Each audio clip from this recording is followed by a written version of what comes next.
4 starts and stormed home to just miss last out at Grand River. Ships in here and cleans up, breaks his maiden in style, but he's allowed to stroll around here with no serious pressure coming his way. 30-2, a 30-1 stroll in the second quarter, a minute 3/5 to the half, 129-2. He picked it up and opened up with a 28-4 third quarter, and the plugs were out at the quarter actually. 158-3 is his maiden breaking mile here. Final quarter, 29-1. YS Delight, Shake Me Up Hanover, parked every step, proves to be a pretty good beneficial tightener for him. And it's Ozark who goes a clean trip here from second over, and he gets the show dough. Yeah, Kurt Hughes nails it with a nice cold try here in the sixth at Red Shores.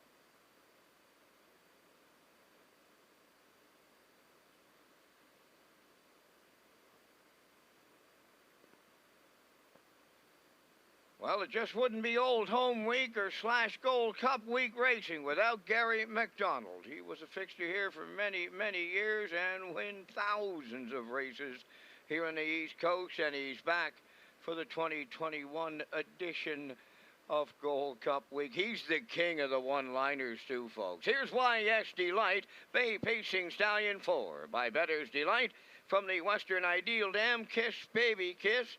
Gary McDonald of Dundas, Ontario is the owner, trainer, and the driver, and he put his horse on top at every call, pacing to a maiden record of 158-3. YS Delight in the sixth down at trackside. The Clarence Farm Services Limited cooler presentation. 9-1 and CL Gangsta Boy Mike McGuigan 21-1. That's the field here in the seventh, getting close.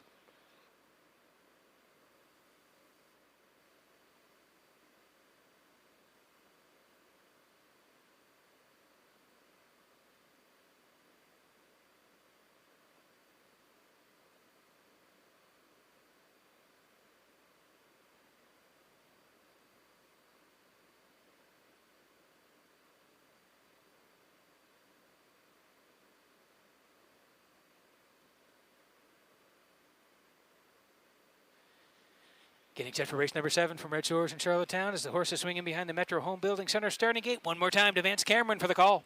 East Coast Mariner, Woodmere Tesla, Dusty Lane Morgan, Windermere Kirk, Money or Roses, Woodmere Cecil, Gascoigne Sunday, CL Gangsta Boy, top of the stretch.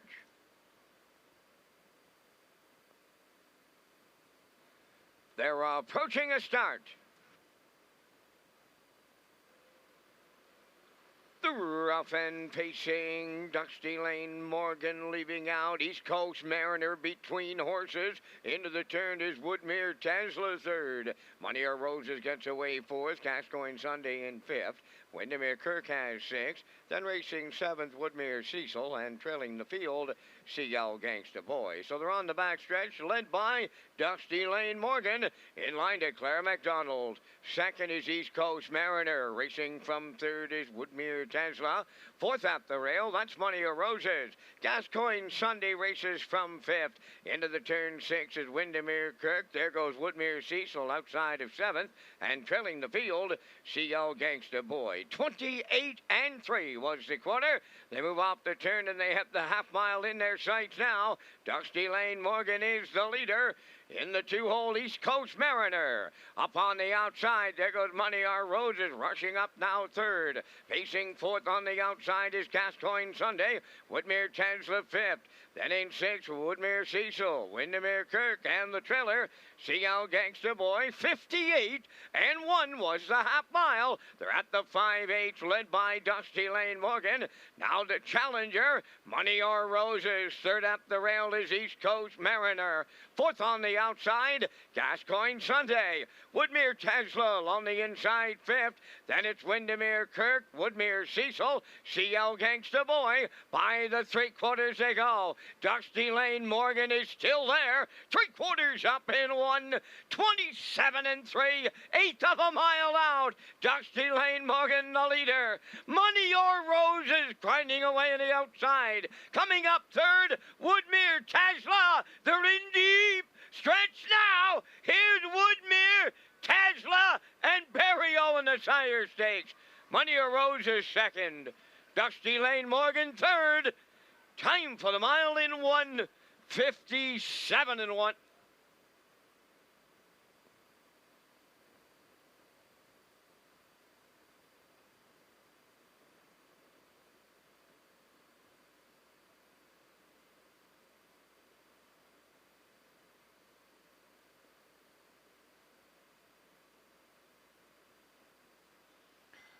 Okay, here's the slow-mo for race number 7, Atlantic Sire Stakes 3-year-old colts. It was the B division this time, Kurt.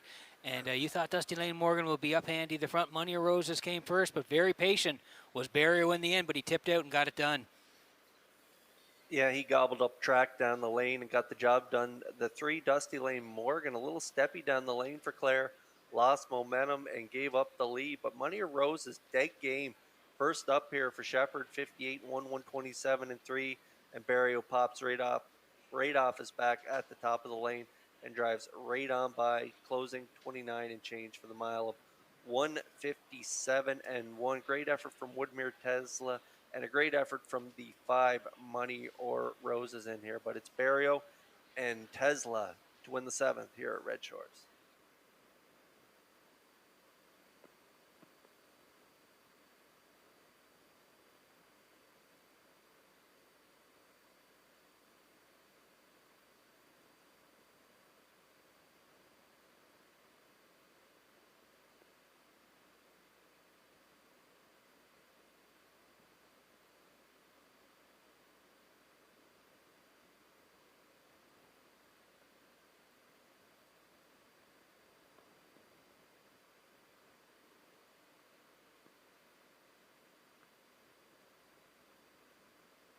Woodmere Tesla arriving at the 7th race.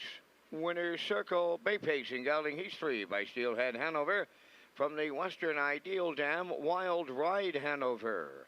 Owned by Jeff and Bob Skinner and Daniel Hiltz of Nova Scotia. Colt bred by Woodmere Farms of Marshfield. He's trained by Danny Romo and driven to victory by Gilles Berrio, pacing to a new record of 1:57 and 1. Woodmere Tesla in the Atlantic Sire Stakes.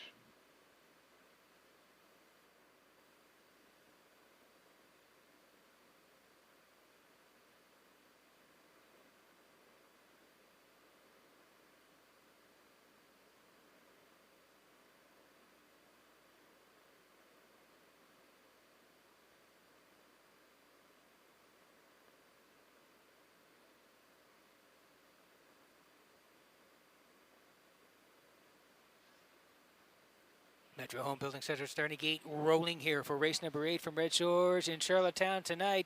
Jackpot High 5. Vance Cameron, up to you for the call. Southern Heart and with an E. I'm a debutante. I can do it. She's a lover. Susu Heaven. Magical Cowgirl and Elm Grove Nancy. Top of the stretch.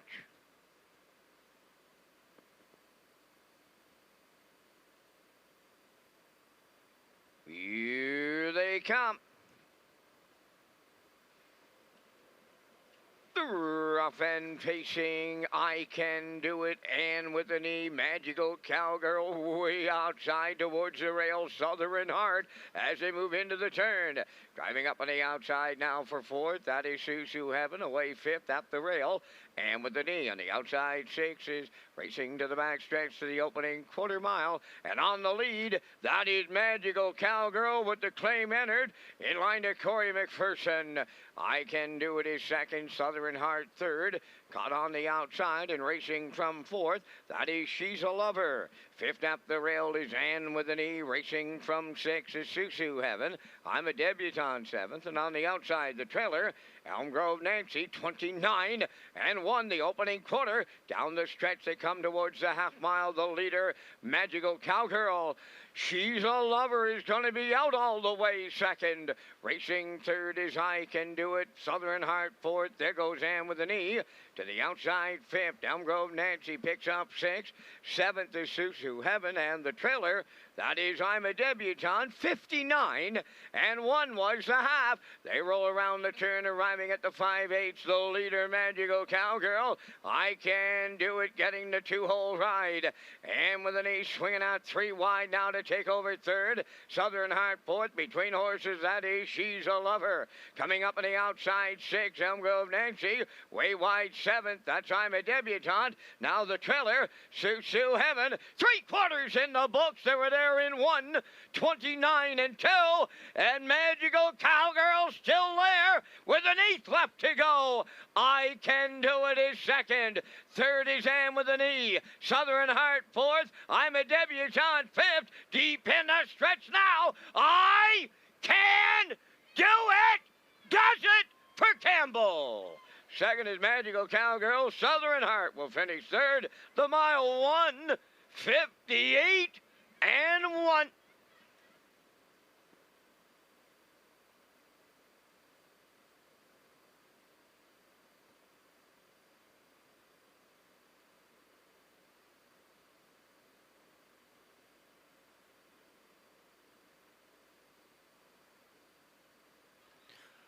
Okay, here's the slow-mo for racing number 8 from Redshores in Charlottetown tonight. McDougall Family Pace and Magical Cowgirl. Kenny blasted off the wings, but I Can Do It takes advantage of a perfect pocket ride. Yeah, when I handicapped this race and I tried to beat Magical Cowgirl, I said I can't do it with I Can Do It at one win in 106 career starts, but Mark Campbell puts a perfect trip on this 6-year-old by Western Paradise, and that is what's going to pay off here. And Magical Cowgirl, was used pretty hard to get the lead, but really had no excuse with a minute 1/5 middle half here. The final quarter, 28 and 4, and she is simply outsprinted by the pocket sitter. I Can Do It. And Mark Campbell for Keith Ford. Magical Cowgirl has to settle for second, and Southern Heart sat a 3-hole and had to settle for third at 11-1. It's Magical Cowgirl, 158 and 1 for her. I Can Do It, 158 and 1, a new lifetime mark for this 6-year-old mare.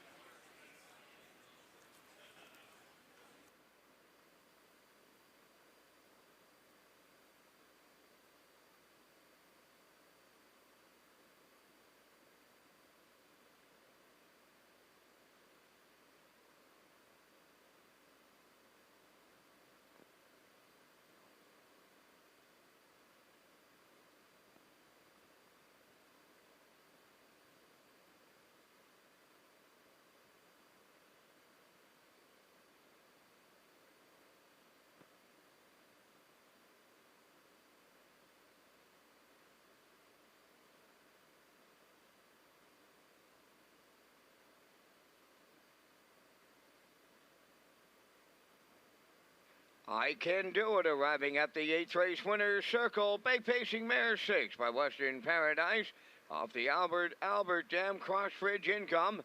Owned by Keith Ford and Gordon Neal of Charlottetown. Keith does the training. Mark Campbell in the driver's seat for the win and a new pacing record on her of 158 and 1.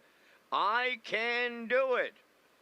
Did it at Charlottetown. Down at trackside, that's the McDougall Family Pace Cooler presentation.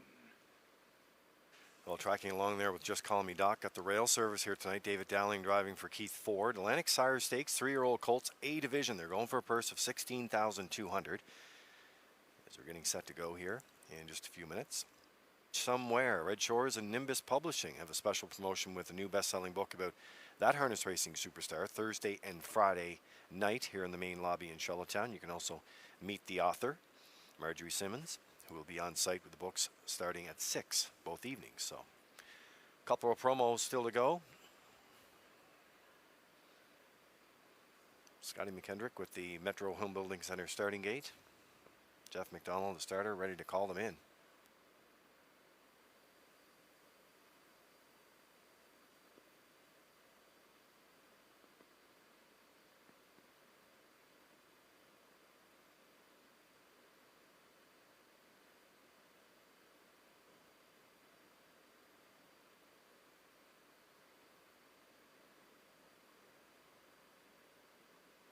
So Atlantic Sire Stakes 3-year-old colts, A division.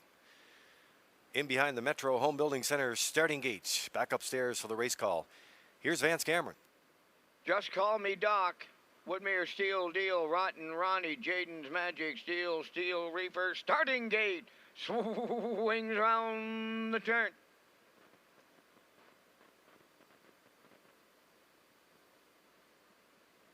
Entering the stretch. Now approaching a start.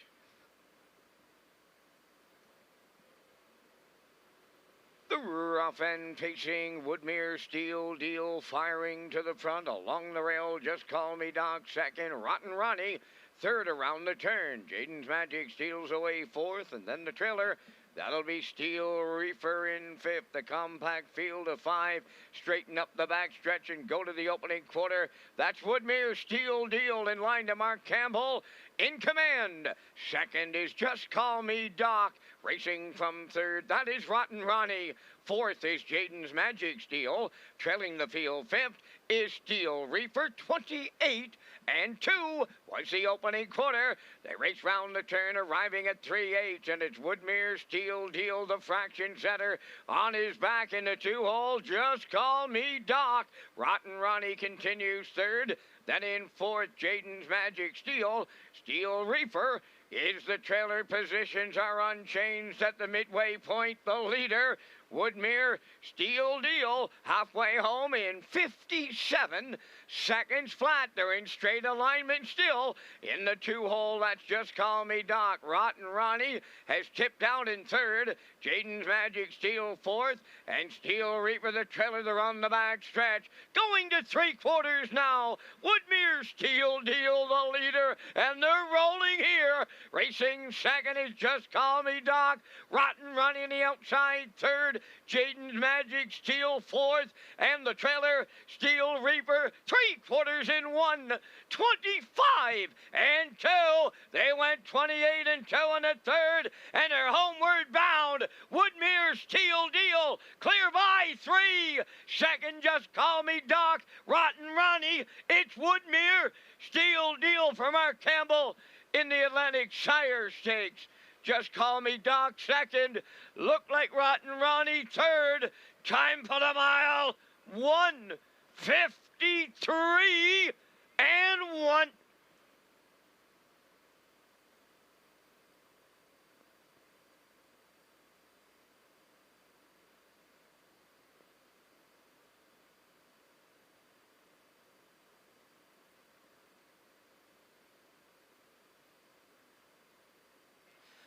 Here's the slow-mo for race number 9 tonight from Redshores and Charlottetown. Atlantic Sire Stakes 3-year-old colts, the A division, Kurt. Woodmere Steel Deal. He was real good last time out in Inverness and awesome tonight here in Charlottetown. Yeah, he sure was. Pilot Mark Campbell, after taxiing on the runway 28-257, he goes wheels up the backstretch, and he lets this guy rock and roll. 125 and 2, and they fly home. 153 and 1 is the time of the mile. Back half, 55 and 1. What an incredible effort from this guy here tonight. And Just Call Me Doc and Dowling, they sat the 2-hole. They raced super here today to get the deuce. And Rotten Ronnie, who tried his luck first up, he just couldn't get to this guy here tonight as they finish third. But it's Woodmere Steel Deal capturing the first A division here on a Monday night at Red Shores.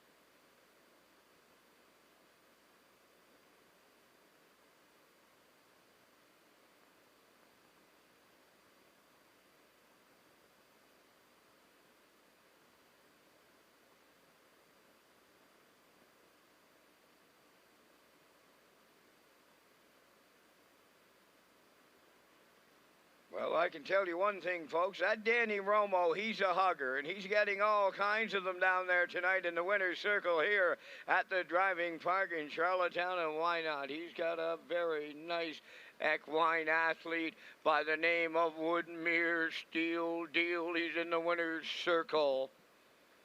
Pacing Brown Gelding 3 by Steelhead Hanover. From the Western Ideal Dam, Very Ideal Hanover. Owned by Kevin Dory, Glenn McDonald, Frank Brundle, and Robert Samara. Woodmere Farms of Marshfield, the breeder, the colt. Danny Romo's the trainer, and in those Mark Campbell hands, he makes every call of winning one on this night in 153 and 1. Woodmere Steel Deal in the Atlantic Sire Stakes.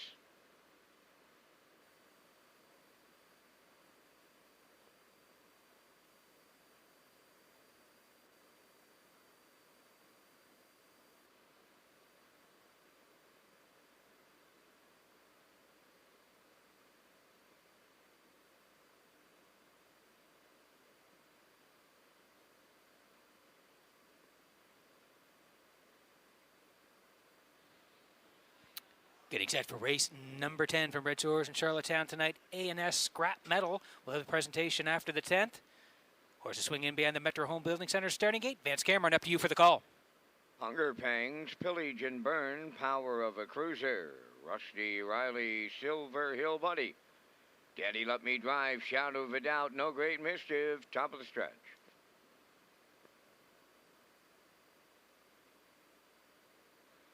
They're approaching a start. The rough and pacing Hunger Pangs at the rail is leaving. Coming from the outside is Silver Hill Buddy. Pillage and Burn is third around the turn. To get away fourth, Power of a Cruiser. Rusty Riley's in fifth. Shout of a Doubt goes sixth. Then racing from seventh is Daddy Let Me Drive. And the trailer is No Great Mischief. They're on the back stretch, and Silver Hill Buddy gonna move to the lead for the Blue Knight Use. It's short-lived. Here's Campbell right lining Hunger Pangs. Gonna put him back on the point. Hunger Pangs reclaiming the lead. Second is Silver Hill Buddy. Pillage and Burn third. 28 and 1 the quarter. Racing full.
Post time.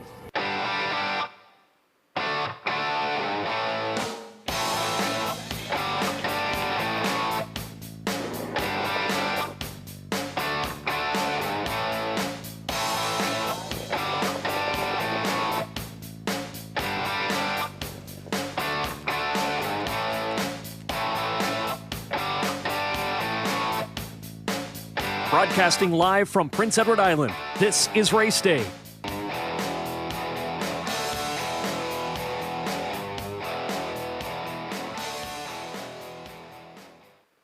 Night here in beautiful Charlottetown, Prince Edward Island, and wow, we did pick one of the great locations to open up the show tonight. It is Race Day Live from Charlottetown, Prince Edward Island. You're with Lee Drake along with Rocky Skierman and Ken Morgan at the broadcast desk tonight. Vance Cameron in the booth calling all the action. We're over here in the historic center field because coming up around 8 o'clock tonight, the Gold Cup ambassadors will arrive right here on this historic racetrack. They will take their spot right over here in front of this historic judges tower. And so many before them have done. And they will make the draw for their horses and that all-important post position. We'll learn more about that, but here's the breaking news from this afternoon. We do have a scratch in the Guardian Gold Cup and Saucer final. Evenwood, Son of a Gun, will not start, but we will be doing the draw publicly here just prior to the official draw tonight, guys, as we get rolling here. And we'll do that publicly right out front. And those 3 fourth-place finishers in the trials 1, Trial 2, Trial 3, one of them will be moving on to the big show coming up on Saturday. So the drama continues. We have another special announcement to make, but there it is, guys, as we open it up, Rocky and Ken, with some breaking news in Red Shores and the Guardian Gold Cup and Saucer. Indeed, another twist to the storylines here that continue to build, and the race actually takes shape, and the excitement also starts to build as well. We've got the post-draw tonight, Rocky, and that's really where it all kind of shakes out and takes shape. We've got 3 impressive trial winners, Time to Dance, Ideal Perception, Somewhere Fancy, and somebody's going to get a good drive there because there are some driver choices and all sorts of things going on. Yeah, and as you said, Ken, the all-important post-position draw is tonight. And as everybody knows, post position is everything on a half-mile track, so it's going to be very interesting. We're going to talk more about that on our second pregame. Now for the program and equipment changes on tonight's program, let's go upstairs to the man who's going to do all the calling tonight. Here is the voice of Prince Edward Island Harness Racing, Vance Cameron. Vance? Thank you, Rocky, and good evening, ladies and gentlemen, and welcome to the Redshores Racetrack and Casino at the Charlottetown Driving Park.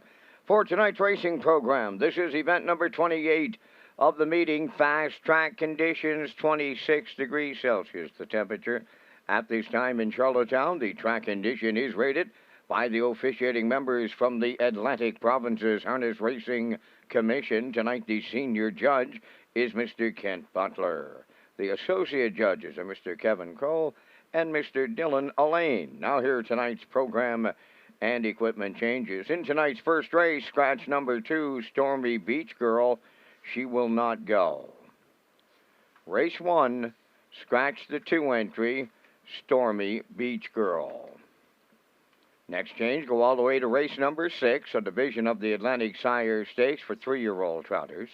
In the 6th race, number 4, Rainbow Valley, removing blinkers.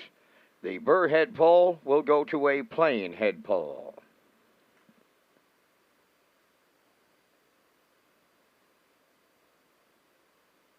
Next change, go to race number 8. In the 8th race, number 3, LaVion Rose, adding brace bandages behind. Turning over to race number 9. In the 9th race, scratch number 6, 3 Truths, he will not go. Race 9, scratch number 6, 3 Truths. Turning over to race number 10. In the 10th race, number 3, Mr. Finley Ridge, going from blind to blinkers. No changes in the 11th, no changes in the 12th race, tonight's finale. So that'll wrap up the program changes at this time. The Parmigiano windows, they are open and they are selling, and you have 24 minutes to make your first race selections. Let's go back to my co-host Rocky Skierman at the Red Shores Weekend of Champions Broadcast Center to set up the on and off track promotions tonight. Thank you, Vance. Let's review our betting promotions. The single winner jackpot high five is now on race 8 with a low 15% takeout. 20-cent pick 4, and all superfectas also have 20-cent minimums, Ken. Yeah, and on-track players can tag your horses with the wild horses for a chance to win a $25 jackpot on each race, and the Pick 5 ballot is in your racing program. It starts on race 6. And a friendly reminder, when buying your ticket, make sure you check your ticket before leaving the selling location. Ladies and gentlemen, please rise if you are able for the playing of our national anthem.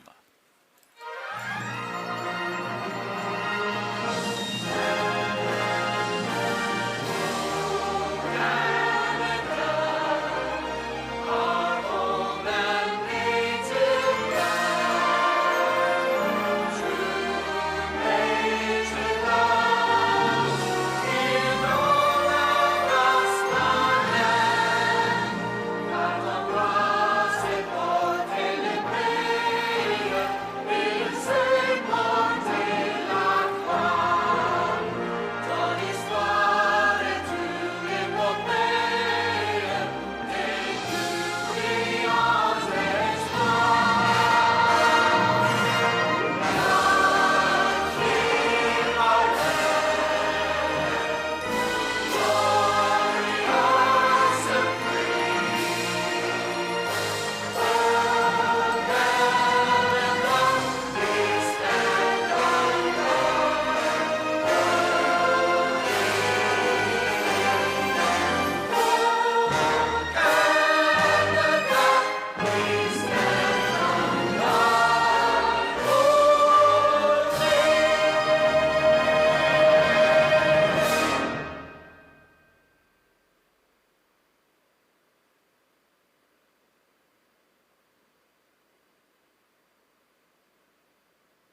to Race Day Live.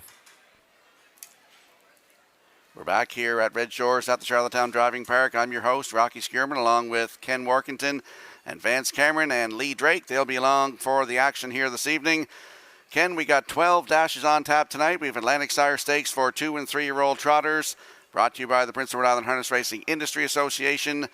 And we're going to talk about race number 10 here tonight and the trials. Absolutely. That's a great matchup in there, race 10. 2 Dusty Lane Milo, I should say, 2 wins and 2 seconds in 4 starts this season. And fresh off a narrow loss to the well-rated, a little go-go Mark Campbell trainee who finally put it all together when he established a command and held off Dusty Lane Milo. So he's definitely got something positive to build on in there. And interesting to note 3, Mr. Finley Ridge, a 7-time winner last season, now 9 for 14. He didn't have the quite the knockout punch in his last 2. He did some of his best work in 2021.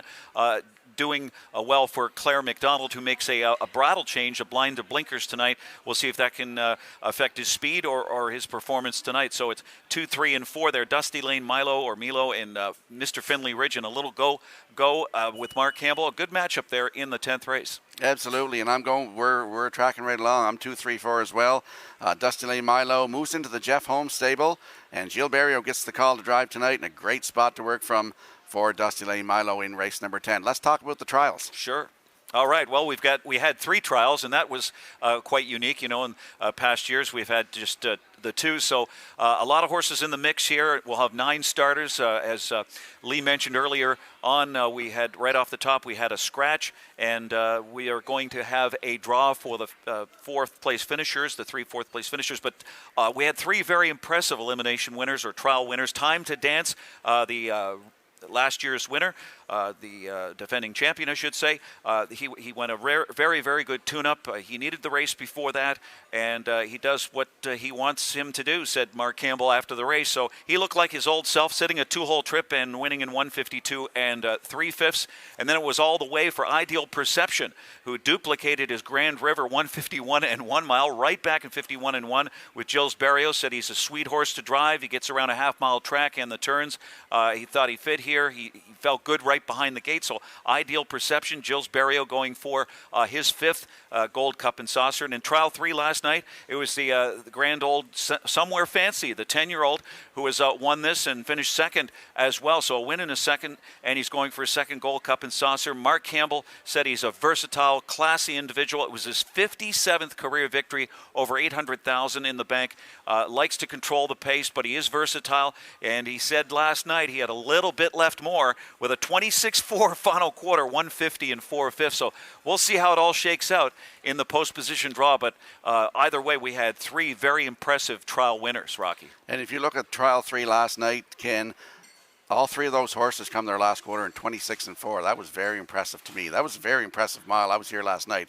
It was great. I thought that the race set up perfectly for Sweet Lou, and he really had no excuse. He was just outsprinted by Somewhere Fancy, who he rated along pretty well, 56 and 1/2, 124, again sprinting home in 26 and 4, and left a Smooth Lou in the dust. So Jason Hughes drives that one for Patrick Shefford, and he also qualified Rock Lights for trainer Chris McKay, who has 2 in the final. Of course, he has Somewhere Fancy. So Jason Hughes has a choice in there. Victor Putty had advanced to all 3. That's certainly a feather in his cap.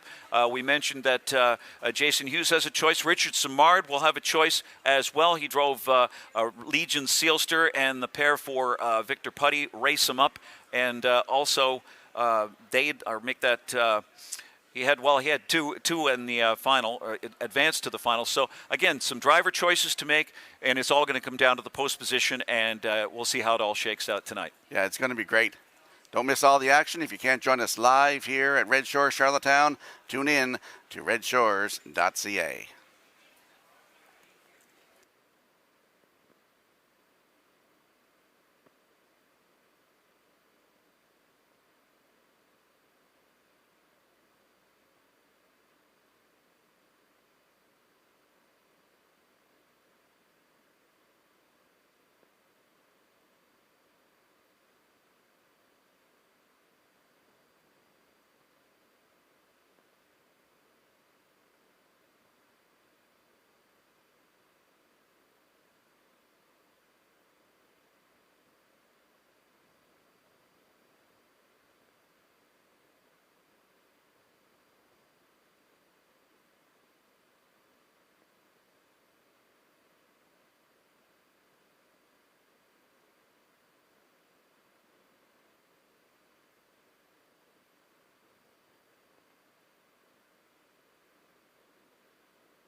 Introducing the first race, Pacers and their drivers on Post Parade. Number 1, A Little Sunshine, is owned by Ian Smith of Stratford, Hal Smith of Pownell, trained by Tommy Weatherby, Mark Bradley driving. 2 is Scratch. Number 3, Ruby Ray Crow, owned by Rebecca Blaisdell of Freeland and Krista Bolger of Coleman, trained by Kyle Williams, Jules Barrio.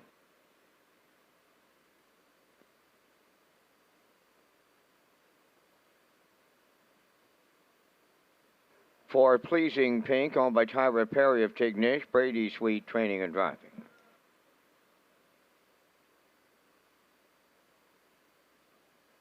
5, J.J. Kinley, owned by Darla J. of Charlottetown, trained by Vaughn Doyle, driven by Kenny Arsenault.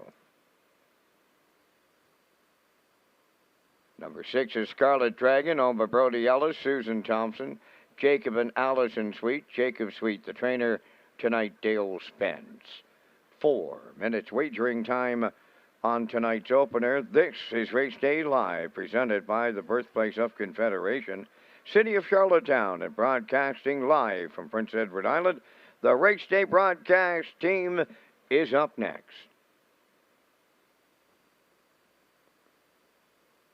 Hi, I'm Nicole with WorldHarnessRacing.com. Happy Old Home Week. We're going to be on site at Red Shores selling copies of the Wally Hennessy Driven to Win book on Monday and Wednesday evening. And they're also available online at retromedia.ca. We really hope to see you there. Let's head out to the track for tonight's opener, tracking along with Ken Workington's picks here tonight. He's landing on the 3 in here. Ruby Ray Crow, 3-year-old filly by Well Said. For Rebecca Blaisdell of Freeland and Krista Bulger of Coleman, Kyle Williams is the trainer, and Jill Barrio will do the driving tonight.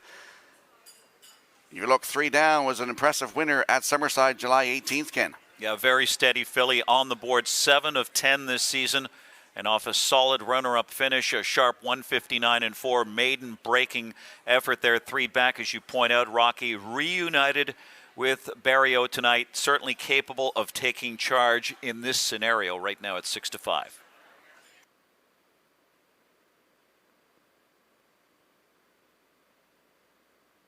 And there we see the 1, the rail sitter in here, A Little Sunshine, 2-year-old filly by Sunshine Beach for Ian Smith of Stratford and Hal Smith of Pownell. Tommy Weatherby is the trainer, Mark Bradley in the driver's seat tonight. Good tripper in their last one, August the 5th, right here, Ken. And Rocky, would you like to play a big hunch bet here? A Little Sunshine. Well, we've had a lot of that over the past several days and weeks here on the island. Tripped out to break her maiden 2 starts back, as you point out, 2 minutes and 2/5. A sharp time there. Looks like she may have been shuffled over an off-track last out, or something didn't quite go her way. Draws the rail here. Only her 5th career start, so logically has license to improve. Right now, 8-5.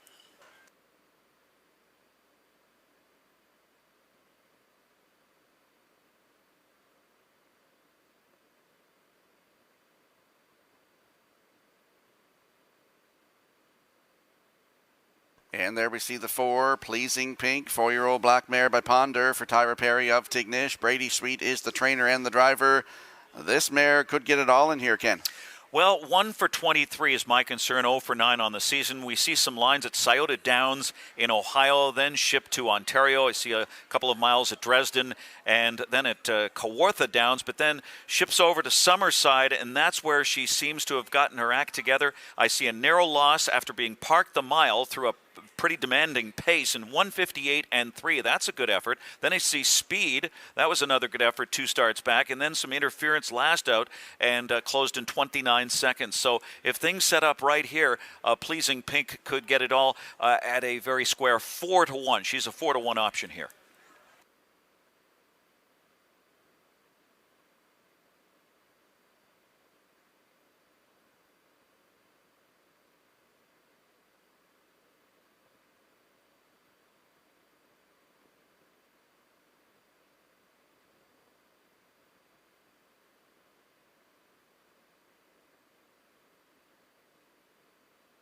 Just had a conversation with a judge here, former judge at the Charlottetown Driving Park and Summerside Raceway, Mike Brown. Great to see him here this evening.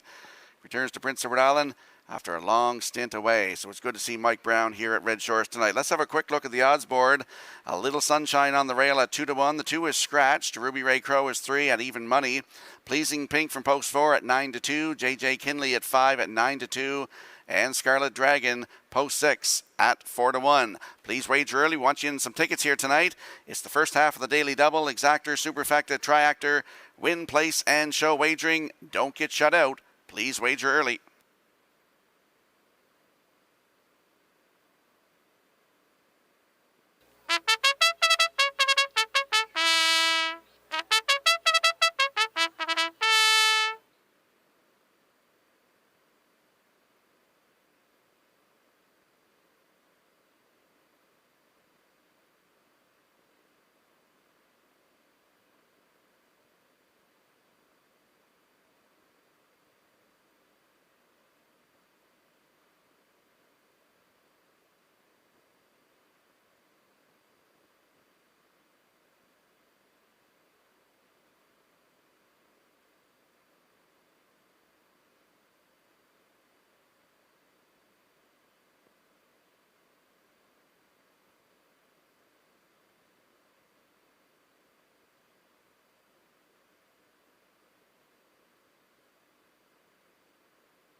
It's the Tuesday night opener here at Red Shores at the Charlottetown Driving Park. They're moving in behind that Metro Home Building Center starting gate. Let's go upstairs for the first time. Here is track announcer Vance Cameron. A Little Sunshine, Ruby Ray Crow, Pleasing Pink, JJ Kinley, and Scarlet Dragon. Top of the stretch.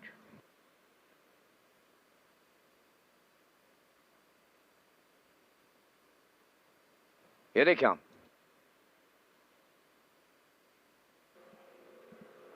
The rough end pacing Ruby Ray Crow, the first one away. On the rail, A Little Sunshine. Pleasing Pink is third into the turn. From the outside, fourth, that's Scarlet Dragon. Then the trailer, that'll be J.J. Kinley. They arrive at the eighth pole. It's Ruby Ray Crow in line to Jill Barrio. Pleasing Pink is headed for the two-hole. Racing third, that's A Little Sunshine. Up into fourth is Scarlet Dragon. Trailing the field, that's J.J. Kinley. So they're over to the opening quarter, led by Ruby Ray Crow. The post-time favorite right on the engine for Barrio, 28 and 3 the quarter. Pleasing Pink is second. On the turn, third, A Little Sunshine. Then in fourth is Scarlet Dragon and J.J. Kinley trailing the field. Off the turn, they straighten through the stretch, approaching the midway point, led by Ruby Ray Crow. She'll get them halfway home. Second is Pleasing Pink. Then in third, A Little Sunshine.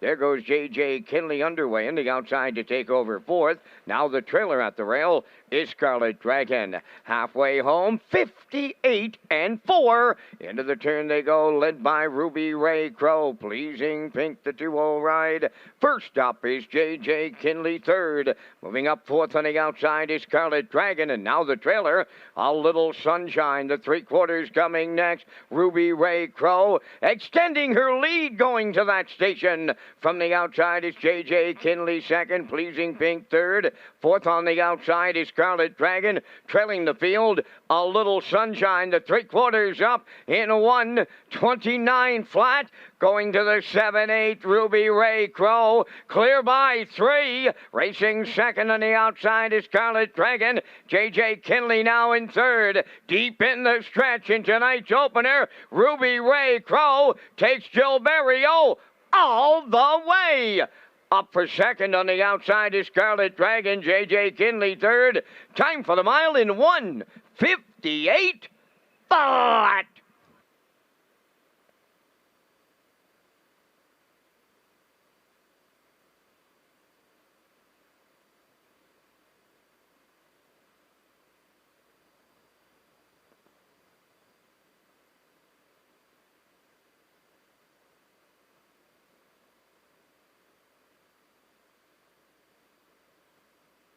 Well, here comes the slow-mo replay brought to you by Universal Media for tonight's opener. And we saw 3-year-old filly Ruby Ray Crow go right down the road here tonight, Ken, and get a very impressive new race win record, second lifetime win. Yeah, she's able to control it here for Gilles Barrio. Picks reunited with Mr. Barrio tonight, looking for that 5th Gold Cup and Saucer with Ideal Perception. But Ruby Ray Crow, the daughter of Well Said, on the engine, 28-3, 58-4, 30 in 1 second quarter. There is a bit of a breeze down the backstretch tonight. 129 3/4 polishes it off here. A few whip taps in 29 flat for a new lifetime mark, her second career victory. 158, Ruby Ray Crow, who again seemed to crank up her game recently with that maiden breaking score at Summerside on July 18th. Right back here in a soft spot. A Scarlet Dragon was parked and came on from the outside to finish second for Dale Spence, and the showdown going to J.J. Kinley. Here in the opener, 3-6-5. Ruby Ray Crow is up next in the winner's circle.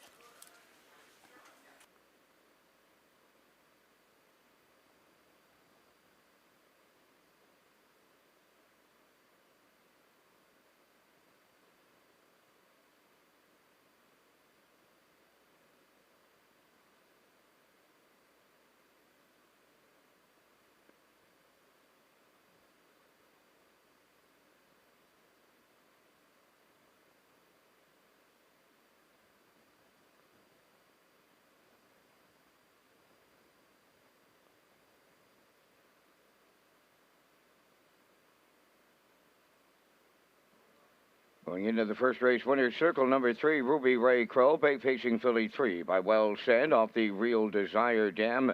Miss Real Mayo, owned by Rebecca Blaisdell of Freeland and Krista Bulger of Coleman. Trained by Kyle Williams, driven to victory by Gilles Barrio. Filly pacing to a new record of 158. Ruby Ray Crow in the first.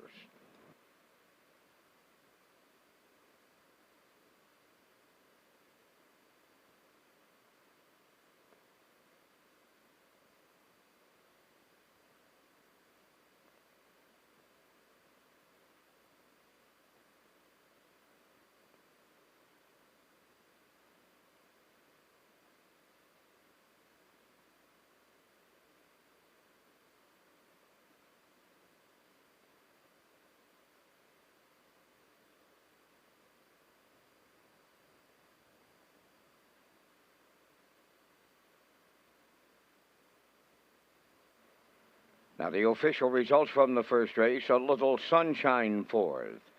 Stormy Beach Girl was scratched. Ruby Ray Crow, the race winner. Pleasing Pink was 5th. J.J. Kinley finished 3rd. Scarlet Dragon was 2nd, 28-3, 58-4, 129, and the mile 158. In review, 4 scratch 1, 5-3-2. Ruby Ray Crow paid $4.50 to win. The exactor $19, triactor $37.70, and the superfecta was $8.10.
if you have a look at your monitors, your in-house monitors, you'll see that I'm going with a 1-2-4 in the upcoming second race, Atlantic Sire Stakes 2-year-old trotters.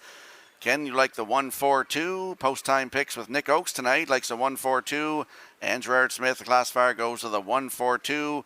Upcoming second race, Ken. Yeah, it'll be interesting with Mr. Miller, who hasn't raced in, 23 days, over 3 weeks. We'll see how that affects his performance. But it looks like he's the standout here over the 4 Cadillac and the 2 Burt's Legacy.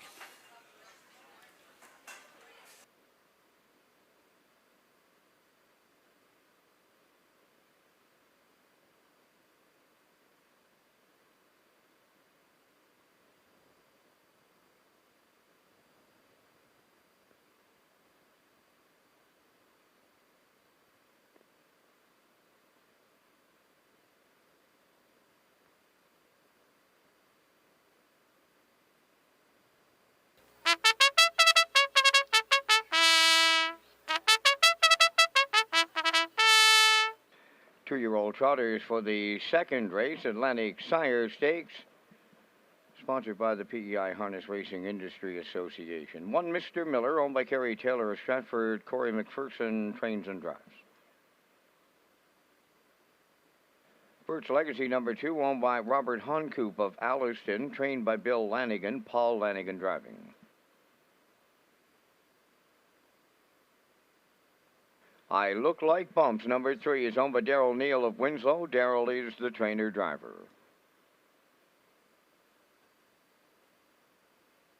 For Cadillac, owned by Claire McDonald of Antigonish and Wayne Burley of Truro, Nova Scotia. Claire trains and drives.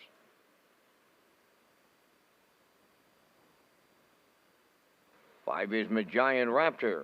Jim Ripley of Amherst, Nova Scotia, the owner, trainer, and driver. Down to 5 minutes wagering time on the second. You'll hear more about the new community program with the Gold Cup ambassadors. Stay tuned.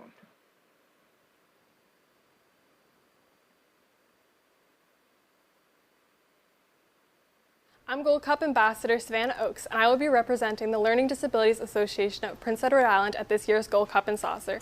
The Learning Disabilities Association of PEI exists to establish itself as a resource for those with learning disabilities, to advocate and promote awareness for these types of disabilities, and to create, develop, and implement programs that will assist those who wish to learn. I myself have dyslexia and know the positive impact that these types of services can have on a person. Let's go up to the track for tonight's second race. Less than 4 minutes to post. Exactor, Superfecta, Triactor, Win, Place, and Show wagering. It's the Atlantic Sire Stakes, sponsored by the Prince of Rhode Island Harness Racing Industry Association for 2-year-old trotters. And Ken's going with the 1 in here, as am I. Mr. Miller, 2-year-old colt by Ted the Stud for Kerry Taylor.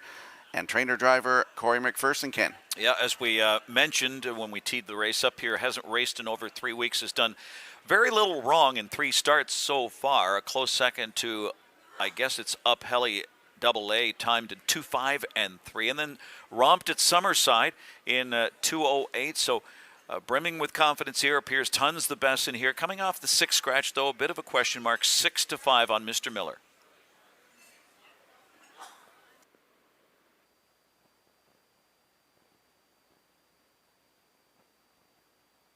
Yeah, I struggle with that name myself in Summerside when that trotter raced at Summerside. I guess I was told that name is Up Helly Ah. So we'll talk about that later. On the screen here is the 4 Cadillac. His 2-year-old colt by Ted the Stud for Mary Claire McDonald of Antigonish and Wayne Burley of Truro. Claire McDonald is the trainer and the driver. A couple impressive 2-2s in his last 2 starts, Ken. Yeah, son of Tad the Stud, learning his lessons well for Claire McDonald. Has a couple of seconds, as you point out, since the mid-July 6th scratch. So the 6th scratch kind of thwarted his advancement. Trotting hobbles added for some confidence. Must avoid the early miscues, so watch him at the gate. The Claire McDonald homebred certainly has potential here, and right now is even money as well as Mr. Miller.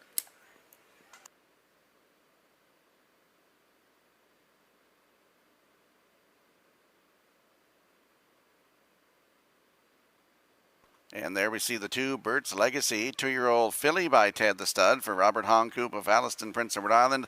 Bill Lanigan, the trainer. Paul Lanigan will do the driving. Shows a qualifying win on July 15th, Ken. And Bill Lanigan's slugging average at 5-3-2 with 7 wins in 5 seconds in 19 starts. Not bad for that barn. Bert's Legacy qualified well enough here, a distant second in the follow-up event, then finished 4th behind Cadillac. He draws better tonight. He's got license to show more. Right now he is 5-1.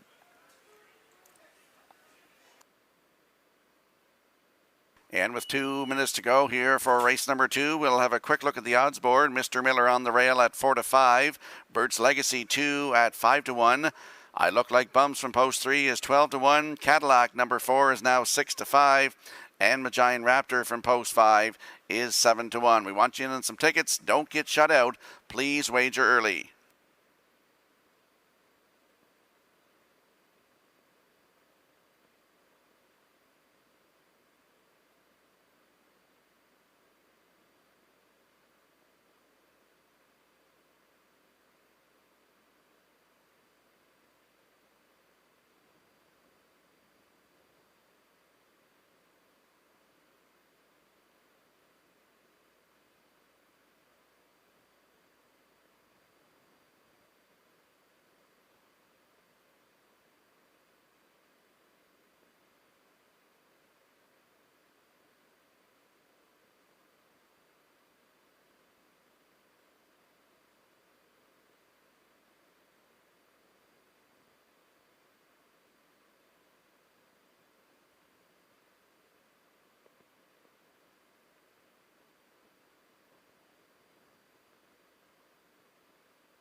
Starters in tonight's second race are lining up behind the Metro Home Building Center starting gate.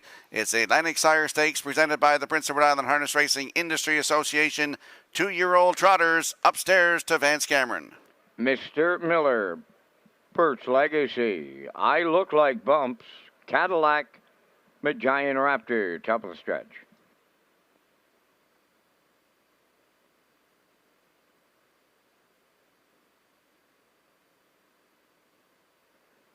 They're approaching a start. Offstride the 2, Birch Legacy. There they go, off and trotting. Cadillac is leaving out. Giant Raptor to his outside. Mr. Miller third. I Look Like Bumps fourth. And then the trailer after the miscue at the start. Birch Legacy. So they trot over to the opening eighth, led by Cadillac. Up on the far outside, Giant Raptor is on to be second. Mr. Miller gets away in third. I Look Like Bumps goes fourth. In the backfield, the trailer, Birch Legacy. So they arrive at the opening quarter next, and on the outside, that is Giant Raptor for Jim Ripley, now the leader. Cadillac goes second, racing from third, Mr. Miller. I Look Like Bumps in fourth, and the trailer, Birch Legacy, 31 and 2/5 the opening quarter. They trot over to the 3/8 pole, and that's Giant Raptor by 3. Second is Cadillac, racing from third, Mr. Miller. I Look Like Bumps is on the run fourth, and the trailer, that is Birch Legacy. They approach the opening half mile, and Giant Raptor is halfway home with the lead. Second is Cadillac, racing from third is Mr. Miller. Birch Legacy has taken over fourth, and now the trailer, I Look Like Bumps, the opening half mile in 1:02 and a 3/5, approaching the 5/8, and the leader is Giant Raptor. There's Mr. Miller up second now on the outside. Cadillac at the rail third. Birch Legacy fourth. I Look Like Bumps fifth. The 3/4 next, and we'll have a new leader. Mr. Miller takes over. Giant Raptor is second. Cadillac on the move on the outside third. Birch Legacy fourth. I Look Like Bumps fifth. The 3/4. They were there in 1:34 and 2, approaching the 7/8, led by Mr. Miller. Cadillac is now second. Giant Raptor third. Birch Legacy fourth. I Look Like Bumps fifth. Deep in the stretch, Mr. Miller. Cadillac on the outside is coming late. To the wire they come. Cadillac wins for Claire McDonald. Mr. Miller second, Giant Raptor third, 2:04 and 3.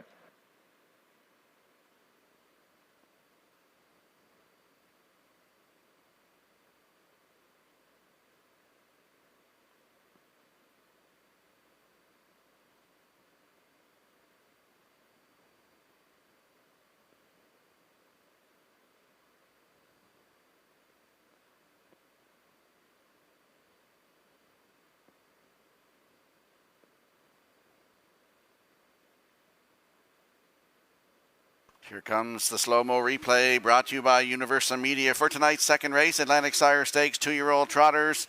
And we saw Giant Raptor go to the front tonight, 31 and 1, the half up in 1:02 and 3, 3/4 in 1:34 and 2. And Ken, Cadillac gets a maiden record tonight, 2:04 and 3. Yeah, Giant Raptor was a surprise pace setter, 31 and 2. 1:02 and 3 is a fairly solid half. It looked like it was going to be a brush and crush for Mr. Miller, right to the top for Corey McPherson, but he took a really bad step there at the top of the stretch and was a bit rough coming home here. We did mention off the top he was off more than 3 weeks and coming off the 6th scratch. Maybe just wasn't quite himself, got a bit lonely on the lead, and here comes Cadillac on the outside, zooming by for Claire McDonald for the maiden score.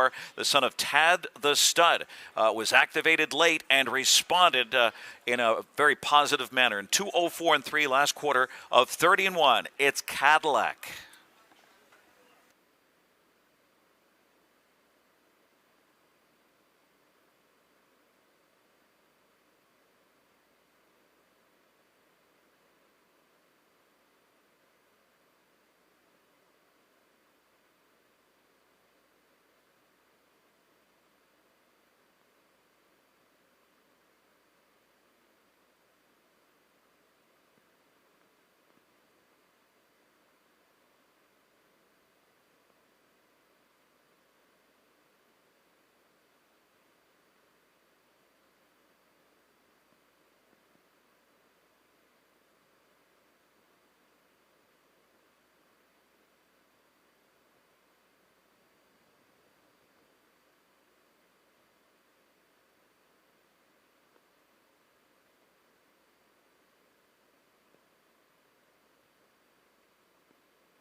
Here's Cadillac arriving at the second race winner's circle, trotting ground colt 2 by Ted the Stud off the Credit Winner Dam Credibility. Owned by Claire McDonald of Antigonish and Wayne Burley of Turn, Nova Scotia. Colt bred by Eldred Nicholson and Peter Buchanan. Claire McDonald training and driving. And the colt will trot to a maiden record of 2:04 and a 3/5. Cadillac in the Atlantic Sire Stakes.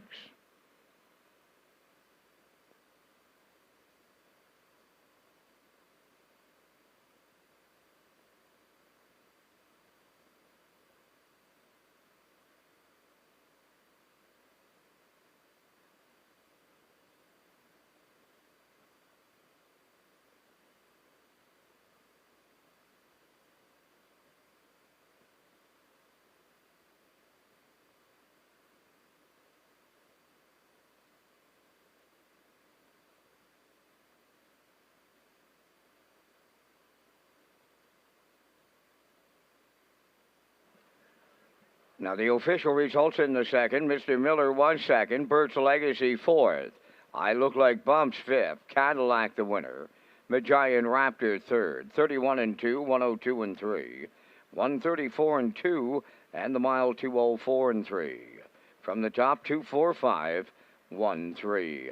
Cadillac paid $660. The exactor $770. Triactor $33. Superfecta $409. And the early daily double $13.80.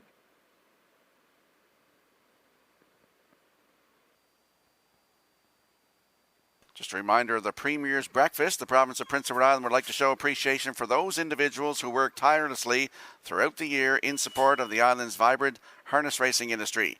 In recognition of your efforts, you are invited to join Premier Dennis King at an appreciation breakfast tomorrow, Wednesday, August 18th at 9 a.m. to 11 a.m. at Turf's Bar and Grill right here at Red Shores at the Charlottetown Driving Park.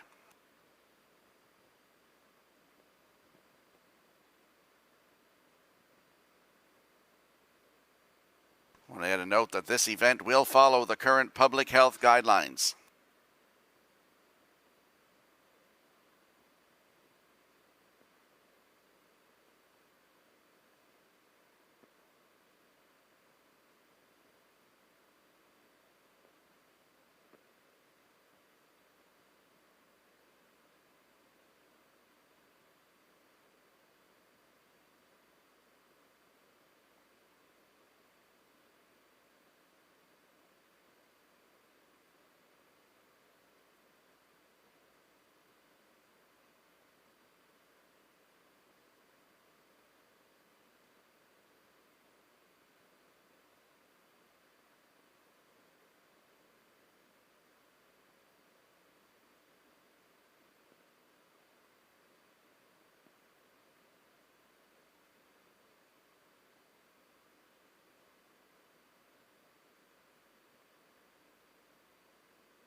Well, we had 3 Gold Cup and Saucer trials. We had 2 on Saturday night, and we had 1 last night, Ken, and it's going to be very interesting tonight after the 4th race. And we do 2 draws. We do a draw for the horse that's scratched, so we're going to get the 4th place finisher from the 3 trials. We're going to draw for that tonight, and the all-important post position draw as well. Yeah, Time to Dance, of course, was his old self, the defending champion for Mark Campbell.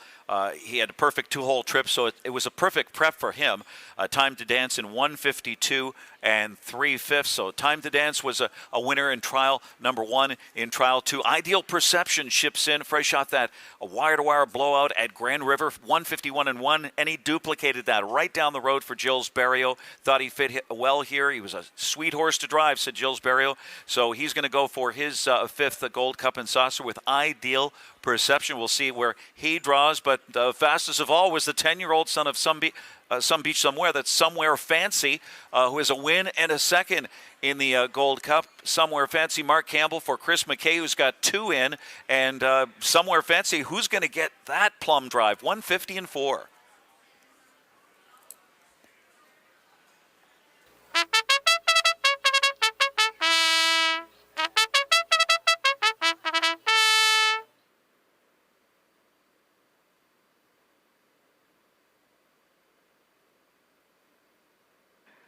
Catch Me If Lou Can on the third race post for 8, owned by David and John Sweet of O'Leary, trained by Ralph Sweet with Mark Campbell driving. Fire Jet number 2, owned and trained by Claire Sweet of O'Leary, Adam Murner.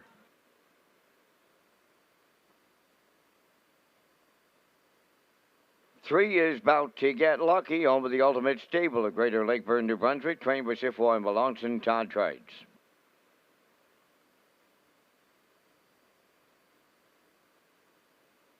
4, Source of Night, owned by Jack McGuirk and Don Thompson of Kensington. Jack does the training, Corey McPherson drives.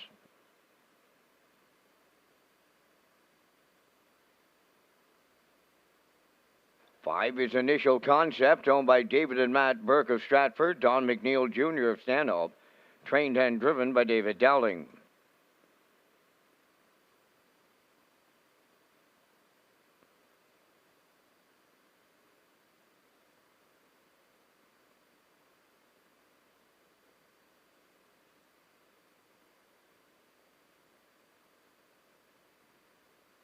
Number 6, Brookdale Ollie, owned by Bill Kenny of Hunter River and Gary Ford of Stratford, trained by Von Doyle.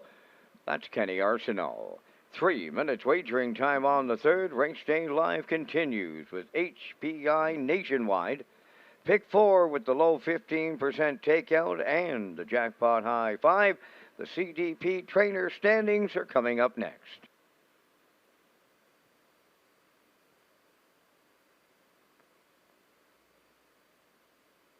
Hi, I'm Ashley McGuigan with the Playwise team here at Red Shores. We offer information on healthy play habits, information on our games, and community support. This is Race Day.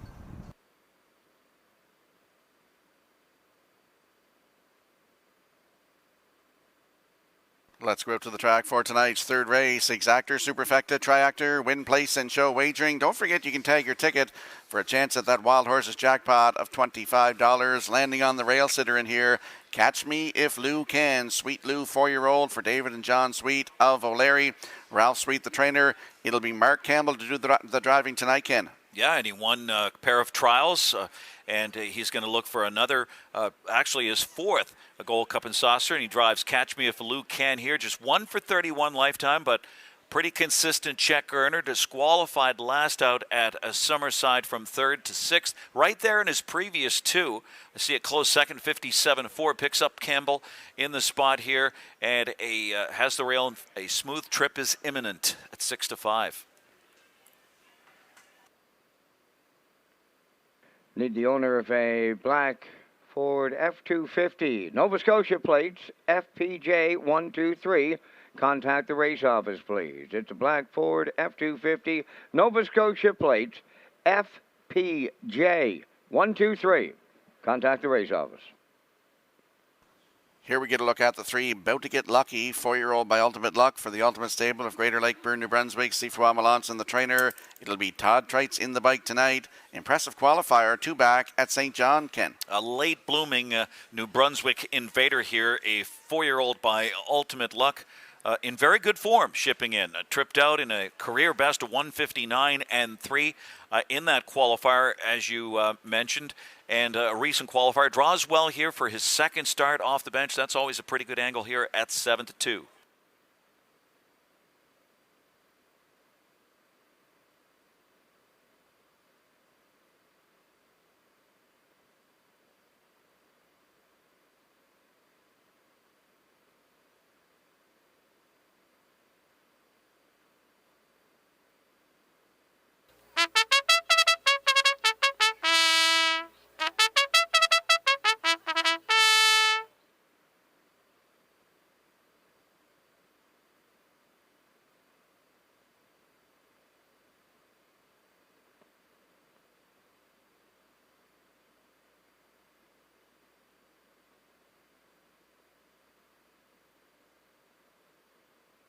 And there we get a look at the 5. Initial Concept, 3-year-old by Shadow Play for David and Matt Burke and Don McNeil Jr. Had a visit with Don McNeil Jr. last night in the beer tent along with his girlfriend Ellen. It was a great night.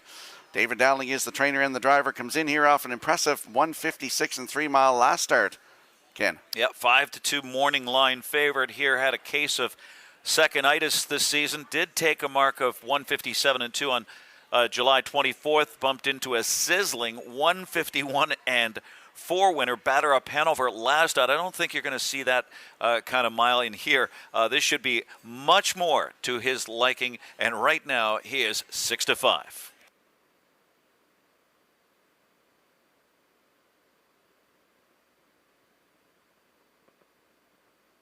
Let's have a look at the odds board before they go to the gate here for race number 3. Catch Me If Lou Can is 8-5. Firejet from post 2 is 11-1. Bout to Get Lucky from post 3 at 5-1. Source of Night is 4 at 10-1. The 5 Initial Concept at 3-2. And Brookdale Ollie from post 6 at 7-2. Please wager early to avoid being shut out at the windows.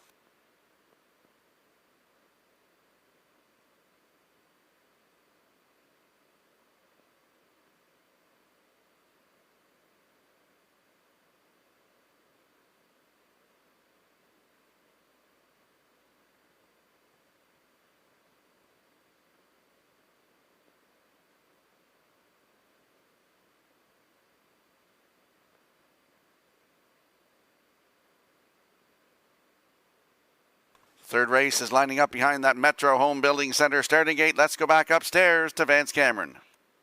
Catch Me If Lou Can, Firejet, Bout to Get Lucky, Source of Night, Initial Concept, Brookdale Ollie, top of the stretch.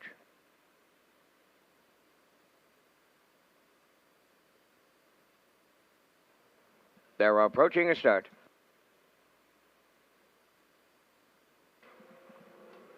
The rough and pacing, Bout to Get Lucky, Initial Concept, Catch Me If Lou Can, and way wide is Brookdale Ollie. Into the turn they go, and Trappy gets a little tight up front. On the lead up the rail, that is Catch Me If Lou Can. Bout to Get Lucky now second. Along the rail, Firejet, racing third. Fourth on the outside, Initial Concept. Now in fifth is Brookdale Ollie, and trailing the field, Source of Night approaching the opening quarter. Catch Me If Lou Can, the leader. From the outside, here's Early Company coming to call. Initial Concept headed to the lead for David Dowling up at 28 and 2 opener. Catch Me If Lou Can is headed right back to the lead here for Campbell as they wheel past the 3-8. Catch Me If Lou Can reclaiming the lead. Initial Concept is second. Bout to Get Lucky third. Then in fourth it's Firejet racing from fifth.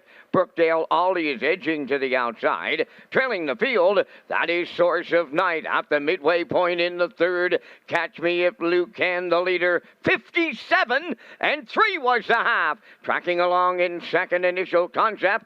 Third towards the rail, Bout to Get Lucky. Fourth on the outside is Brookdale Ollie. Racing from fifth is Firejet. On the outside, the trailer, that is Source of Night. The 3/4 coming next. And up front, the leader, Catch Me If You Can. From the outside, here is Brookdale Ollie matching the strides. Initial Concept is now third. Racing fourth, Bout to Get Lucky. Source of Night is fifth. And the trailer, Firejet, the 3/4 in 1:28 flat. They turn for home. Catch Me If Lou Can, the leader. Brookdale Ollie on the outside second. Initial Concept is third. Bout to Get Lucky fourth. On the wire next. Catch Me If Lou Can for Mark Campbell. Second Initial Concept will need a show photo. Time for the mile in 1:56.4.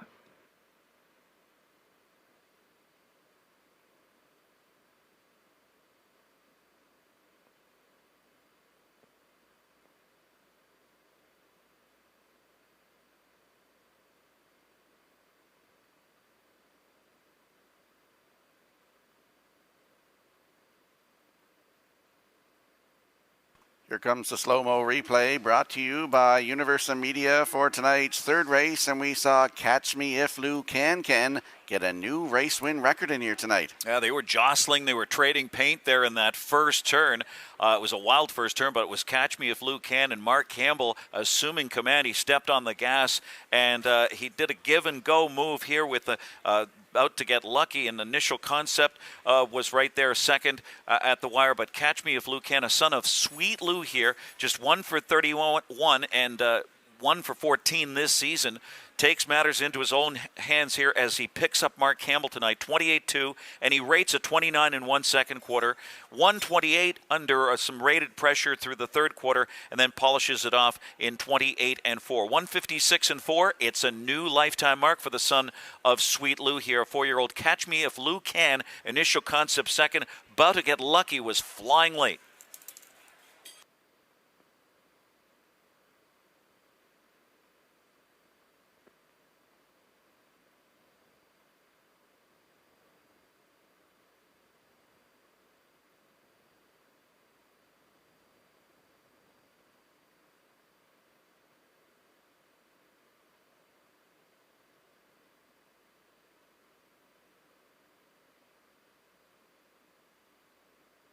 Catch Me If Lou Can, arriving at the third race winner's circle. Big pacing, gelding 4 by Sweet Lou. From the Bettor's Delight Dam, Faster, owned by David and John Sweet of Valeri, trained by Ralph Sweet. Mark Campbell's in the driver's seat to guide him to a new pacing record of 156 and 4. Catch Me If Lou Can in the third.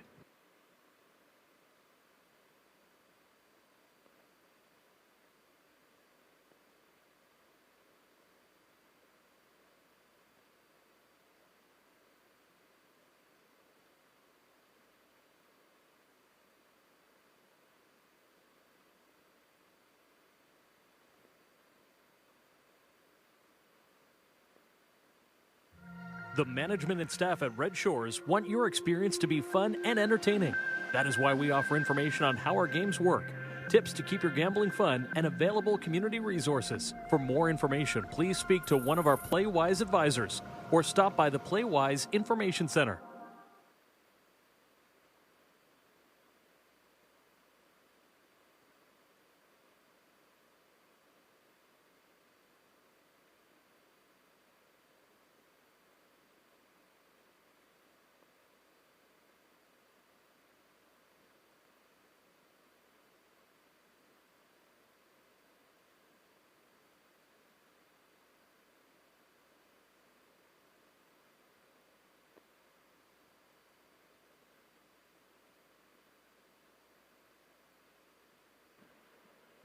Now the official results from the third race. Catch Me If Lou Can, the race winner. Fire Jet 6, about to get lucky third. Source of Night fifth. Initial Concept was second. Brookdale Ollie finished fourth. Fractions went 28 and 2. 57 and 3. 128 and the mile in 156 and 4. In review, it's 163, 524. Catch Me If Lou Can, paid $5.60 to win. The exactor $10.70, triactor $25.70, and the superfecta $4.38.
Top trainer standings at Red Shores Charlottetown, presented by Clarence Farm Services and Equipurina Canada.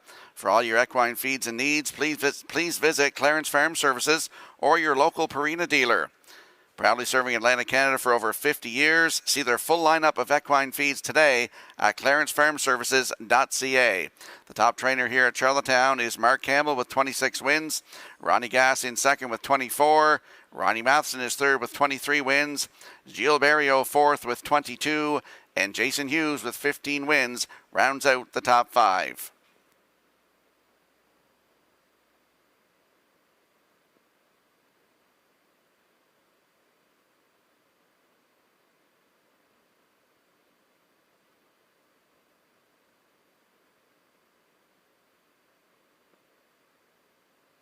And if you have a look at your in-house monitors, you'll see that I'm going with a 5.24 in the upcoming fourth race. Ken, you're going with a 3.52. Post-time picks with Nick Oakes tonight is a 5.23. And Gerard Smith, the classifier, likes a 5.32 in the upcoming fourth race. Yeah, getting all fired up. The Armbro barrister Gelding, who got his act together to finish second to Uphelly and that is his opposition tonight, along with Moonshine Monday, who won at first, asking from the second tier at Summerside. I didn't know that they allowed that at Summerside, Rocky, the second tier racing. It just depends on how many starters are in the race. Yeah, so we got 3.52 there in race 4.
Fourth race, second division of the Atlantic Sire Stakes for 2-year-old trotters on post parade. Number 1, King in the North, owned by Doug Matheson, Dunsand Farms, and Wayne Oakes. Nick Oakes training and driving. 2 is Moonshine Monday, owned by Jackie Heffernan of Glace Bay, Nova Scotia. Miles Heffernan Jr. does the training, and Miles Sr. drives.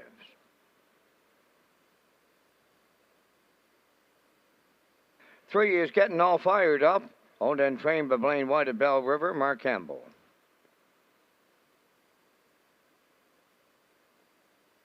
Headline Howie number 4, owned by Jamie Whalen of Vernon Bridge. Mike McGuigan trains and drives.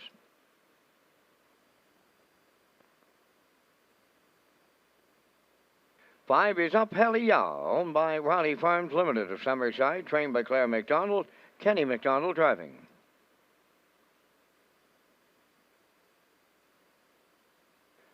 6, Majayan Salsa, owned by Mary Lee Ripley of Amherst, Nova Scotia. Jim Ripley trains and drives. 3 minutes wagering time on the 4th. The official draw with the Ambassadors is coming up next in the historic Judges Tower. Lee Drake will be hosting the draw with Race Secretary Gerard Smith and Kevin Kroll from the Atlantic Provinces Harness Racing Commission. Ken Workington and Rocky Skierman on the way next with Race Day.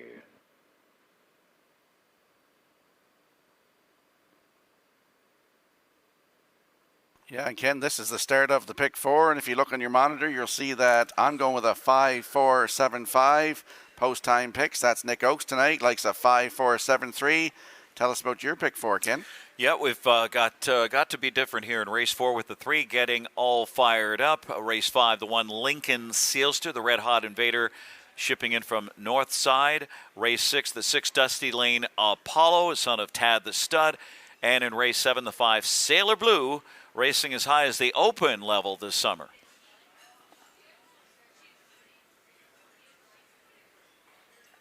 Well, let's head out to the track for tonight's 4th race, Atlantic Sire Stakes, presented by the Prince Edward Island Harness Racing Industry Association. 2-year-old trotters, purse $10,260. And Ken, you're landing on the 3 in here. That's getting all fired up.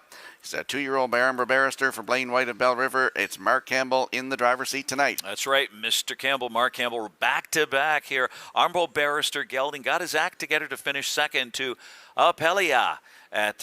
I said it right that time, at Inverness, and draws better here for Mark Campbell, has certainly something positive to build on, and he is 9-5.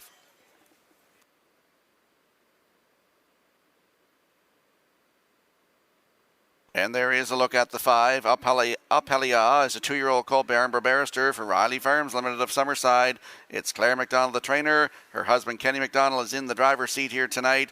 4 wins, 3 wins, and over $17,000 in the bank, Ken. A husband and wife deal here, and maybe the second tonight for the McDonald clan here is Apelia. This Claire McDonald colt stands out, winning 3 of 4 starts, including a 204-4 at Summerside, then just strolled around Inverness as the heavy favorite again. No mistakes so far. Apelia right now is 4-5 and looking very calm and comfortable, scoring down.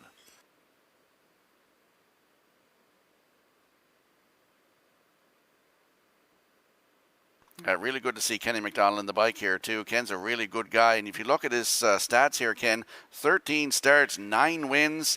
He's batting .760 thus far on the season. He can get her done. Absolutely. And on the screen now, we're seeing the 2 Moonshine Monday. 2-year-old Colt by Amber Barrister for Jackie Heffernan of Glace Bay, Nova Scotia. And Miles Heffernan Jr. is the trainer. It's Miles Sr.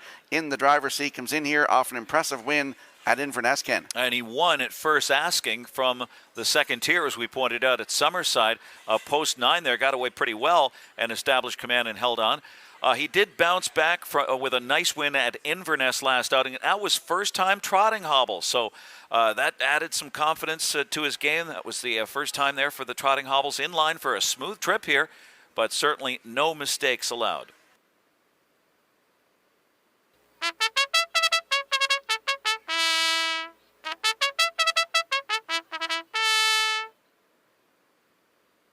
Quick look at the odds board before they go to the gate here for tonight's 4th race. King in the North on the rail is 12-1. Moonshine Monday from post 2 is 3-1.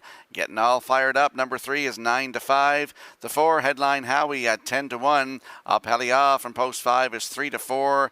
And the 6 Magian Salsa at 24-1. Don't get shut out. Please wager early at the windows.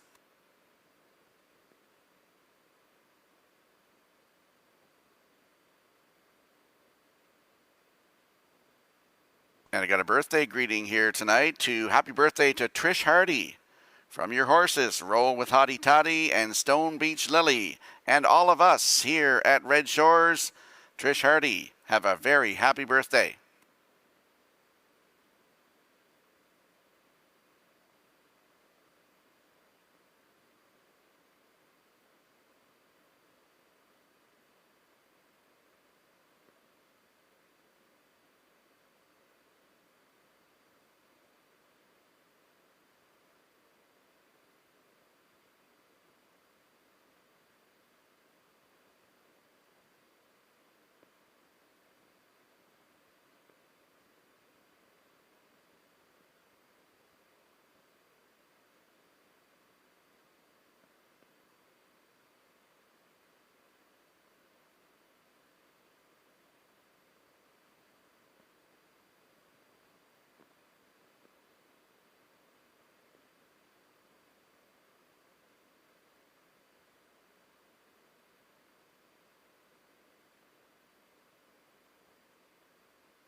The Metro Home Building Center has the field for tonight's fourth race, Atlantic Sire Stakes, presented by the Prince of Rhode Island Harness Racing Industry Association 2-year-old trot for a purse of $10,260. Let's go back upstairs to track announcer Vance Cameron. King in the North, Moonshine Monday, getting all fired up. Headline Howie, Up Helia, Magian Salsa. A half a dozen 2-year-old trot noses, they're up on the gate. Fourth race, top of the stretch.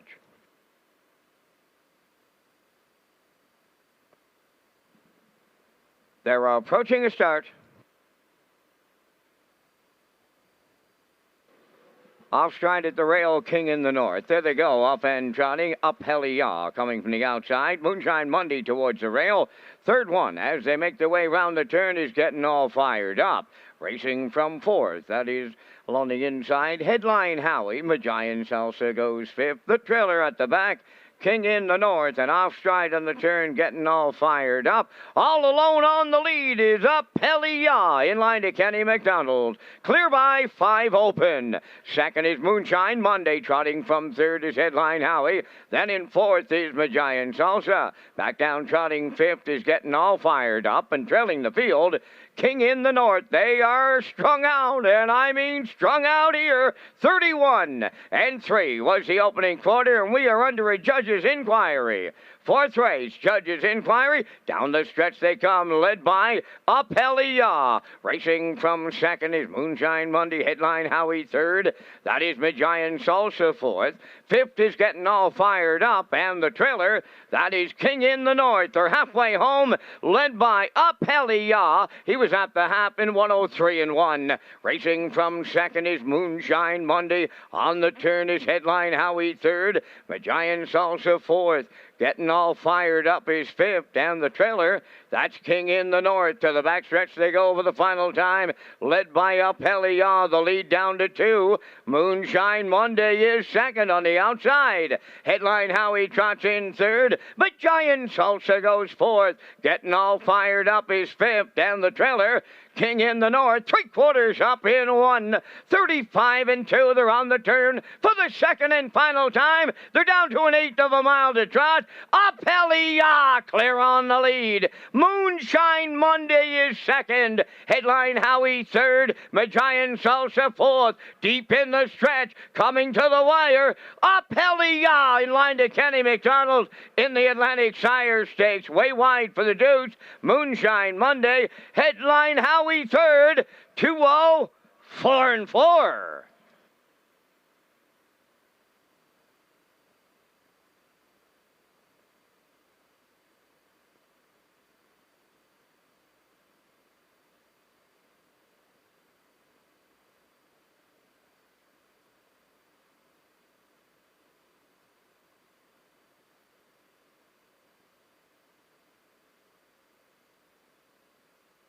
Judge's inquiry involves the conduct of the fourth race into the first turn after the start. Well, here comes the replay for race number 4, brought to you by Universum Media. Atlantic Sire Stakes, Prince of Rhode Island Harness Racing Industry Association 2-year-old trot for that $10,260 purse. Up Helia, Ken. Yeah, very sharp Redshores debut for the son of Armbro Barrister. Right to the top, 31-3, 103-1, and 135-2, and equals his lifetime mark. Chalk went up to the McDonald clan here. Claire McDonald gets a double, and her husband Kenneth McDonald with a nice job here, going all the way with Up Helia. That's Moonshine Monday, a very wide second, racing greenly throughout, losing some ground. He was about the 2-path there across the backstretch and around the final turn, then drifted out wide. So he'll need some adjustments and some learning with the trotting hobbles. He did finish second. Headline Howie gets third here, but it's Up Helia, a dominant score in Atlantic Sire Stakes in race 4. Again, there is a judge's inquiry.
Apelia, arriving at the fourth race winner's circle, trotting Bay Coal 2 by Umbro Barrister, off the Burnt Hanover Dam, Burnt with Finesse, owned by Riley Farms Limited of Summerside, colt bred by Greg McKenzie.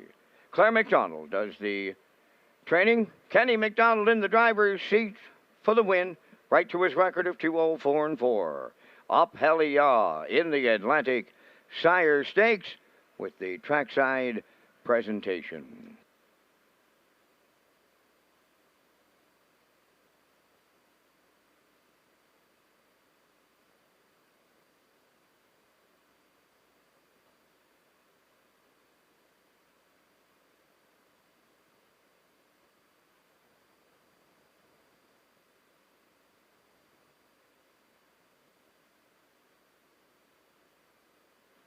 The fourth race judges' inquiry will not affect the first four finishers on the infield tote board.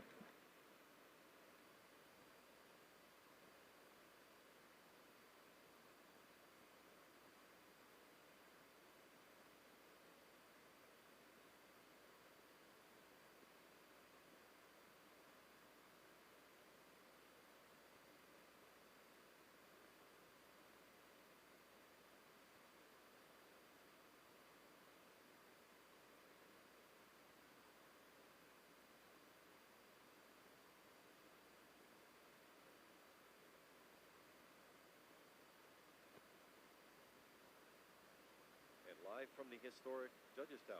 Check.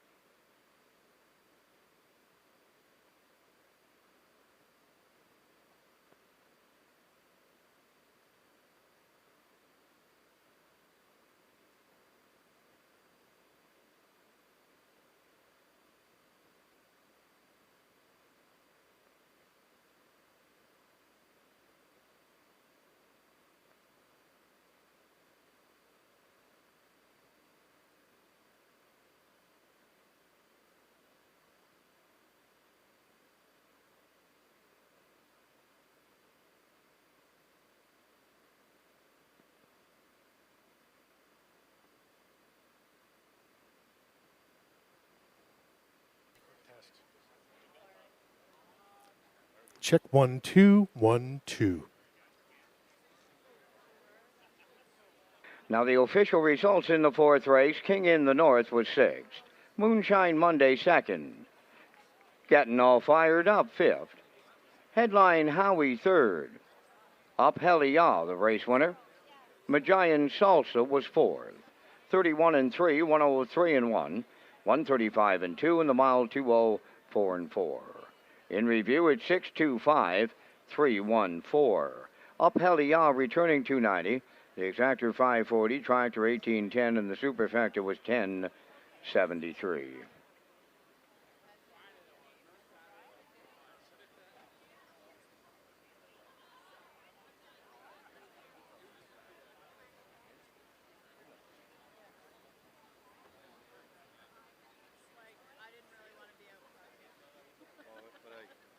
No, I know, but I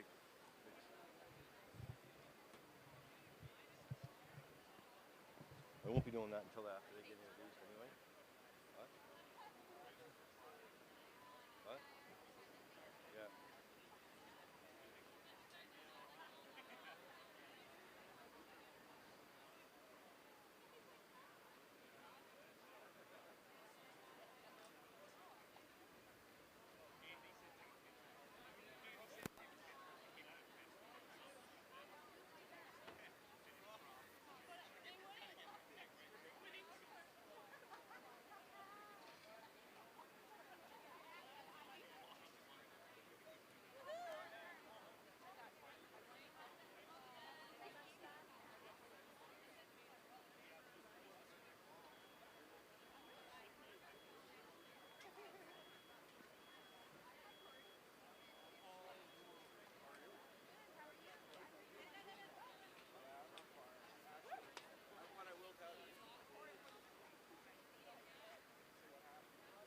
Ladies and gentlemen, we're going to go trackside for our Gold Cup and Saucer ambassadors with Lee Drake, the manager of racing and broadcast, and Kelly Feehan. She is the Gold Cup ambassador coordinator. And ladies and gentlemen, about to step off is the first Gold Cup ambassador, and she is Marley Gregory. Marley is the daughter of Frank and Marcy Gregory of South Winslow. She graduated from the Bachelor of Science program with a major in biology from the University of Prince Edward Island. She is looking forward to returning to PEI in January to begin her Bachelor of Science accelerated nursing program. Marley will be representing Hospice Palliative Care Association of Prince Edward Island as her charity. Marley is honored and excited to be representing harness racing as a 2021 Gold Cup and Saucer Ambassador.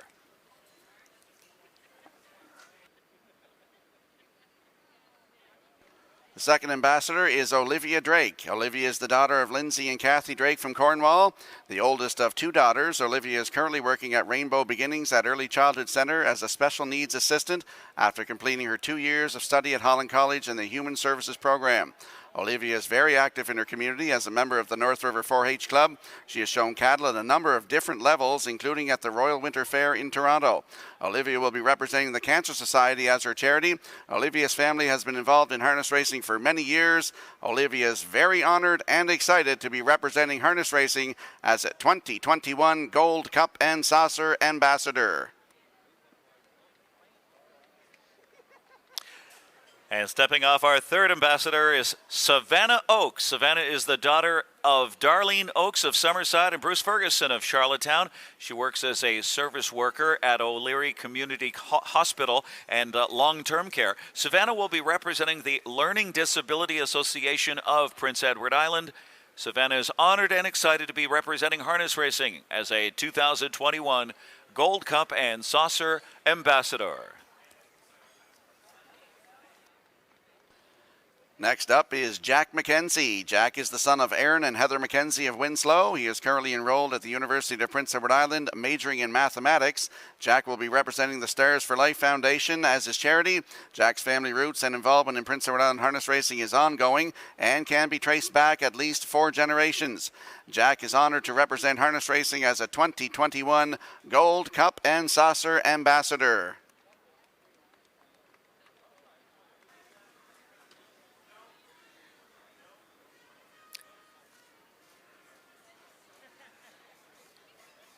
And Bailey Hendricken.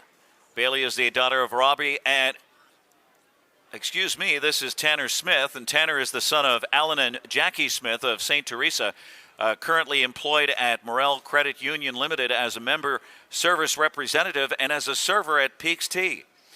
Tanner is studying at St. Francis Xavier University and hopes to receive an advanced bachelor's degree in business administration while specializing in accounting and minoring in economics. Tanner will be representing the Boys and Girls Club of Charlottetown as his charity for this year. He is excited to be a representative of harness racing as a 2021 Gold Cup and Saucer Ambassador. Next up is Bailey Hendricken. Bailey is the daughter of Robbie and Jennifer Hendricken of Blooming Point.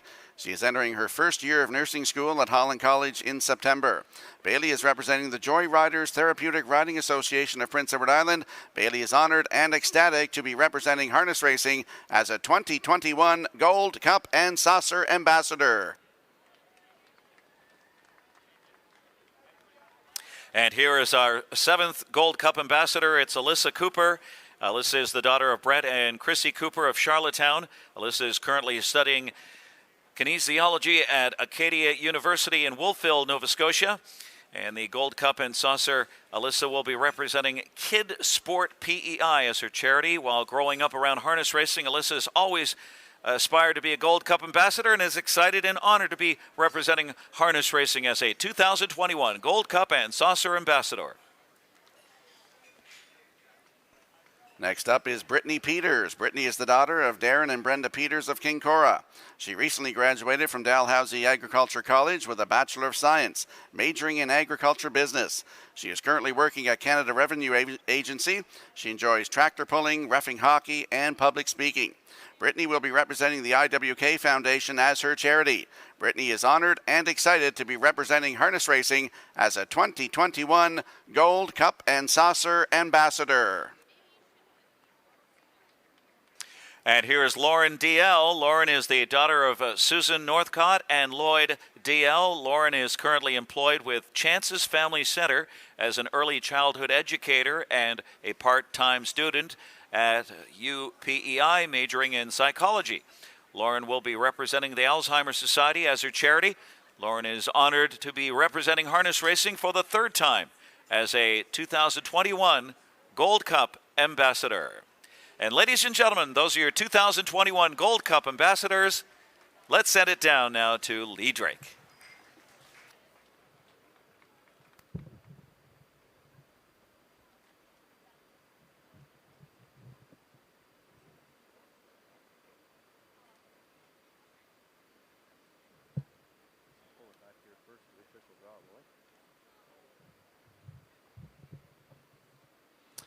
All right, well, thanks very much, Ken, and good evening, ladies and gentlemen. Before we proceed with the drawing of post positions for the 2021 Guardian Gold Cup and Saucer, I have an important update on this year's event. Under the conditions for the Gold Cup and Saucer, the top 3 finishers in each of the 3 trials advanced to the final. Today, our race office was informed that Evenwood Son of a Gun would not be able to participate in Saturday's final. As per conditions for the Gold Cup and Saucer, Evenwood Son of a Gun will be replaced in Saturday's final by one of the 3 horses that finishes 4th in the trials. The selection of that horse is done by a random draw. There are 3 pills numbered in 1 to 3 in the selection bottle, reflecting trials 1 to 3. Whichever pill is drawn will reflect which 4th place finisher will be in Saturday's final. The trial numbers and the corresponding horse, I'll let you know who they are now. Trial 1, Bugsy McGuire. Trial 2, Avatar J.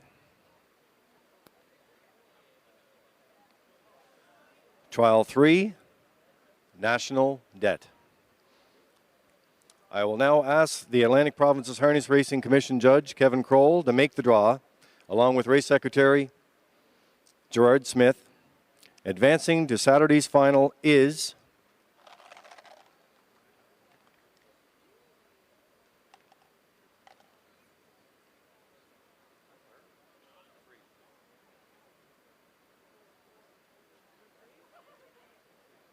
trial number 3, National Debt. National Debt moving to the Saturday final.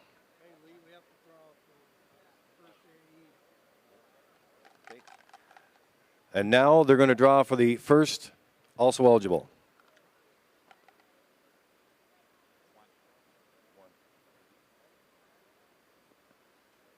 First also eligible, trial 1, Bugsy McGuire.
All right, ladies and gentlemen, it's time for the official draw for the Guardian Gold Cup and Saucer, and the ambassadors will select their horses and the post positions. Let's begin.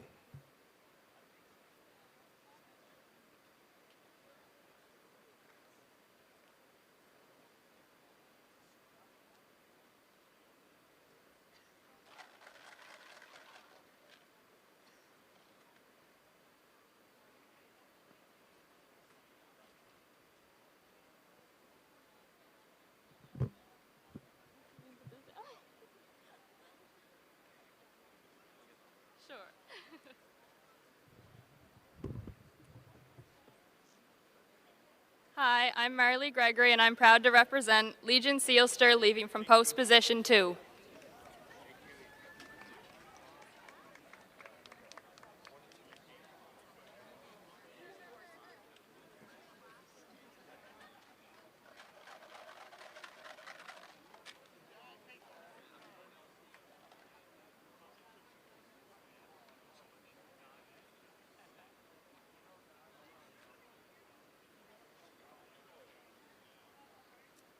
Hi, I'm Olivia Drake, and I am proud to represent Day Delight, leaving from post position 9.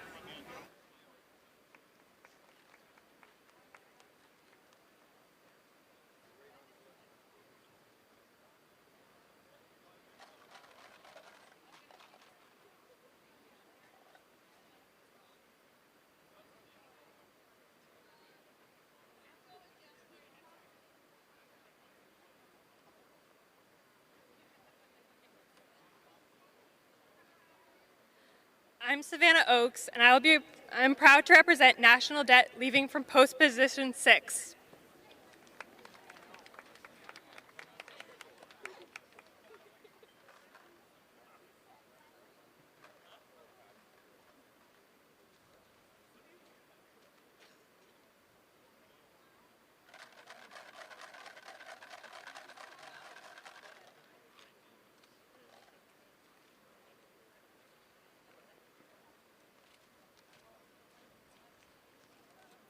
Hi, I'm Jack McKenzie, and I am proud to represent Smooth Lou, leaving from post position 5.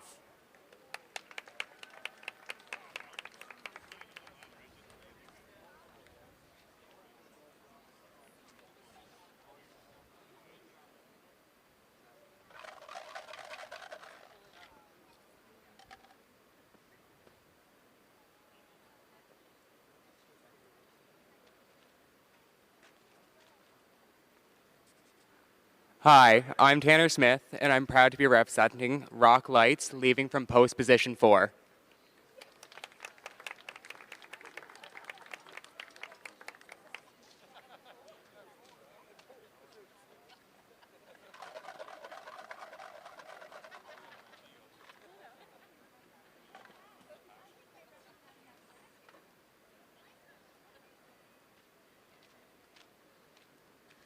Hi, I'm Bailey Hendricken, and I am proud to represent Time to Dance, leaving from position 8.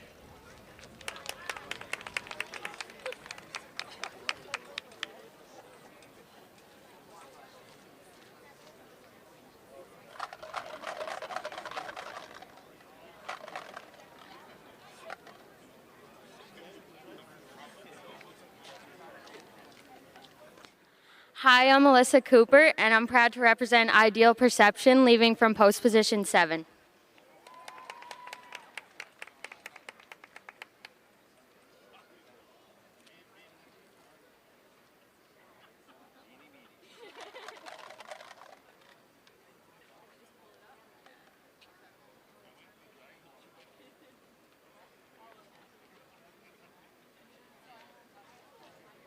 Hi, I'm Brittany Peters, and I'm proud to be representing Race 'em Up from post position 3.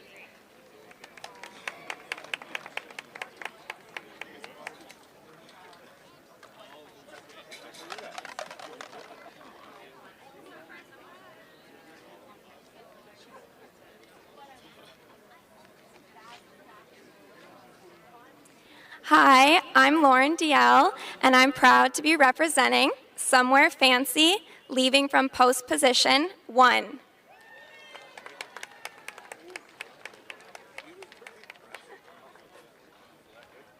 right, we got another presentation here. Can we get this sign here? Lauren, come on out. Should we hold that one side there? Yep.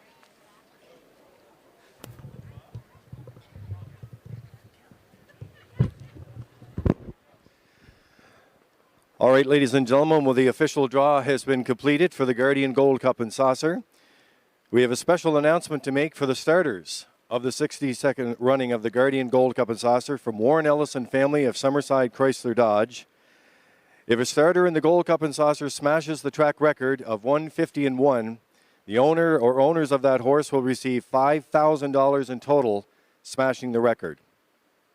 $5,000 to the owner of the winning horse if they smash the track record from Warren Ellison family of Summerside Chrysler Dodge. Thank you very much.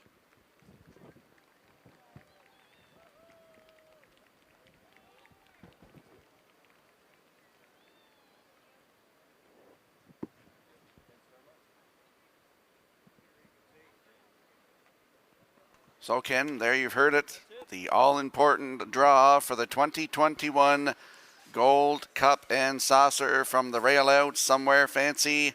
Post number 2 is Legion Sealster. 3 will be Race 'em Up. 4 is Rock Lights, Smooth Lou from post 5.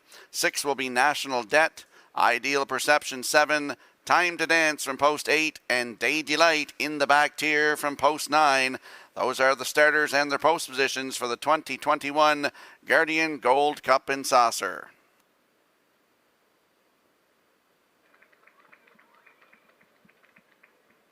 Ladies and gentlemen, in the upcoming 5th race, we have 2 late scratches. In race number 5, scratch 1, Lincoln Sealster, and scratch number 2, Philanthropist. 5th race, scratch the 1, Lincoln Sealster, and scratch the 2, Philanthropist. Refunds are available at all windows. If you'll turn to race number 9, in the 9th race tonight, scratch number 4, Union Man Hanover. 9th race, late scratch of 4, Union Man Hanover. And in race number 11 tonight, the 11th race, scratch number 4, Thank You All My Fans. Race 11, scratch the 4 entry, Thank You All My Fans.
If you have a look at your in-house monitors, you'll see that I'm going with a 4.36, as is Ken Workington, as is Nick Oakes. Gerard Smith a little different with a 4.65 in the upcoming 5th race. The horse and drivers will be on the track in a moment.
The 5th race on the track for the post parade. 1 and 2 were late scratches. Number 3, Winsun Rebel, owned by Darla J. of Charlottetown and Shelley Wilkie of Stratford.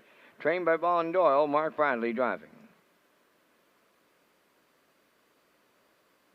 4, He's Marvelous, owned by Jackie Heffernan and Barry McLeod. Miles Heffernan Jr. to the trainer. Miles Heffernan Sr. drives. 5 is Doc's Ron Henry, owned by Donald and Leander Beaton of Portwood, Nova Scotia, trained by Donald Beaton, Rodney Gillis driving. Number 6 is Electric Sill, owned by Andrea and Ryder Runnison of Truro, Nova Scotia, trained by George Runnison. Todd Trites does the driving. Free Wi-Fi available at Red Shores. You can place your bets on PEI harness racing through HPI, bet.com, here at the track on your smartphone or tablet. What makes PEI such an amazing destination? There's so much to see and do. It's super laid back. We have impeccable taste. We're surrounded by characters. Some real salt of the earth types. Always ready to show you a good time. So, come hang out. Check in. Or swing by. Whatever you jam. Get out here and activate our island. Paid for by the government of Prince Edward Island.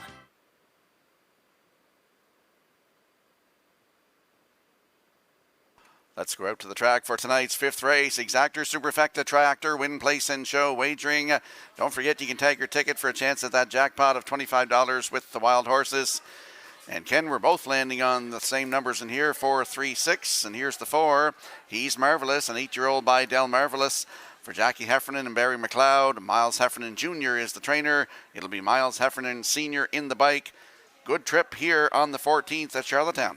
Yeah, He's Marvelous in this race that was decimated there by the late scratches, the 2 late scratches. This one, He's Marvelous has taken advantage of some class relief with a blowout win, and then just missed with another good speed try. Timed in 1:57.1. That's good enough here. Wheels right back on 2 days rest for Miles Heffernan.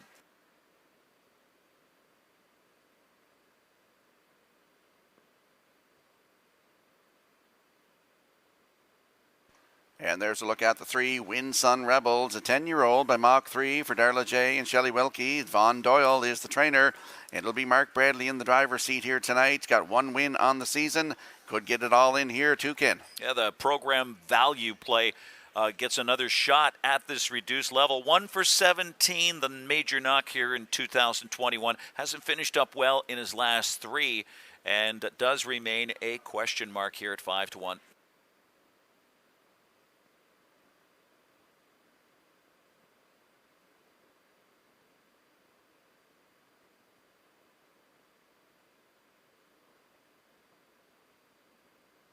There's the 6, Electric Sill, 13-year-old by Electric Stena for Andrea Renison and Ryder Matthews Renison of Truro, Nova Scotia.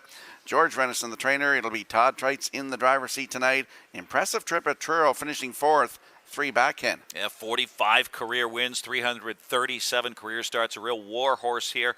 3-1 second choice on the morning line. Parked through a strong pace last out and had license to fade, but now gets some class relief, and it looks like it's needed here. Owns some tactical speed. I think Todd Treitz gets a chance to get aggressive here in just a 4-horse field.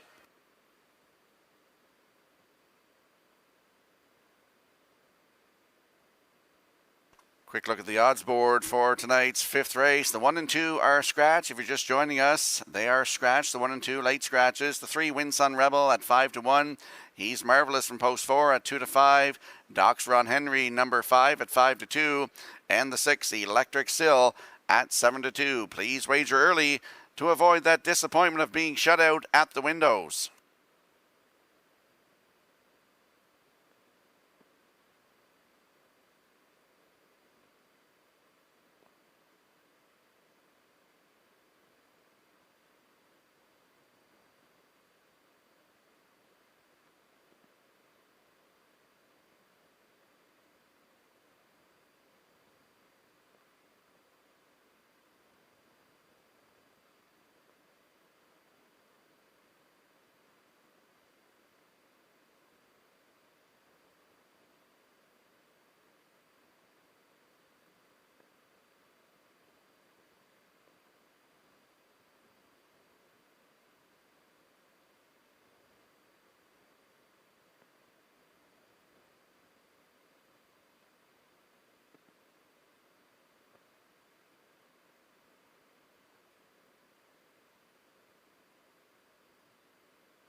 We give a birthday shout out tonight to Sandy McGuinness, watching at Redshores.ca. That's from your sister-in-law, Brenda McGuinness, and all of us here at Red Shores. I hope you're enjoying all the action tonight, and I hope you have a great birthday.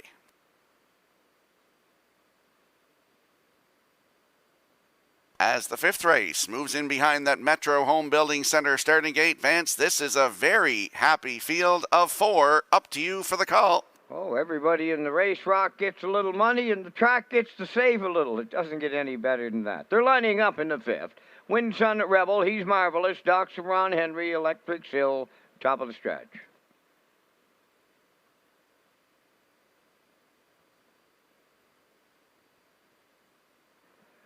They're approaching a start.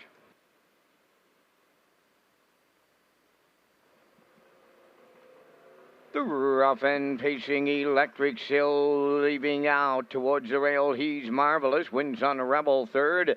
And Doc's Ron Henry trails. They round the turn led by He's Marvelous. To his outside, that is Electric Sill. About to take the 2-hole ride. Then racing 3rd is Wins on a Rebel. And the trailer 4th is Doc's Ron Henry. So along the backstretch, going to the opening quarter, led by He's Marvelous in line to Miles Heffernan Sr. Right on their back in the 2-hole Electric Sill. Racing from 3rd is Wins on a Rebel. Trailing the field, Doc's Ron Henry, 29 seconds flat was the quarter as they move round the turn, led by He's Marvelous. Racing from 2nd, that's Electric Sill. Continuing 3rd is Wins on a Rebel. Then the trailer 4th is Doc's Ron Ron Henry. They approach the opening half mile, and He's Marvelous will be the midway point leader. Racing from second, that is Electric Sill. Winson Rebel continues third, with Doc's Ron Henry fourth. 58-3 was the half. They'll move round the paddock turn for the second time, and they're chasing He's Marvelous at 5-8. Electric Sill is second, Winson Rebel third, Doc's Ron Henry fourth. To the backstretch they go. Final time, He's Marvelous the leader. Out of the two-hole, there goes Electric Sill up to challenge. Back into third is Winson Rebel, and the trailer on the outside, Doc's Ron Henry. 3/4 in the books, 1:28-1. He's Marvelous up the rail, the leader. Electric Sill on the outside, just a neck away. Winson Rebel third and Doc's Ron Henry fourth. They're turning on home. He's Marvelous the leader. Electric Sill on the outside second. Deep in the stretch, He's Marvelous and Heffernan go all the way. Electric Sill second. Winson Rebel is third. Time for the mile in 1:57-1.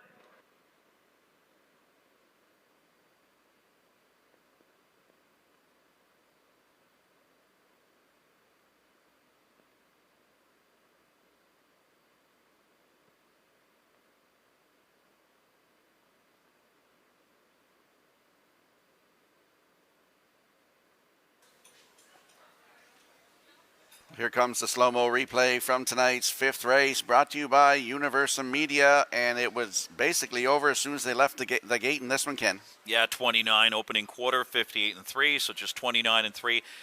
Middle half here, 59-1. He's Marvelous, Miles Heffernan. And this one, as we pointed out, was very sharp in his last two, kind of reignited his form. Won at Inverness in there, 2 minutes and a fifth, and just missed in 1:57-1.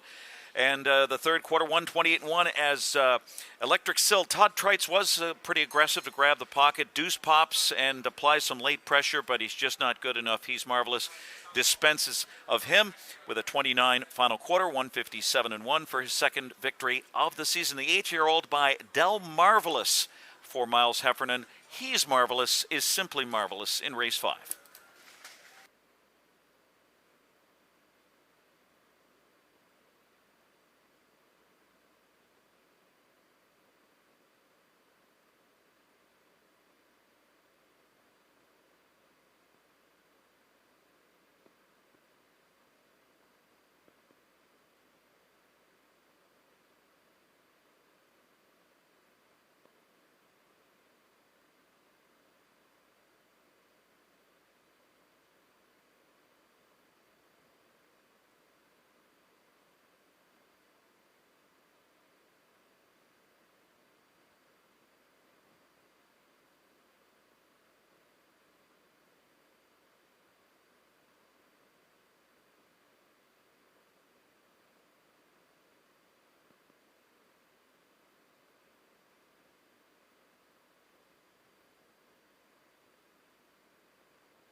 He's Marvelous, arriving at the fifth race winner's circle, by pacing Gelding Gate by Del Marvelous. From the Dragon Again Dam, Salinas Joy, owned by Jackie Heffernan and Barry McLeod, trained by Miles Heffernan Jr., driven to victory by Miles Heffernan Sr. Time of the mile in 1:57-1. He's Marvelous, pricing them up in the fifth.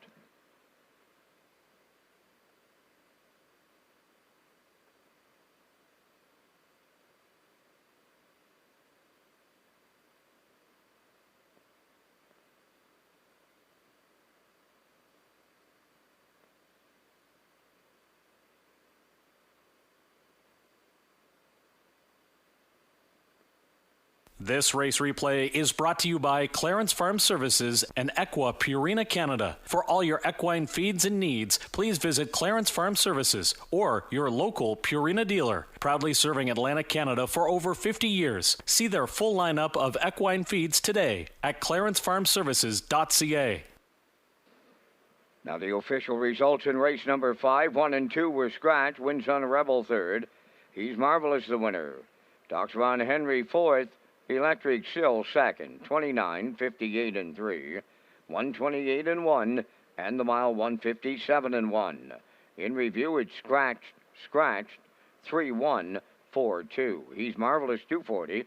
Exactor 510. Triactor 1410. Superfecta $1.29.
Redshores is pleased to announce the return of Harness Racing Karaoke Star on Thursday, August 19th at trackside.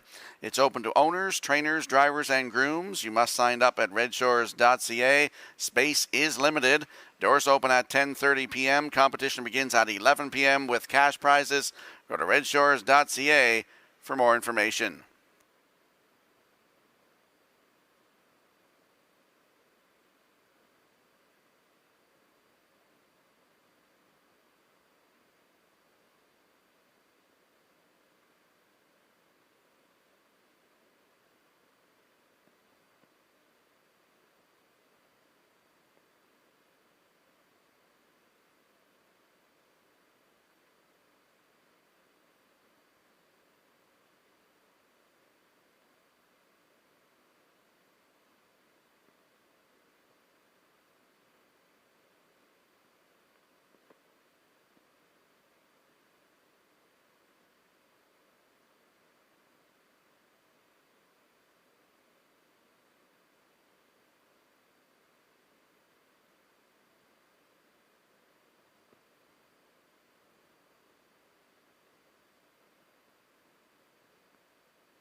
Tonight's sixth race is a division of the Atlantic Sire Stakes for the 3-year-old trotters on Post Parade. Number 1, First One Here, owned by Donald McRae of Vernon Bridge, Jason Hughes, training and driving.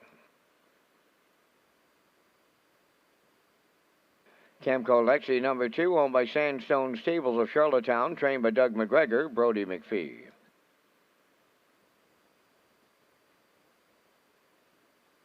Haley Wickenheiser, number 3, owned by Edward Blaisdell, Rick Adams, Deborah Wilson, and Thane Arsenault, trained by Jack Arsenault, Walter Chevry driving.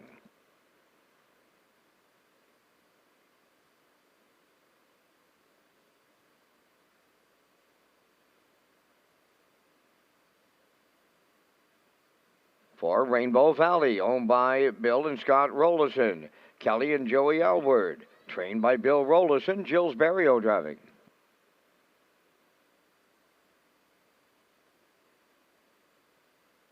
Five is Fireball Friday, owned by Miles Heffernan of Montague. Miles does the driving. Miles Heffernan Jr. is the trainer. 6, Dusty Lane Apollo, owned by But We Hear Now Stable of Charlottetown, trained by Danny McDonald. Tonight, Kenny Arsenault. Number 7 is Gala Wind, owned by Michael Bailey of Morel, trained and driven by Mark Campbell. Down to 2 minutes wagering time on race number 6. Race Day Live continues from the legendary Charlottetown Driving Park. HPI Nationwide on Redshores Racing is underway now.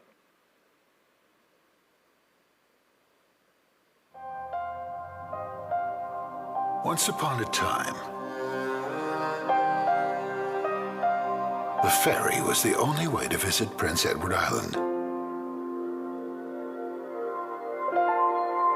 Some say it still is.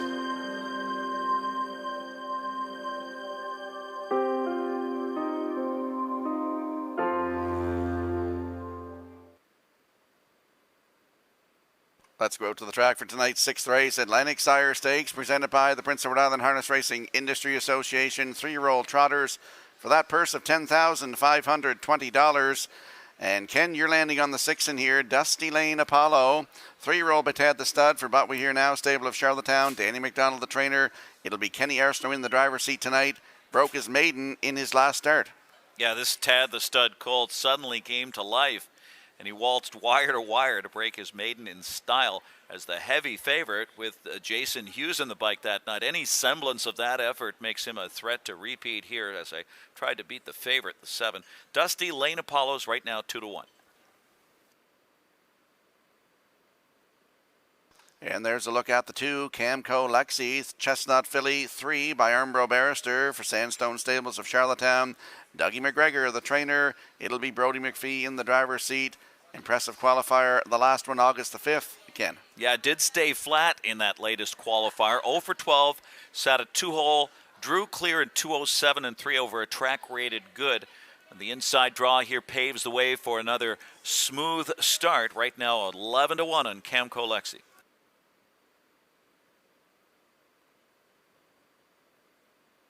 And there we see the 7. My top choice in here is a Gala Wind, 3-year-old black filly by Armbro Barrister for Michael Bailey of Morel. He's also the breeder. Mark Campbell is the trainer and the driver. Made a break in the last start at Summerside, McKinn. Yeah, kind of a tough post here and situation to break that 0 for 11 Schneid, but this Mark Campbell tuned filly has shown some positive signs. A runner-up to a good one, Dusty Lane Milo on July 6th.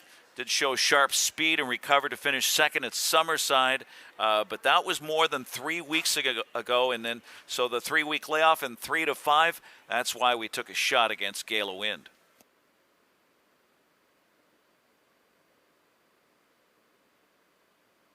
Quick look at the odds board for race number 6, Atlantic Sire Stakes, presented by the Prince Edward Island Harness Racing Industry Association. 3-year-old trot. First one here on the rail at 20-1. Camco Lexi is 14-1. Haley Wickenheiser from post 3 at 28-1. Rainbow Valley is the 4 at 7-1. Fireball Friday from post 5 at 5-1. Dusty Lane Apollo is the 6 at 9-5. And the 7, Gala Wind, at 3-4. Please wager early to avoid being shut out at the windows.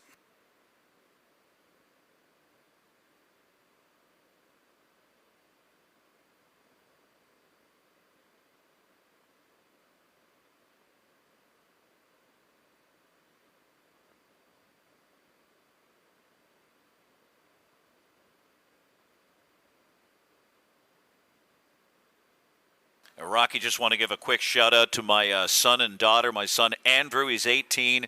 He's going into his first year at Stevens Institute of Technology in Hoboken, New Jersey.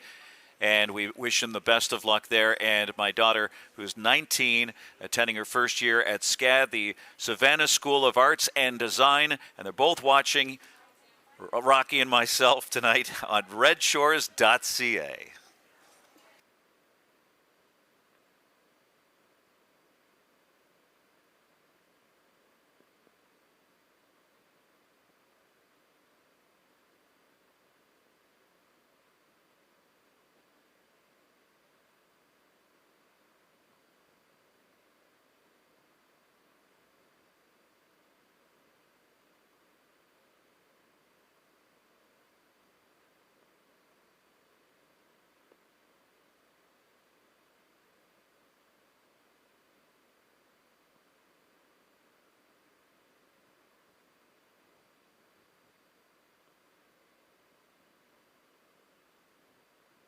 It's the 6th race, moving in behind the Metro Home Building Center starting gate. Atlantic Sire Stakes, sponsored by the Prince Edward Island Harness Racing Industry Association.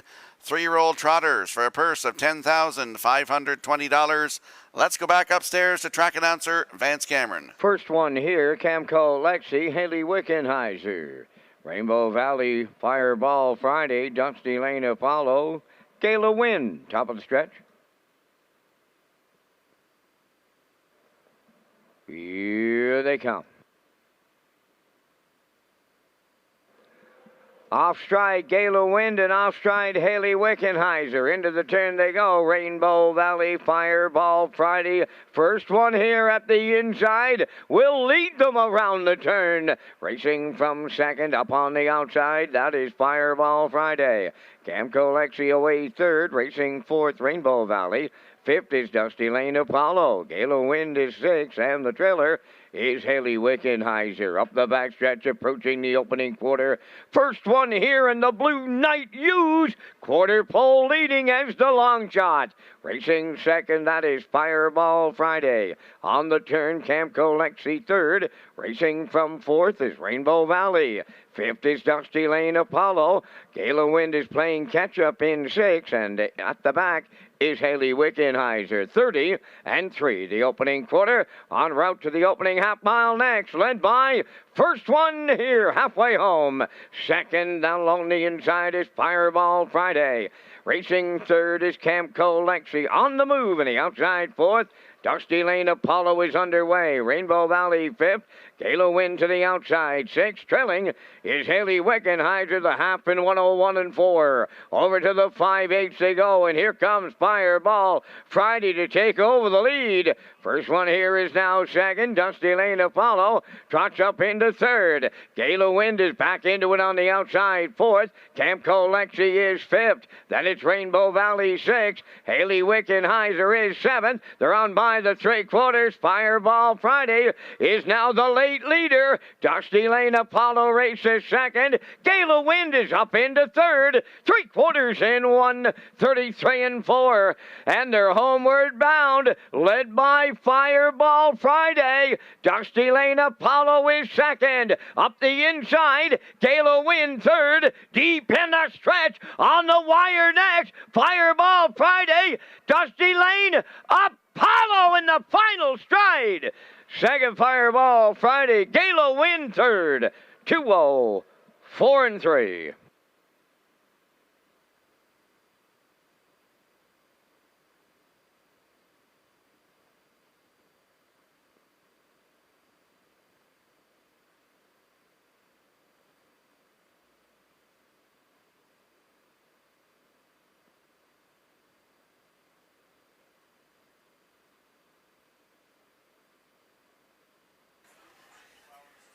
Here comes the slow-mo replay for race number 6, brought to you by Universum Media.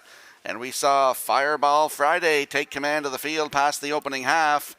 And Dusty Lane Apollo makes it 2 in a row here, Ken. Yeah, early breakers, Haley Wickenheiser and Gayla Wind, who recovers, makes a nice recovery to finish third here. Fireball Friday, as you point out, Deuce pops past the half, takes charge, and looks pretty sharp here as Miles Heffernan looks for back-to-back wins tonight. But it's Dusty Lane Apollo, first over a long way for Kenny Arsenal, and Dan McDonald right here is going to nail that one on the line. Second career victory and a second win in a row for the son of Tad the Stud. Dusty Lane Apollo in 2:04.3 last quarter, 30-4. Dusty Lane Apollo nails Fireball Friday on the line in Atlantic Sire Stakes, race 6.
Dusty Lane Apollo arriving at this sixth race winner's circle.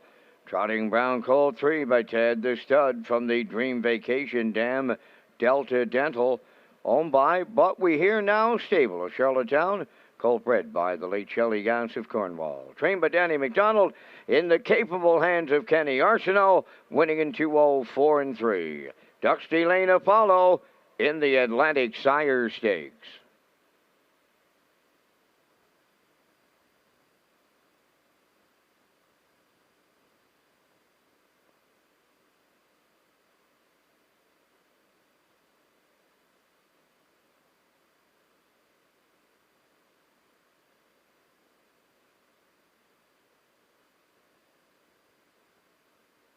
Last call, 50-50. Gayla's heading into the top of the park right now. This is your last call for 50-50.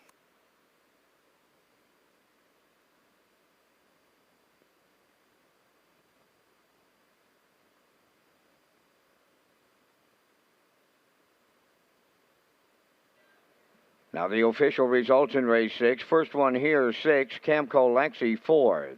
Haley Wickenheiser was 7th. Rainbow Valley, 5th. Fireball Friday was 2nd. Dusty Lane Apollo, the race winner. Gayla Wind finished 3rd. 30-3, 101-4. 133-4, and the mile 2:04.3. In review, 647, 5213. Dusty Lane Apollo paid $410. The exactor $15, triactor $31.80, and the superfecta was $22.60. Gail just informs me that right now, $1,400 to the winner. Get your 50-50 draw tickets. She's heading into the top of the park. Last call.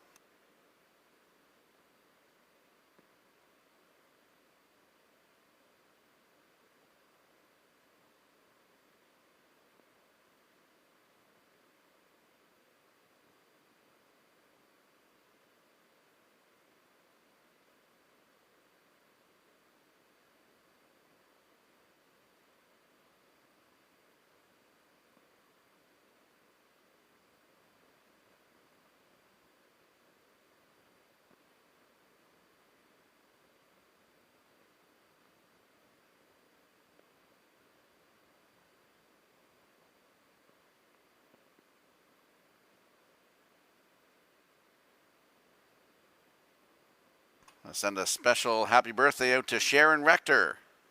From all of us here at Red Shores, have a happy birthday.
Tonight's seventh race is the Joe Smallwood Memorial. Number 1 is The Nun, owned by Redland Farms of Bible Hill, Nova Scotia, trained by Earl Smith, Brody McPhee driving.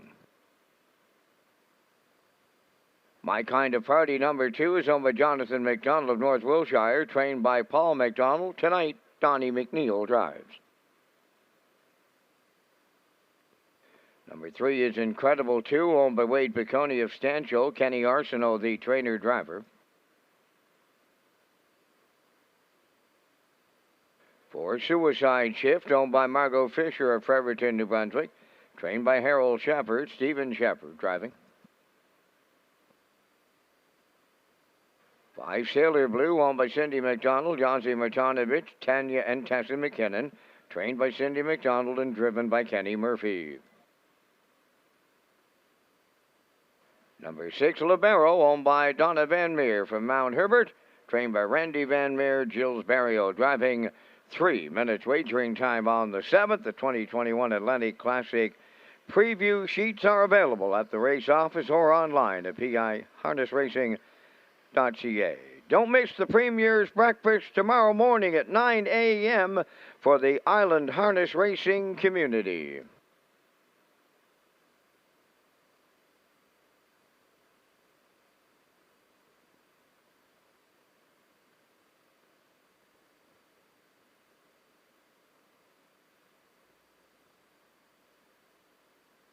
Let's head out to the track for tonight's 7th race. Exactor, Superfecta, Triactor, Win Place, and Show Wagering. It's the Joe Smallwood Memorial. And Ken's landing on the 5 in here, as am I. Sailor Blue, 6-year-old mare by Armbro Barrister for Cynthia McDonald, Yossi Martinovich, Tanya McKinnon, and Tessa McKinnon. Cindy McDonald is the trainer, and Kenny Murphy in the driver's seat here tonight. Has 2 wins on the season, looks for number 3 tonight, Ken. Yeah, Rocky, I just think that I'm guessing this is the class of the field in here. Raced as high as the open level this summer. I could see those lines on the fringes. While race time to 1:59 and 1 recently, This is a class drop you just can't ignore here, and this one has a chance to take control at 8-5 right now.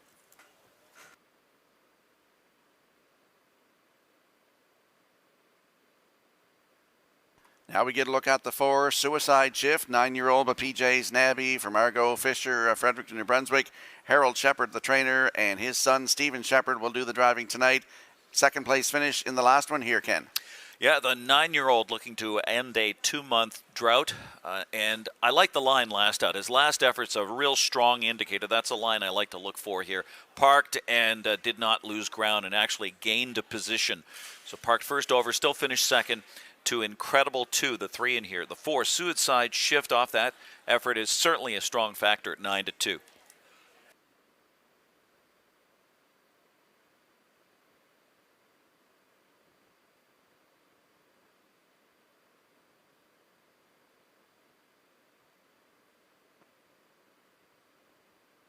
And there we get a look at the 3 Incredible 2, my second choice in here. Ken's third choice, a 3-year-old filly by Angus Hall for Wade Baconi of Stanchel.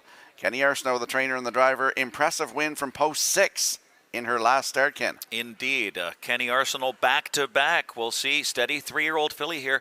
Hasn't missed the board in all 8 starts this season. Draws better fresh off an easy wire-to-wire win over Suicide Shift as the heavy favorite and is the favorite tonight at 8-5. So we went 5, 4, and 3.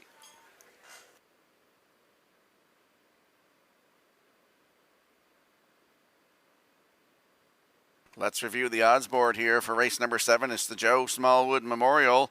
The Nun on the rail at 16-1. My Kind of Party is 2 at 8-1. The 3 Incredible 2 at 2-1. Suicide Shift from post 4 at 7-2. Sailor Blue post 5 7-5. And the 6 Libero at 2-1. Don't get shut out. Please wager early.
Well, a great owner, trainer, driver, breeder, horseman is remembered here tonight in race number 7. He also won the Gold Cup and Saucer, I believe, twice with Saul's Pride. Great man. He's remembered and honored here tonight. It's the Joe Smallwood Memorial, and they are moving in behind that Metro Home Building Center starting gate for race number 7. Let's go back upstairs to track announcer Vance Cameron. The Nun, My Kind of Party, Incredible 2, Suicide Shift, Sailor Blue, Libero. Top of the stretch.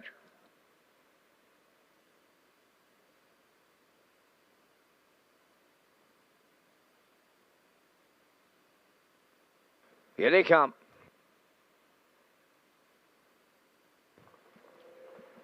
The rough and trotting Incredible 2 is the first one away. Between horses, Suicide Shift. Then to their outside comes Sailor Blue. Farther out is Libero fourth. Then in fifth, that is the Nun. And My Kind of Party will be the early trailer. Up the backstretch led by Incredible 2. In line to Kenny Arsenault. Suicide Shift is second. Sailor Blue from the outside about to drop in to be third. Racing fourth is Libero. The Nun is fifth. Then the trailer, My Kind of Party, on by the opening footer.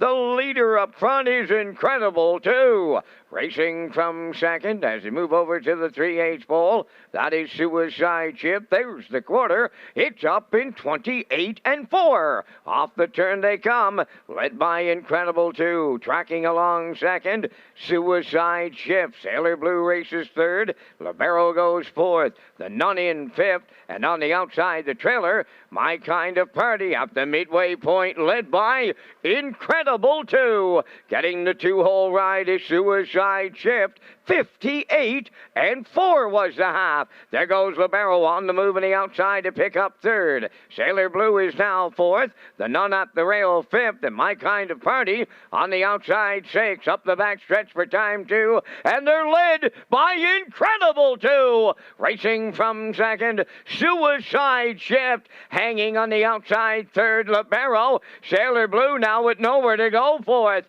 Racing fifth, My Kind of Party.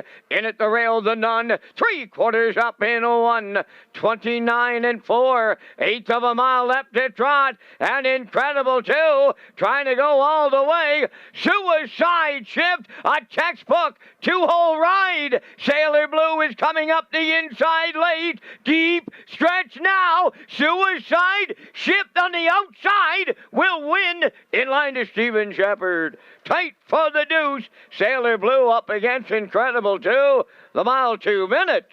1/5.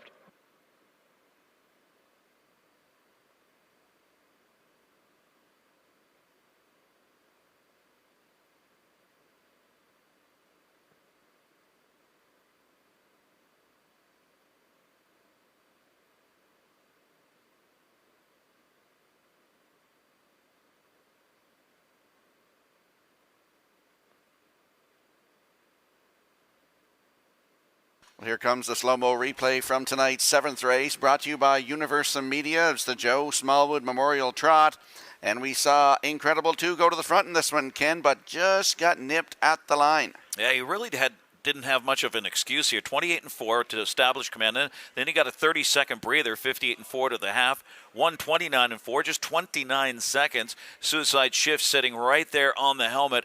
Deuce pops, and as we pointed out in the pre-race analysis, that last line was the indicator where you get parked and you don't lose ground. In fact, he gained ground last out to finish second, and right here is going to get it all. Stephen Shepard with a perfect drive for the Harold Shepard trainee, the 9-year-old. Suicide Shift with his second win of the season, 2 minutes and a fifth, and that is, I believe, it's a new lifetime mark for the 9-year-old. Suicide Shift, the hobble trotter here, nails it on the line for Stephen Shepard. Nice job with the 5. Sailor Blue second, so we had it reversed here, and the 3 Incredible 2 was third.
Now returning to the 7th race winner's circle, number 4, Suicide Shift, trotting race stallion 9 by PJ's Navy.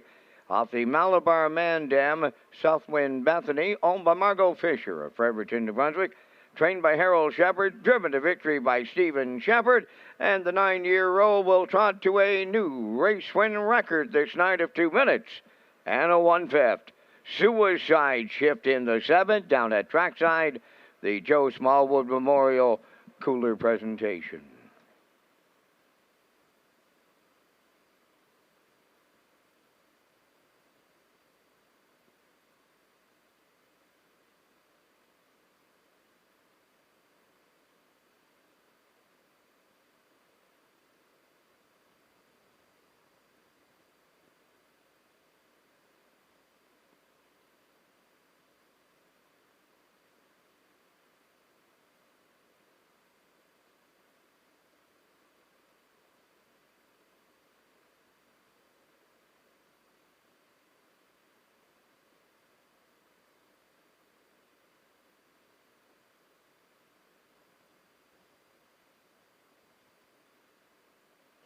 Now the official results in the 7th race, the Nun 5th, My Kind of Party 4th, Incredible 2 3rd, Suicide Shift the race winner.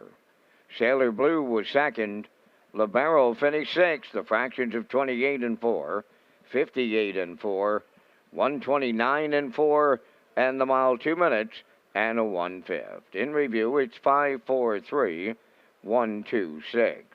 Suicide Shift returning 780. The exactor 2430. Triactor was 80-80. And the superfecta 3479.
Start talking. I'll start talking, Ken.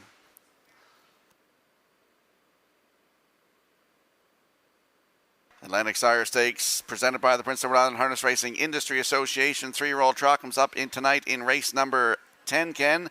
We have a marquee matchup in here. Absolutely. The top 3, 2, 3, and 4, Dusty Lane Milo, Mr. Finley Ridge, a big rematch there. And a little go-go to add some spice as well. Dusty Lane Milo, 2 wins, 2 seconds at 4 starts this season. Fresh off a narrow loss to the well-rated a little go-go. Mr. Finley Ridge, some bridle changes tonight, blind to blinkers. 7-time winner last season, was a star, 9 for 14 career. Didn't have quite that knockout punch in his last 2.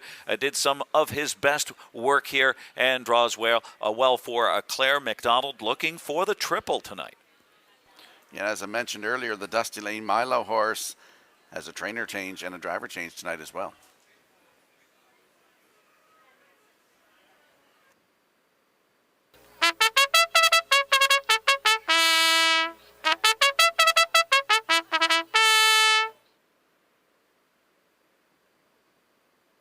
Evening's 8th race, My Biggest Fan Foundation Pace. Sylvia Trackside presentation on post parade. Number 1, J.J. Briand, owned by John Davidson Sr., St. John, New Brunswick. John is the trainer driver.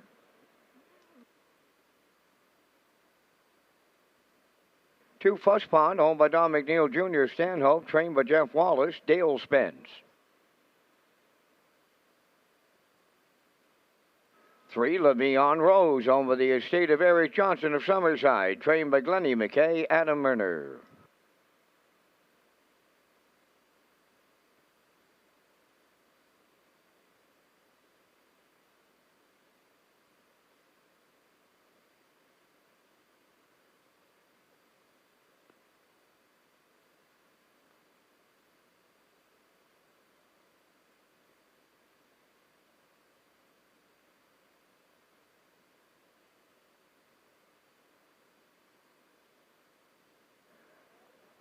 Four will be parading at the back. Here is the 5, Lorne Valley Barb, owned by Barry McLeod of Cardigan, trained by Jack Arsenault, Miles Heffernan drives. Back in the game, number 6, owned by Kevin Harvey and Charles Bolden, Kenny Arsenault, the trainer driver. Warwi Eula, number 7, owned by David McDonald of Belfast, trained and driven by Jason Hughes. 8, Dueling Banjos, owned by Jay and Mary Jean Noy, Denise and William Andrew. Jay does the training. Mark Campbell's in the driver's seat.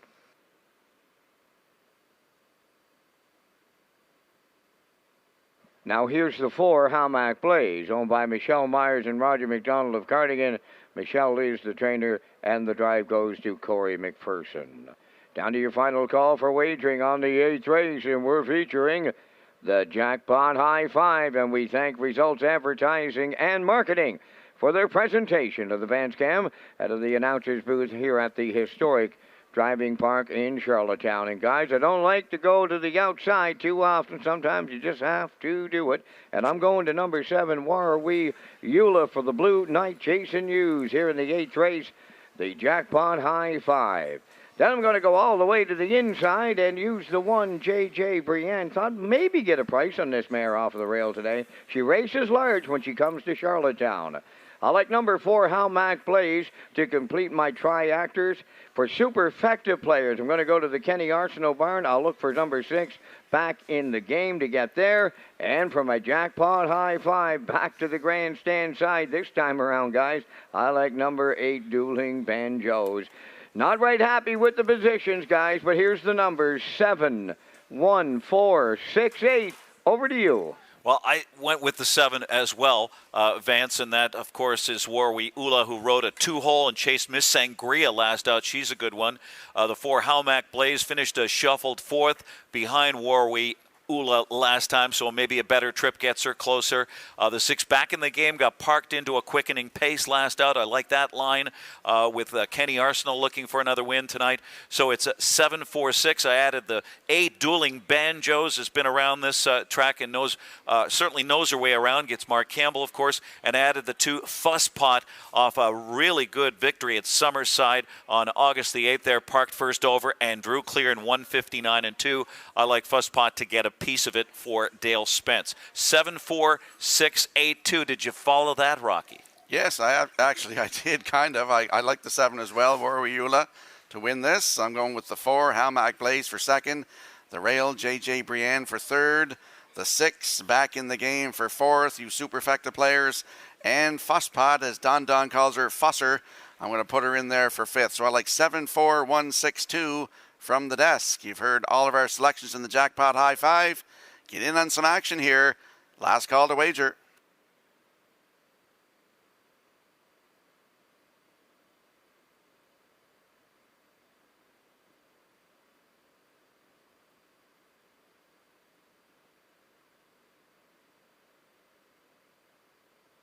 Quick look at the odds board here for race number 8. It's the My Biggest Fan Foundation Pace. JJ Brienne on the rail at 2-1. Fuss Pot from post 2 is 11-1.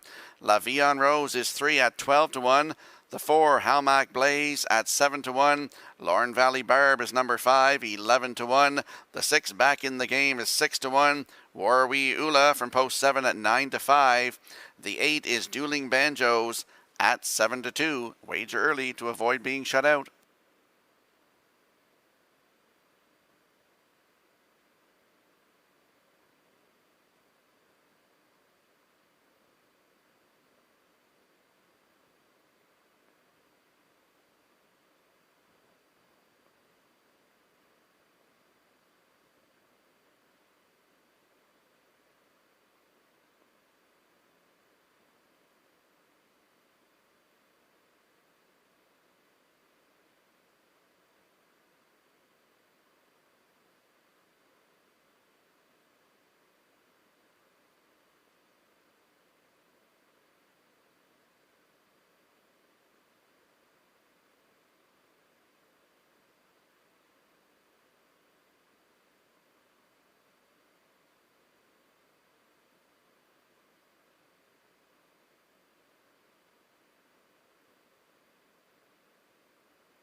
Shout out to everybody watching tonight at Redshores.ca and to those of you joining us live, of course. We really appreciate your business here tonight. As the 8th race moves up to the Metro Home Building Center starting gate, it's the My Biggest Fan Foundation Pace with trackside presentation. Let's go back upstairs to track announcer Vance Cameron. JJ Brienne, Fuss Pod. La Vie en Rose, Halmac Blaze. Lauren Valley Barb back in the game. Warwee Ula. Dueling Banjos, top of the stretch.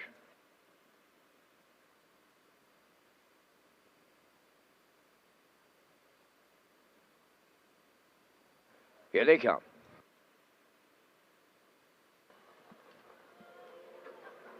There they go, up and pacing. JJ Brienne back in the game, are leaving out. Oh, and they're hooked up into the turn. A lot of confusion here in the early going. Racing up front on the outside to the lead. That is back in the game. JJ Brienne is second, up into third. Halmac Blaze. Now in fourth, Fuzzpot. Racing from fifth, La Vie en Rose. Then in sixth, along the inside is Lauren Valley Barb. Racing seventh, Warwee Ula. And trailing the field, Dueling Banjos. And there goes the inquiry sign. 8th race now under a judge's inquiry. They're on past the opening quarter. JJ Brienne and Johnny D right on the engine. 28-1 was the quarter, and she leads by 2.5. Racing second is back in the game. Then in third, that is Halmac Blaze. Fuzzpot at the rail fourth. Then in fifth, La Vie en Rose. Racing sixth, that's Lauren Valley Barb. Seventh is Warwee Ula, and the trailer is Dueling Banjos. At the midway point, alone on the lead is JJ Brienne in 57-1. Racing from second is back in the game. Third up the rail is Halmac Blaze. On the move in the outside fourth, La Vie en Rose. Then up the rail, Fuzzpot is fifth. On the outside, Lauren Valley Barb in sixth. Warwee Ula is seventh, and trailing the field, Dueling banjos. Up front, it's still J.J. Brienne. Down to a quarter of a mile to go. Back in the game is closing in. From the outside, Le'Veon Rose third. On the cones fourth. Halmack plays the 3/4 in 1:27 and 1. Approaching the 7/8. J.J. Brienne is still there. Turning for home. Back in the game second. Le'Veon Rose is third. Up the inside fourth. That is Halmack plays. Look at this finish. Set the camera up. Here's Lauren Valley Barb. She got it all. Fuzzpot up second. We need a show photo. Time for the mile in 1:58 and 3.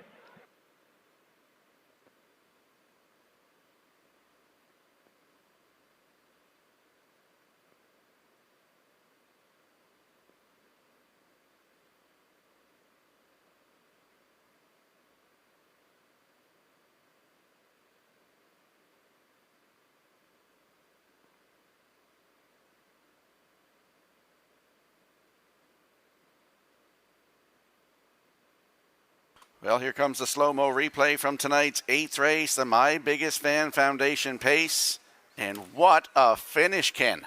Yeah, it was wild here. They're coming from everywhere in this one. 28-1, 57-1 sets it up, 127 and 1/5 as they turn home. J.J. Brienne, who basically carved it out here, and they start to close in from everywhere. Back in the game, took over, and Warwi Ula was on the far outside. The favorite never gets a chance, was forced way wide, trying to squeeze up the cones is for Halmack Blaze. Fuzzpot is right there, gets the deuce, but it's Lorne Valley Barb. Miles Heffernan doubles up here with his second win of the night. Third win of the season for the daughter of Articulator, Lorne Valley Barb, off a 5th place finish, gets it all here on the line in 1:58 and 3/5, but hold all tickets, judges' inquiry.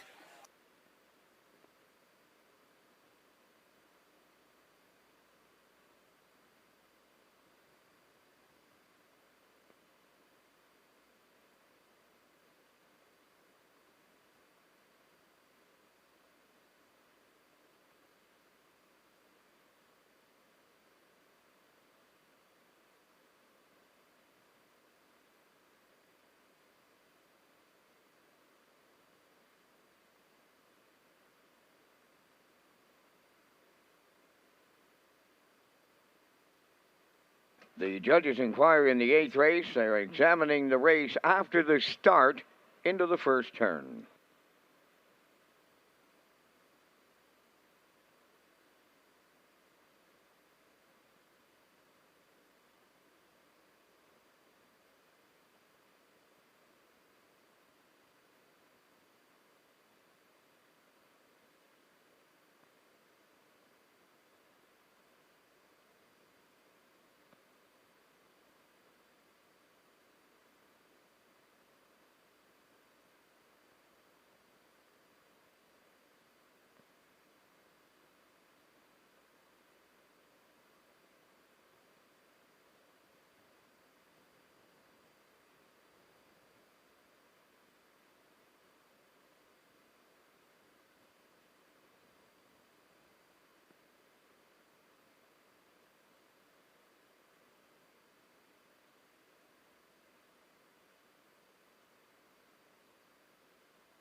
The judges' inquiry continues in the 8th race. At the present time, numbers 6 and 7 have finished third in the dead heat.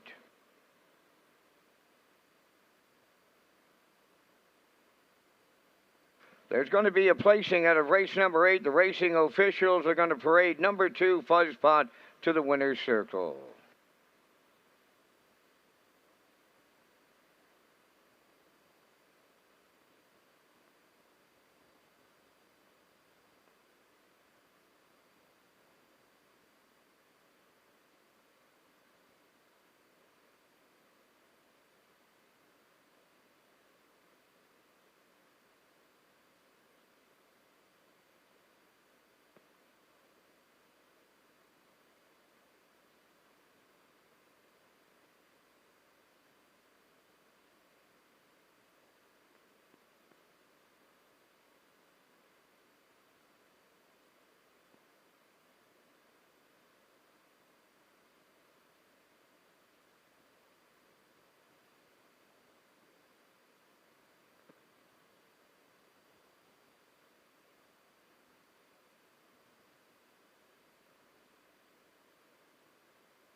There's Fuzzpot arriving at the 8th race winner's circle, bay-pacing mare 4 by Arts Peak. From the Dragon Again Dam, Moonlit Dragon, owned by Don McNeil Jr., Stan Hope, trained by Jeff Wallace. Dale Spence in the driver's seat for the winning ride. There will be an adjustment to the mile. That is 2, Fuzzpot, place first in the 8th race at trackside. My Biggest Fan Foundation joining us tonight in big-time numbers has the cooler presentation.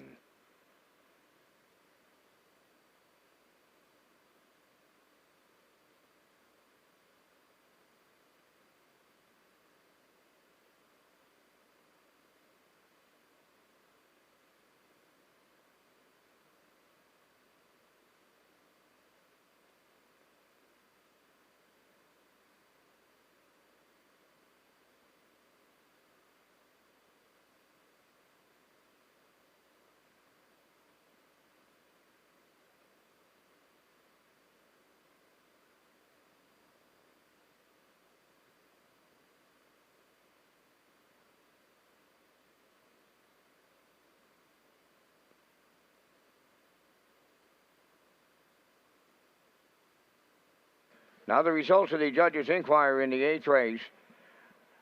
Racing officials deemed that number 5, Lorne Valley Barb, interfered with numbers 2, 3, and 4 after the start into the first turn. Lorne Valley Barb finished first place, 7th for interference.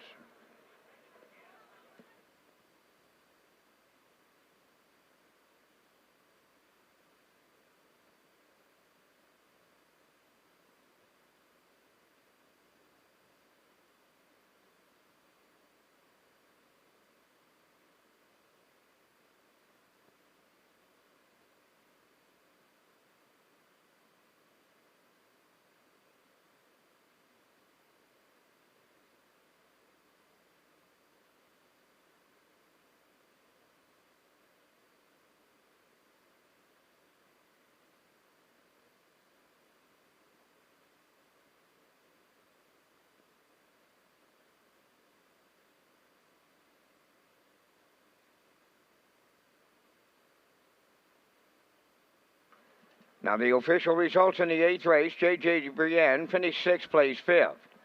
Fuzzpot finished 2nd, place 1st. Levion Rose finished 7th, was placed 6th. Hamac Blaze finished 5th, placed 4th.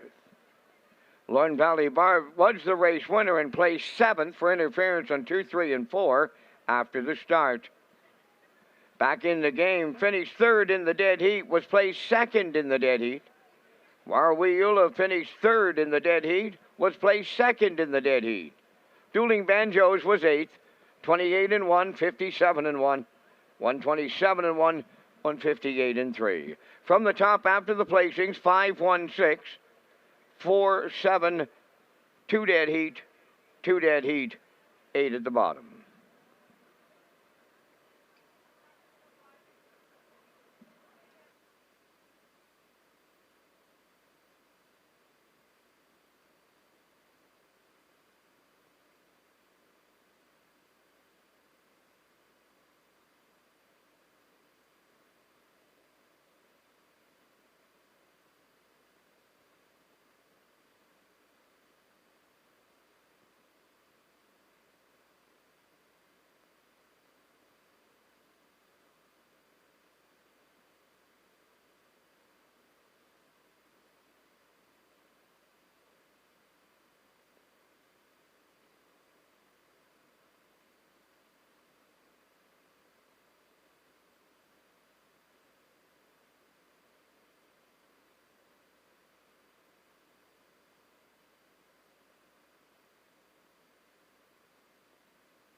The $5,000 Smash the Track record promotion. If the winning horse in the 62nd edition of the Guardian Gold Cup and Saucer smashes the track record of 150-1, the ownership of the horse will receive a check for $5,000 from Warren Ellis and the family of Summerside Chrysler Dodge, Ken. Yeah, the $5,000 Smash the Track record in the Guardian Gold Cup and Saucer from Warren Ellis and family of Summerside Chrysler Dodge.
Arnold, the paper boy on the 9th race post parade, owned by Bill Kinney of Hunter River and Gary Ford of Stratford, trained by Vaughn Doyle, Mark Bradley driving.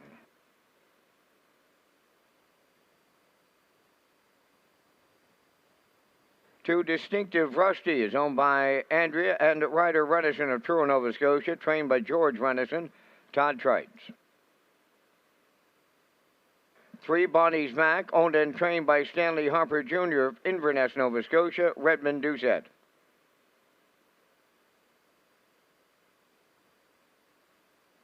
4 is Scratch, 5 is Slide Guitar, owned by David Dowling and Brittany Watts of Springvale. David is the trainer driver. 6 is Scratched and Will Not Go. There's 5 minutes wagering time on race number 9. Race Day is a Red Shores Broadcast Network and produced by Universum Media.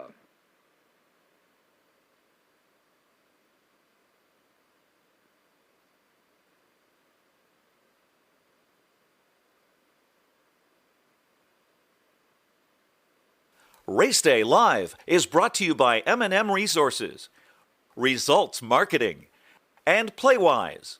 Thanks for your support this season.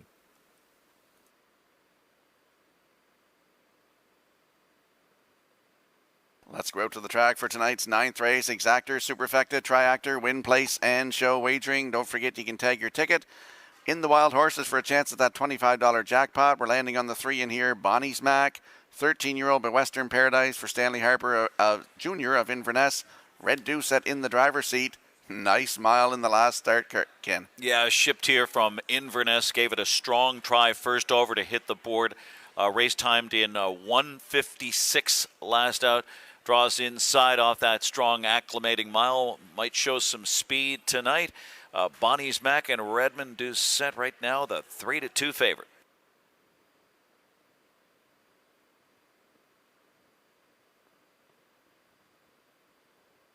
And there we get a look at the 5, Slide Guitar, 7-year-old by Brandon's Cowboy for David Dowling and Brittany Watts. David is the trainer and the driver. Finished 5th in his last one. He also paced a nice trip, Ken. Yeah, 0 for 18 on the season, but there was a first in 1:57 and 3-4 starts back where he was disqualified. That was on July 17th. He's been hinting since dropping to this level. It just needs a decent speed target. I don't know if he's going to get it here in a 4-horse field. 8-5 with David Dowling. Slide Guitar.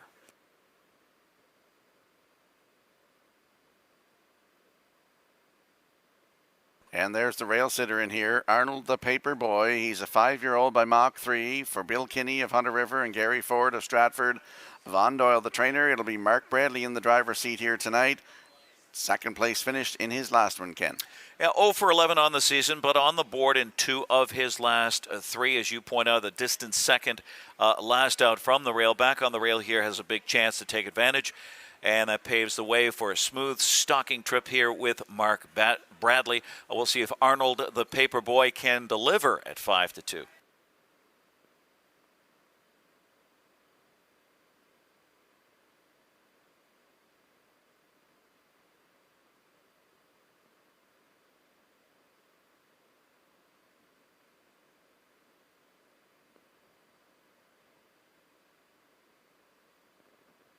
Quick look at the odds board here for race number 9. Less than 2 to go. We want you in some action here. Exactor, Superfecta, Triactor, Win Place, and Show Wagering. Arnold the Paperboy on the rail is 5-2. Distinctive Rusty from post 2 at 2-1. The 3 Bonnie's Mac is 3-2. The 4 is Scratched, and the 5 Slide Guitar at 9-5. Number 6 3 Truths is Scratched. We want you in some action. Don't get shut out at the windows. Wager early to avoid that getting shut out.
Starters in tonight's 9th race are moving in behind that Metro Home Building Center starting gate. Another happy field of 4 Vents are approaching the starting gate. Up to you for the call. Arnold the Paperboy, Distinctive Rusty, Bonnie's Mac, and Slide Guitar. Top of the stretch.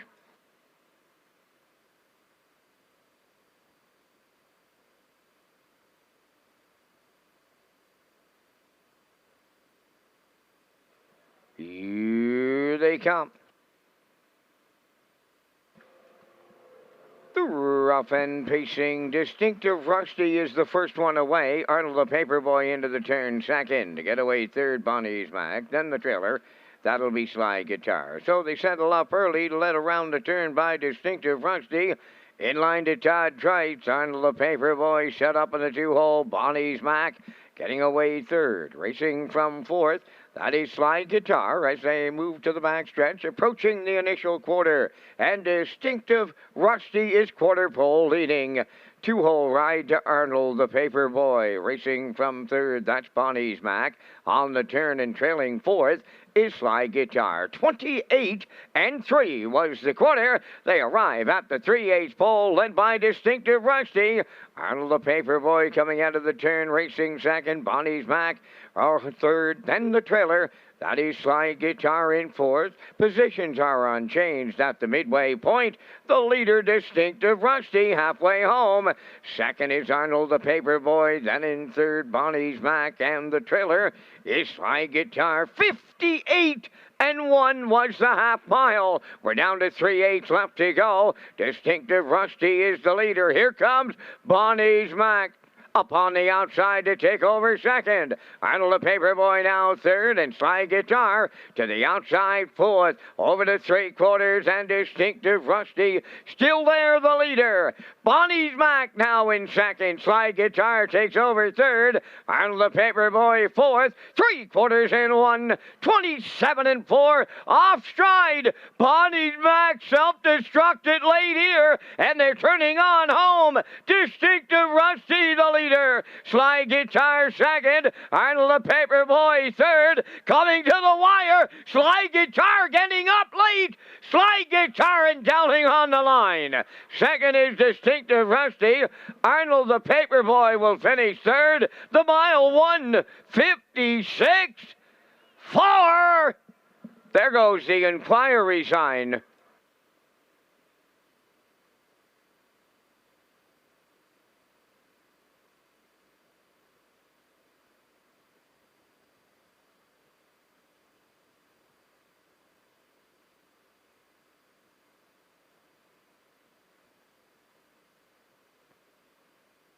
Here comes the slow-mo replay from tonight's 9th race. And Ken, we said in the pregame here that Slide Guitar had a win, but was placed back. Now he gets his first official win, but it is under an inquiry here in race 9. Yeah, Todd Trites did a great job here with Distinctive Rusty on the engine, rating a 58.5 and 127.1. That's when Bonnie's Mac actually started to get rolling there at 3/4 and went off stride around the final turn, as Vance Cameron said, self-destructed. So Distinctive Rusty on the lead, trying to hold on. Slide Guitar saving all the ground, sat last, and basically just swung out there and rallied for David Dowling to end the 0-for-18 2021 drought here in 156.4. Slide Guitar, the 7-year-old by Brandon's Cowboy, is going to nail Distinctive Rusty. Arnold the Paperboy delivers the show, and Bonnie's Mac fourth. But again, there is an inquiry here. Hold on to all tickets. The judge's inquiry involves a break on number 3, Bonnie's Mac.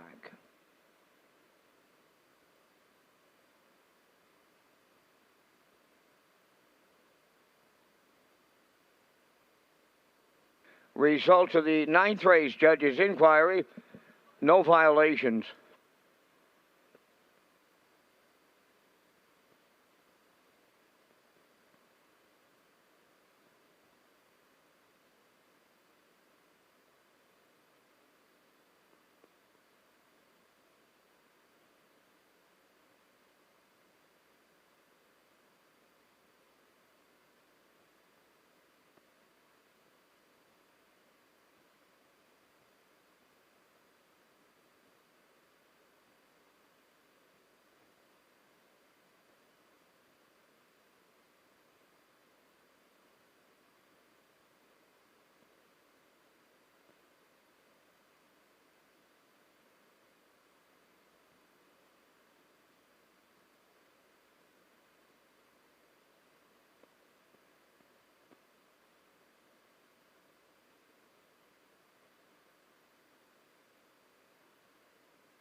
There's Sly Guitar arriving at the 9th race winner's circle. Bay Pacing Stallion 7 by Brandon's Cowboy.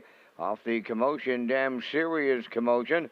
Owned by David Dowling and Brittany Watts of Springvale. David does the training and the driving. The mile 156 and 4. Sly Guitar in the 9th.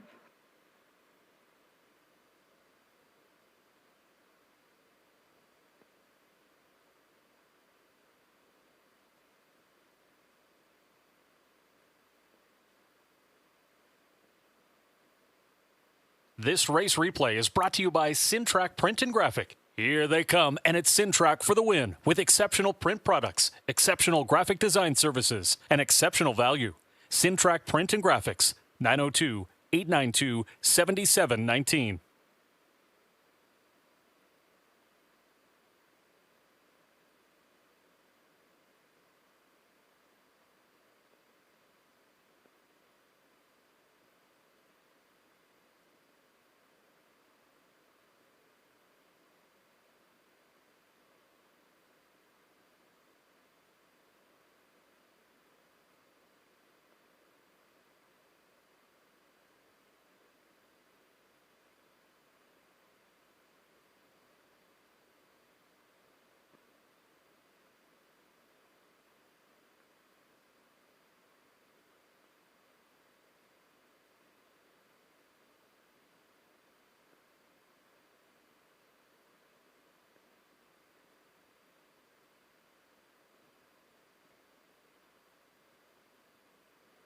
Now the official results in the 9th. Arnold the Paperboy was 3rd. Distinctive Rusty 2nd.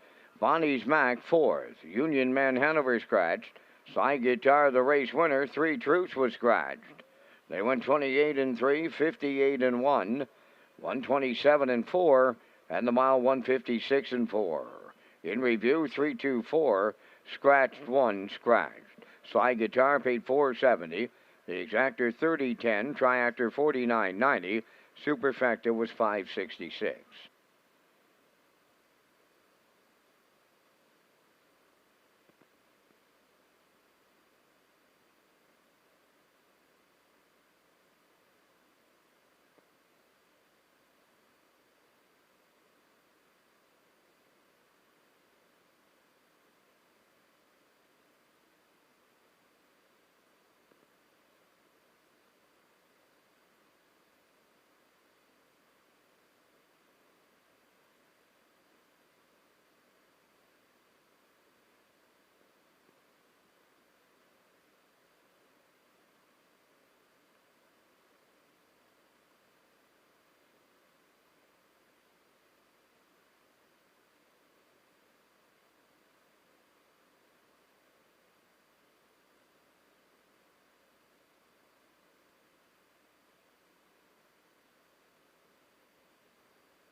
HPI and Red Shores are teaming up for a special Gold Cup Week promotion. Players nationwide who wager a minimum of $20 up to $100 maximum on Red Shores harness racing will receive 3% cash back.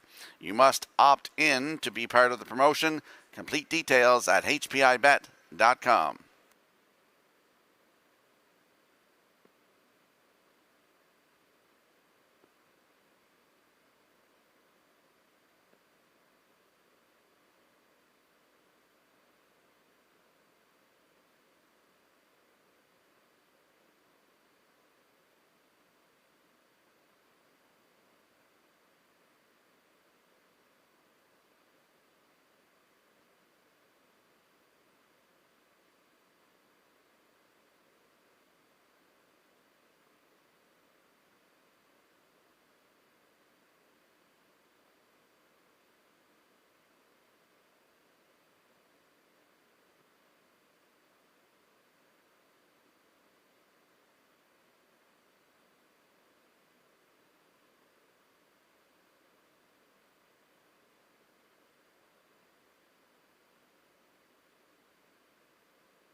The 10th race, a division of the Atlantic Sire Stakes. Number 1 is Rich Daydreams, owned by Wade Piccone of Stanchel, Kenny Arsenault, the trainer-driver. 2, Dusty Lane Milo is owned by Marcia Knox of Stanhope, trained by Jeff Holmes, Gilles Barrio. Mr. Finlay Ridge, number 3, is owned by Claire McDonald, Arnold Rankin, and Ian Tate, Claire Training and Driving. For A Little Go-Go is owned by Greyland Farm of Gulf Shore, Nova Scotia. Mark Campbell trains and drives. Up She Rises, number 5, owned and trained by Blaine White at Bell River, Corey McPherson. My Money's a Runnin', wears number 6, owned by Jonathan McDonald of North Wiltshire, trained by Paul McDonald, tonight out of Murner.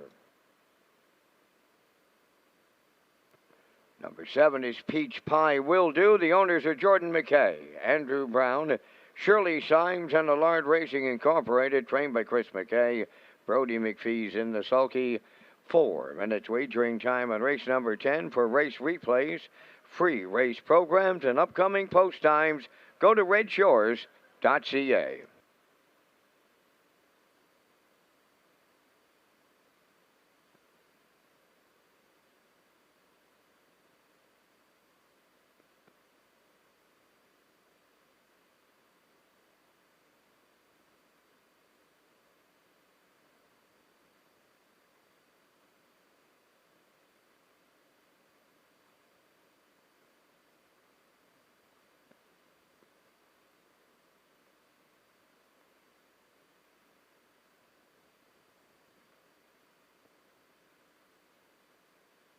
Let's go out to the track for tonight's 10th race. Exactor Superfecta Triactor Win Place and Show Wagering Atlantic Sire Stakes presented by the Prince Edward Island Harness Racing Industry Association. 3-year-old trotters, purse $10,520. And we're both landing on the 2 in here. Dusty Lane Milo, Ken, 3-year-old by Ted the Stud for Marcia Knox of Stanhope. Jeff Holmes now the trainer, and it's Gilles Barrio to do the driving tonight. Yeah, you're looking for the barn change bonanza here, and Gilles Barrio, driver switch here, never off the board. 2 wins, 2 seconds, and 4 starts this season, fresh off a narrow loss to the well-rated A Little Go-Go.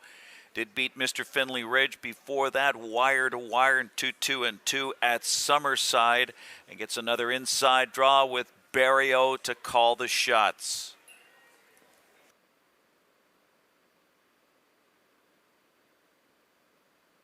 And there, right to his right, is the 3, Mr. Finlay Ridge, 3-year-old by Armbro Barrister for Claire McDonald and Arnold Rankin and Ian Tate. Claire is the trainer and the driver. Finished 3rd in Inverness in his last start, Ken. Yeah, Claire McDonald looking for the triple tonight and a double in the sulky. Mr. Finlay Ridge, a 7-time winner last season, 9 for 14 career. Didn't quite have that knockout punch in his last 2. He did some of his best work here. Draws well for Claire McDonald with the blind to blinkers tonight at 4-5.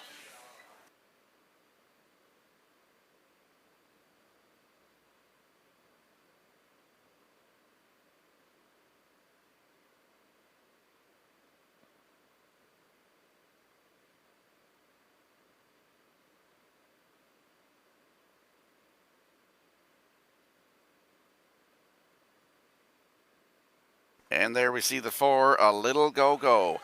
3-year-old by Ted the Stud for Greyland Farm of Gulf Shore, Nova Scotia. Mark Campbell, the trainer and the driver. Nice win at Inverness in his last one, Ken. Yeah, you see all those breaks, and then he finally puts it all together. He establishes command and held off Dusty Lane Milo in 2:01, wire to wire at Inverness. A good effort, a big mile there. So he's definitely got something positive to build on from the Mark Campbell stable. Right now, 5-2, a little lukewarm on the board.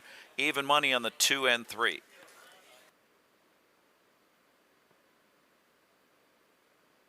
And with less than a minute to go here for race number 10, want you in some action tonight. We're going to review the odds board. Rich Daydreams on the rail at 14-1, now 12-1. Dusty Lane Milo is 2, 6-5. Mr. Finlay Ridge at even money. A Little Go-Go is 4 at 5-2. Up She Rises from post 5, 41-1. The 6, My Money's a Runnin' at 31-1.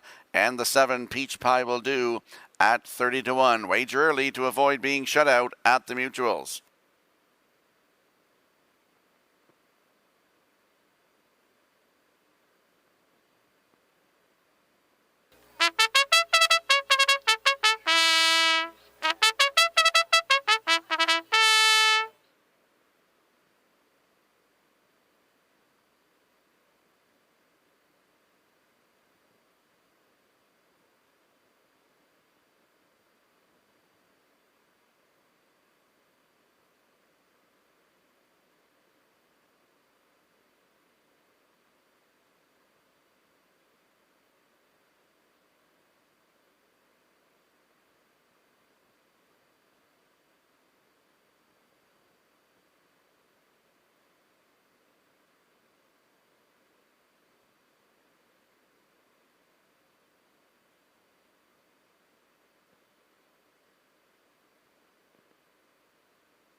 Starter Jeff McDonald has the horses behind that Metro Home Building Center starting gate with driver Scotty McKendrick at the wheel.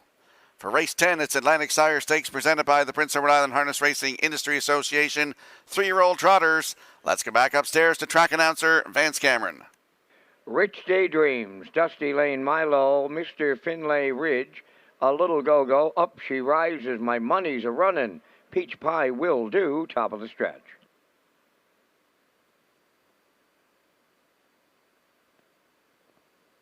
Here they come.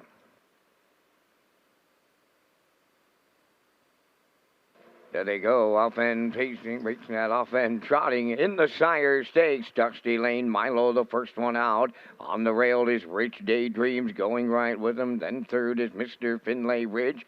Trotting up into fourth is A Little Go-Go. Now Peach Pie Will Do fifth. Racing from sixth, Up She Rises, and the trailer, That's My Money's A-Runnin'. Up the backstretch, going to the opening quarter, and Dusty Lane Milo in line to Jill Barrio have taken over the lead from Rich Daydreams now second. Mr. Finlay Ridge will trot up the rail third. A Little Go-Go is fourth. Peach Pie Will Do fifth. Racing from sixth, that is Up She Rises, trailing the field. My Money's A-Runnin', 29 and a 1/5 was the quarter. They swing off the turn. Down the stretch they trot towards the opening half mile, led by Dusty Lane Milo. Second is Rich Daydreams. Then in third, up on the outside, that is A Little Go-Go. On the cones fourth is Mr. Finlay Ridge. To the outside and racing fifth, Peach Pie Will Do. Moving into sixth, My Money's A-Runnin', and the trailer after a break, Up She Rises. 1 minute and a 1/5. Opening half mile around the paddock turn. The leader is Dusty Lane Milo. Challenger on the outside, A Little Go-Go. Racing from third. Towards the rail, Rich Daydreams. Peach Pie Will Do fourth. Mr. Finlay Ridge has packed it in completely here. From the outside and racing from sixth, My Money's A-Runnin', and the trailer, Up She Rises. 3/4 in 1:30 and 4 on the turn for the second and final time. Dusty Lane Milo, the leader, 1/8 of a mile out. From the outside, a little go-go. Racing third, Rich Daydreams. Up on the outside, fourth, Peach Pie Will Do. Down the stretch they trot, and it's Dusty Lane Milo. Peach Pie Will Do on the outside. Here is a shocker. That is Peach Pie Will Do. Absolutely shocking them in the Sire Stakes. 2 minutes, 2/5.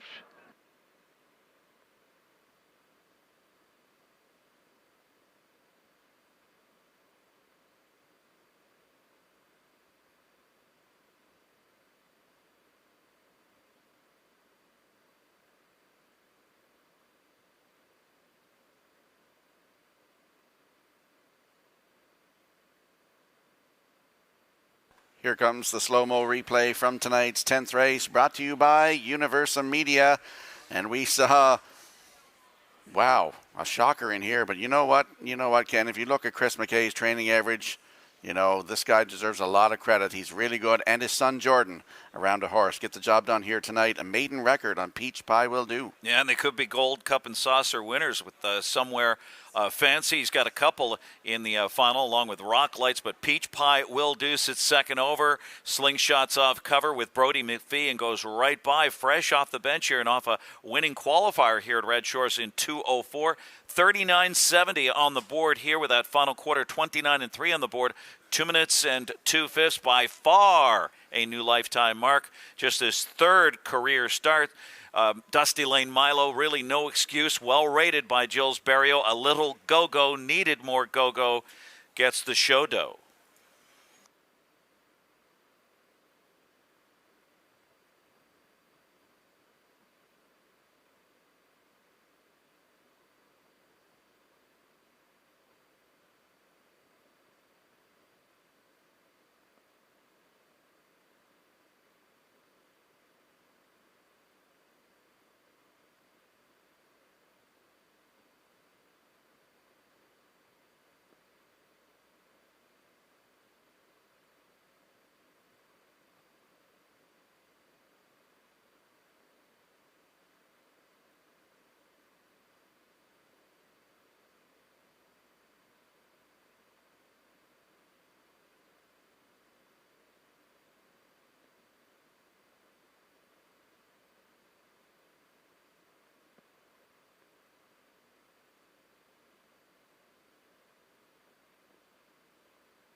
Here's Peach Pie Will Do in the 10th race winner's circle, trotting Bay Colt.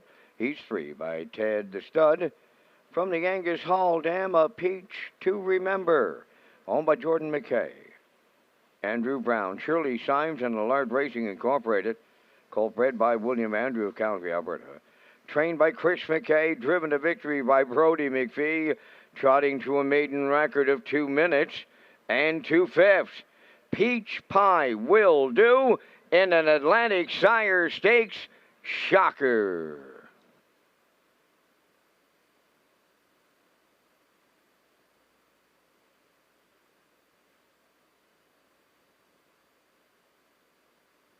This race replay is brought to you by Clarence Farm Services and Equa Purina Canada. For all your equine feeds and needs, please visit Clarence Farm Services or your local Purina dealer. Proudly serving Atlantic Canada for over 50 years. See their full lineup of equine feeds today at clarencefarmservices.ca.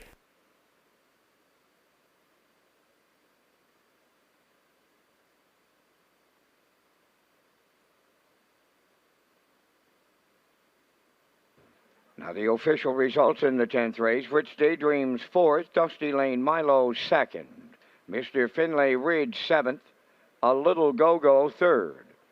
Up She Rises was 6th. My Money's a Runnin' 5th. Peach Pie Will Do was the race winner.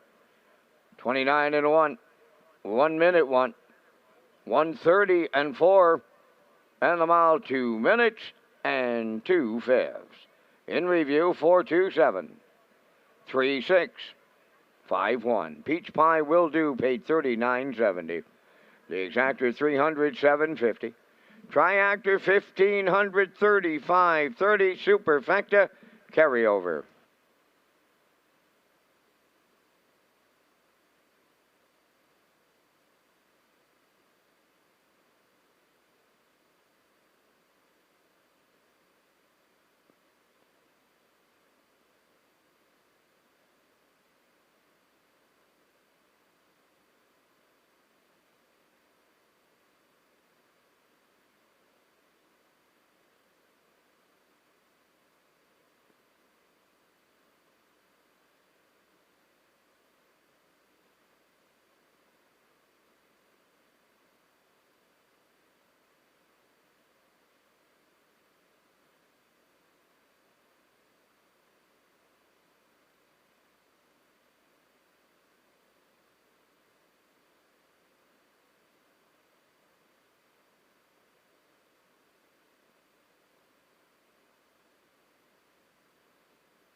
This live race program is brought to you in part by Metro Home Building Center, KKP, and Belvedere Golf and Country Club.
On the track is the 11th race post parade. It's the Harry and Doris Polton Memorial. Number 1 is Weimar Jimbo. Owned and trained by Eric Doucette of South Rustico. Kenny Murphy drives. 2, JK Express, owned by James Perot of Stratford. Trained and driven by Kenny Arsenault.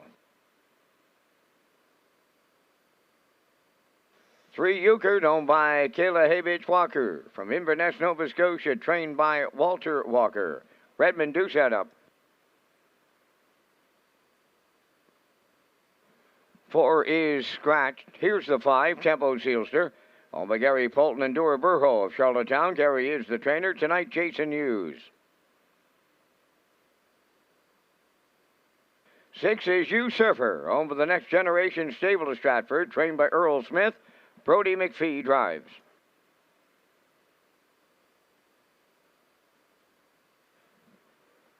Number 7 is Burnout Hanover, owned by the Orwell Bay Stable of Orwell, trained by Jeff Holmes, driven by Brady Sweet.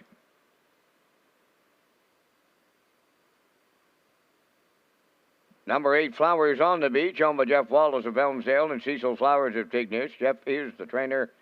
Jules Berry always in the sulky at 2 minutes to post time. And guys, we're coming up with our selections in race number 11, the Harry and Doris Fulton Memorial. There'll be a trackside presentation. We thank Results Advertising and Marketing for their presentation of the Vance Cam. And guys, I'm going to go to 7, Burnout Hanover. He moves in just a wee bit with the scratch of the 4. Thank you, all my fans.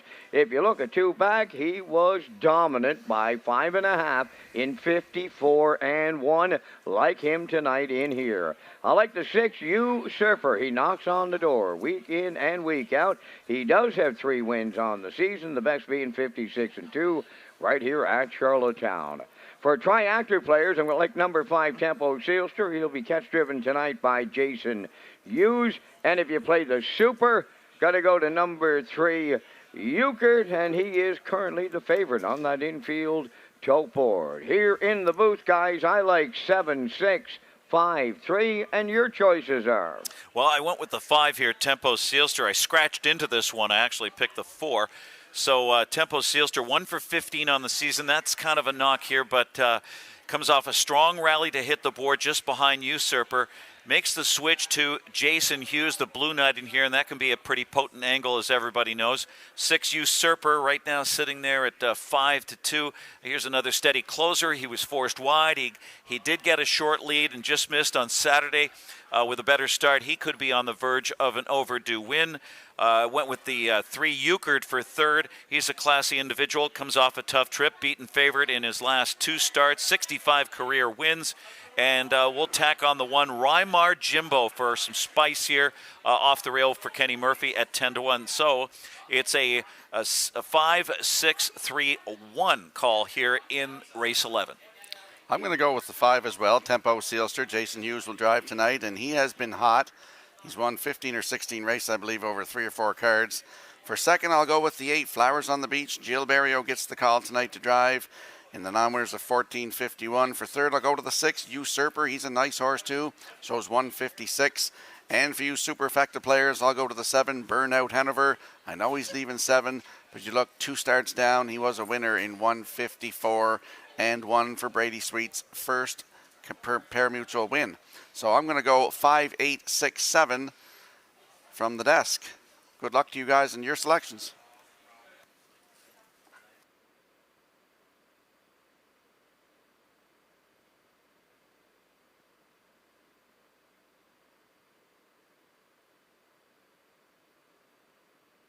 Let's have a quick look at the odds board here for race number 11. Rymar Jimbo on the rail is 12-1. JK Express post 2, 11-1. Euchert is 3, 7-5. The 4 is Scratch. The 5, Tempo Sealster, is 7-2. Usurper is 6 at 5-2. Burnout Hanover 7, 5-1. And the 8, Flowers on the Beach at 6-1. Don't get shut out. Wager early.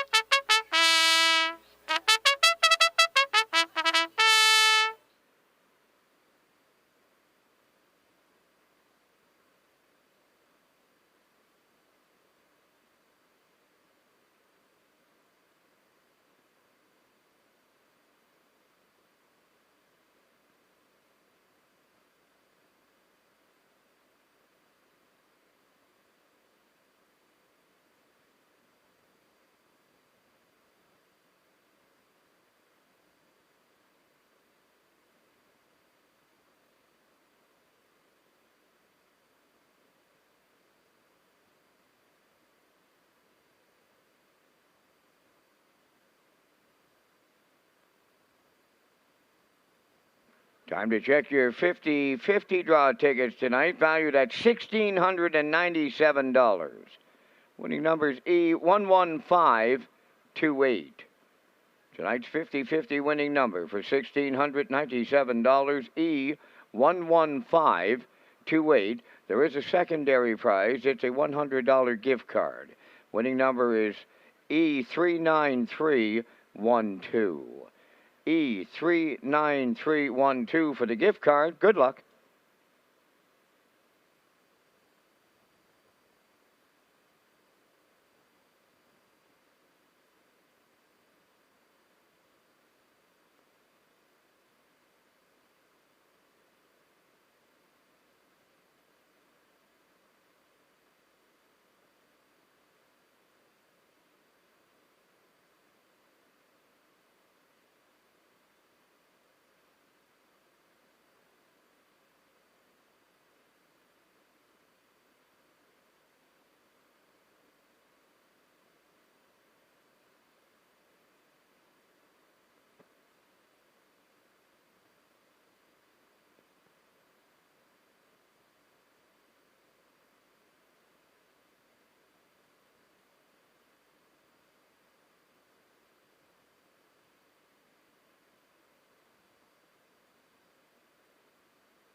The 11th race, moving in behind the Metro Home Building Center starting gate, it is the Harry and Doris Polton Memorial.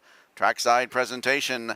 Let's go back upstairs to track announcer Vance Cameron. Weimar Jimbo, JK Express Euchert, Tempo Seals to Usurper, Burnout Hanover, Flowers on the Beach. Top of the stretch.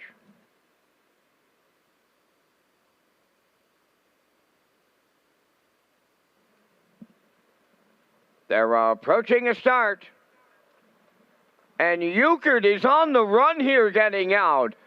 The rough end facing and up the rail. Weimar Jimbo, the first one away. Tempo Sealster is second. Usurper from the outside, third. Racing from fourth is JK Express. Way wide in fifth is Burnout Hanover. Flowers on the Beach, sixth. And Euchert made the break and is in the backfield. On the backstretch they go, and Usurper driving up on the outside. Going to take over the lead for Brody McPhee.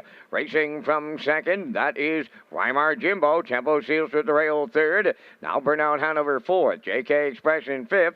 Flowers on the Beach, sixth. Trailing the field, that is Euchert. 28-2 was the opening quarter. As they move on around the turn, Usurper in unfamiliar territory. Right on the choo-choo here. Through the stretch they come. In the two-hole is Weimar Jimbo racing from third. That is Tempo Sealster. Fourth and going to the outside is Burnout Hanover. Now in fifth is JK Express. Up on the outside, sixth is Flowers on the Beach. Then in seventh, that is Euchert. 57-3 was the opening half mile. Moving around the turn, approaching 5/8. Usurper by 2. Second is Weimar Jimbo on the outside, and coming up third, Burnout Hanover. Flowers on the Beach to take over fourth. On the rail and nowhere to go, Tempo Sealster. Fifth is JK Express. Euchert is the trailer. They're on by 3/4. Usurper opening up by 2. Burnout Hanover now second. 3/4 and 1. 27 flat with an 8 left to go. Usurper now by 3. Weimar Jimbo at the rail. Burnout Hanover on the outside. Then in fourth, Tempo Sealster. Deep in the stretch now. Usurper in line to Brody McPhee. Second is Weimar Jimbo. Tempo Sealster third. Time for the mile, 1:55.2.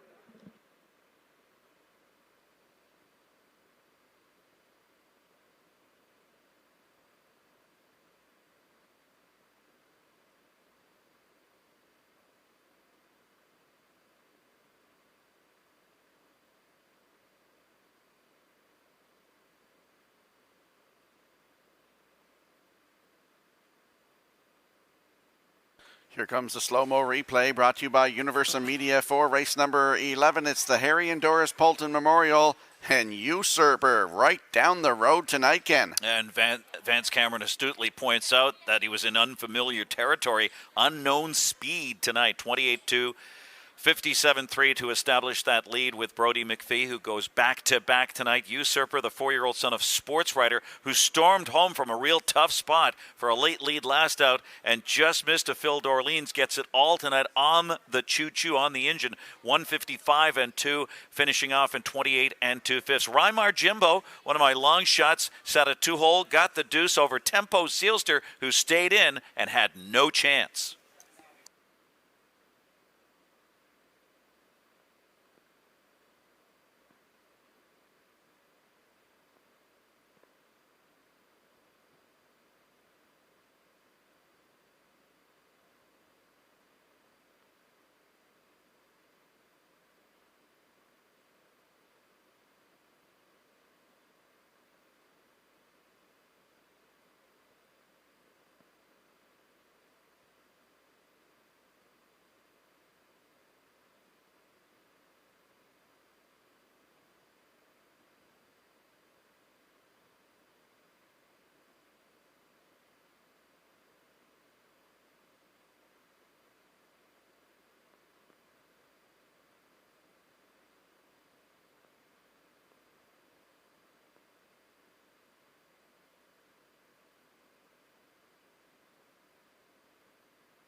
Usurper into the 11th race winner's circle. Bay Pacing Stallion 4 by Sports Rider.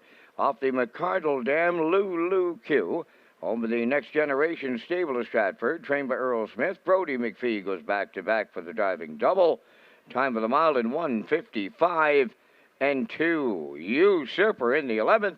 Down at trackside, the Harry and Doris Polton Memorial Cooler presentation.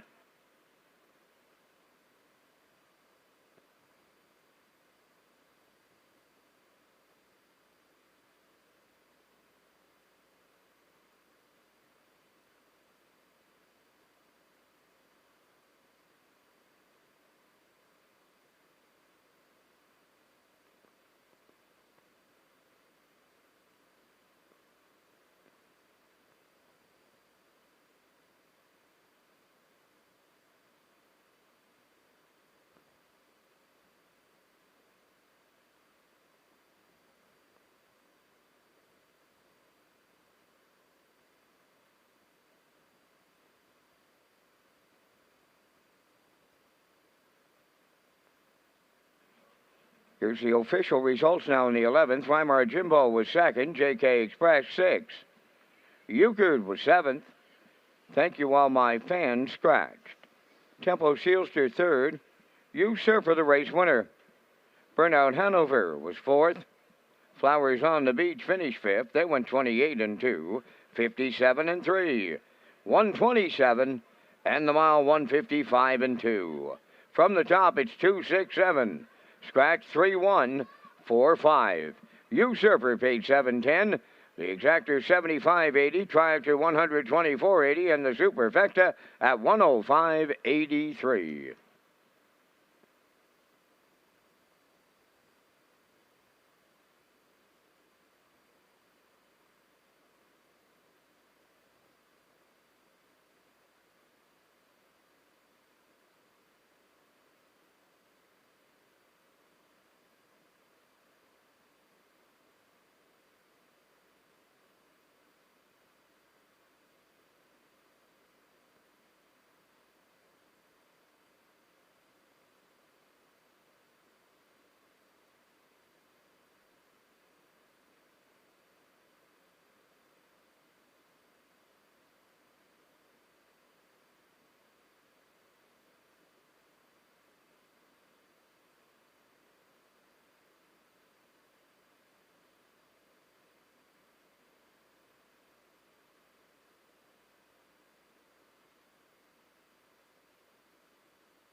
The $5,000 Smash the Track record promotion. If the winning horse in the 62nd edition of the Guardian Gold Cup and Saucer smashes the track record of 150 and 1, the ownership of the horse will receive a check for $5,000 from Warren Ellis and family of Summerside Chrysler Dodge.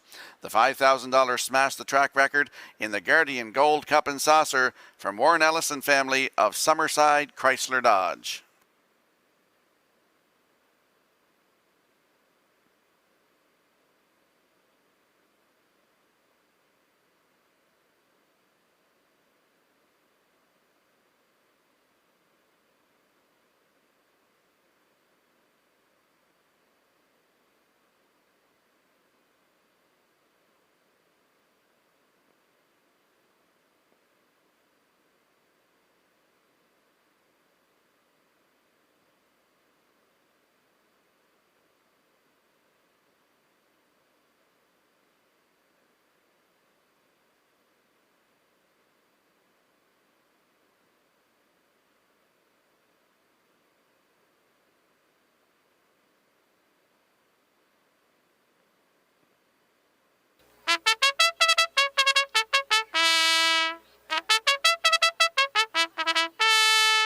10 Mile Beach on the 12th race post parade, owned by Brett LeBlanc from Waterford, Joel LeBlanc, Victoria Mines, Nova Scotia, trained and driven by Brett LeBlanc. 2 is Instant Shadow, owned by the Ultimate Stable and Don Hubbard of Greater Lakeburn, New Brunswick. Don does the training, Todd Trites. Likely to win, number 3, owned by Blundish Young, Lester Campbell, and Jeffrey Campbell, trained by Mark McDonnell, Adam Murner. Coast to Coast Shark, number 4, owned by Shirley Wallace of Alberton, trained by Jeff Wallace, Dale Spence. 5 is Bankshot Hanover, owned by Brendan Mullen, Dean Lewis, and Josh O'Hanley, trained by Brendan Mullen, driven by Jason Hughes. 6 is Silver Hill Lightning, owned by Stacey Lund of Stratford. Stacey does the training, Mark Campbell. 7, Chasin' Maddie, owned by Donald Beaton of Port Hood, Nova Scotia. Donald is the trainer, Rodney Gillis drives.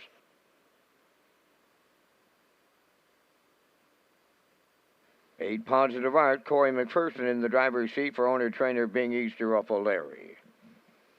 2 minutes wagering time on the 12th. Race day live broadcasting at Redshores.ca, Red Shores YouTube channel, and FM 98.5 in-house monitors, Channel 2.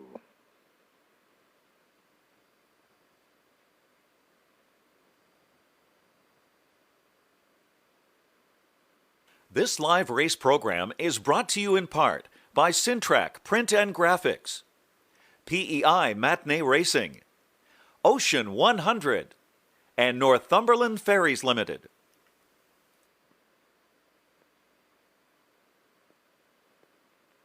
Let's go to the track for this evening's finale. Exactor, Superfecta, Triactor, Win Place and Show Wagering. Landing on the 4 in here, Coast to Coast Shark, an 8-year-old by Coast to Coast Yankee. Dale Spence gets the drive tonight. Look 2 down. This horse won down here in Charlottetown on July 24th, but was disqualified, Ken. Real nice mile. Yeah, not bad. 156 and 4, disqualified. Then faded to 4th at Summerside. Still fresh on the comeback trail after missing all of 2020. Gets some class relief here and draws well for Dale Spence. Spinner Spence looking for a double, and right now is 9-2.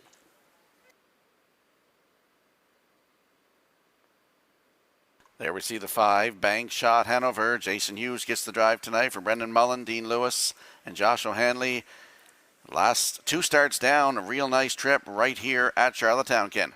Yeah, rallied to a decisive 156 and 4 score 2 starts back. Then got parked first over through a demanding pace. Excuse trip last up, but a strong indicating line as well. Drops back down, retains the Blue Knight. And the bettors going goo goo gaga on this one at 6-5.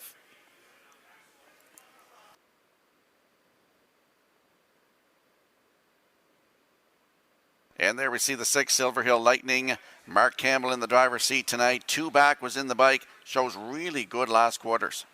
Yeah, this one, 1 for 20 on the season. That's my knock here. On the fringe, 4th his last 3. Switches back to Mark Campbell. We're going to look for some trip luck here to grab a bigger piece of the pie here at 5-1.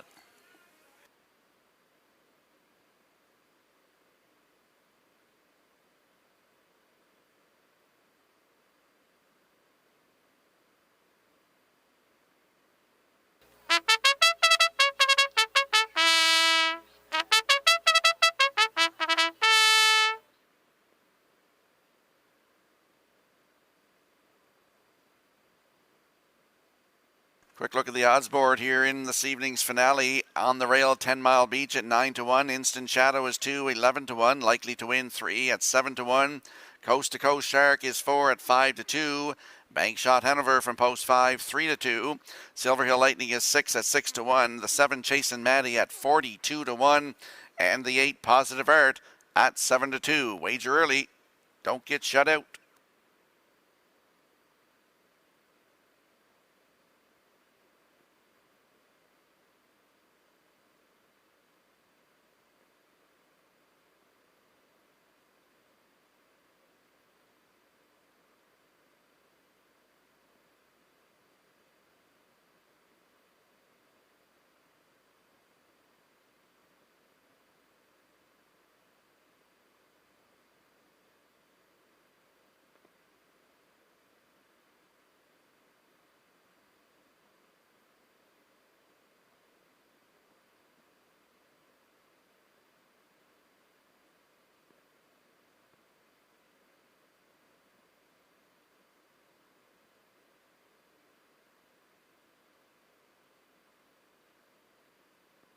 12th race finale lines up behind that Metro Home Building Center starting gate.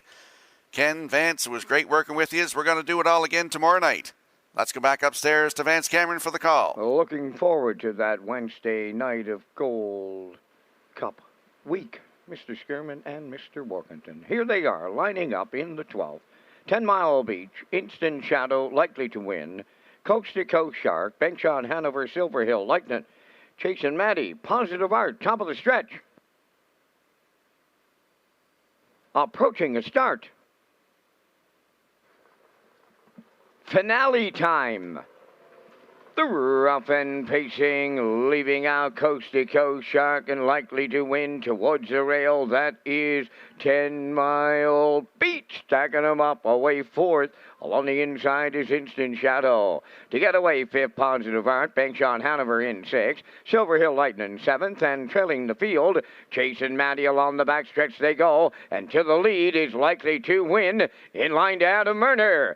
Second is 10 Mile Beach. Now in third, that is Instant Shadow. Racing from fourth is Coast to Coast Shark. Into the turn, Positive Art has fifth. Racing sixth, that is Bankshot Hanover. Silver Hill Lightning tipping out seventh. Chase and Maddie is eighth. 28 and 2 opened it up, and they swing off the turn and straighten down the stretch. They have the half mile in their sights now. The leader is likely to win.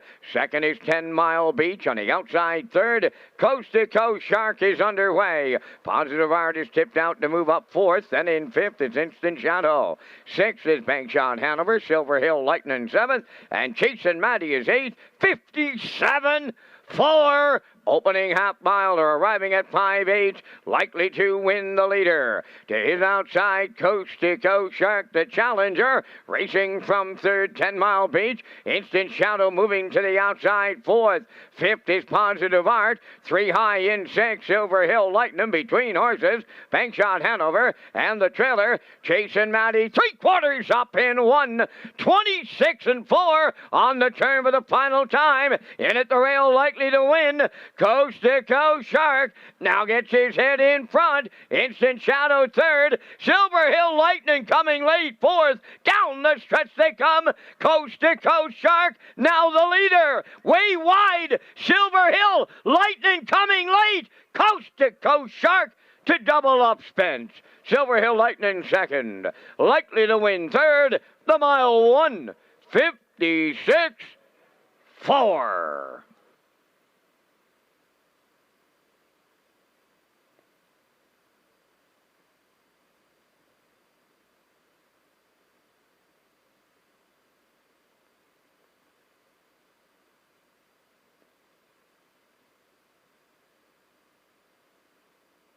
Here comes the slow-mo replay for this evening's finale. Ken, is brought to you by Universal Media.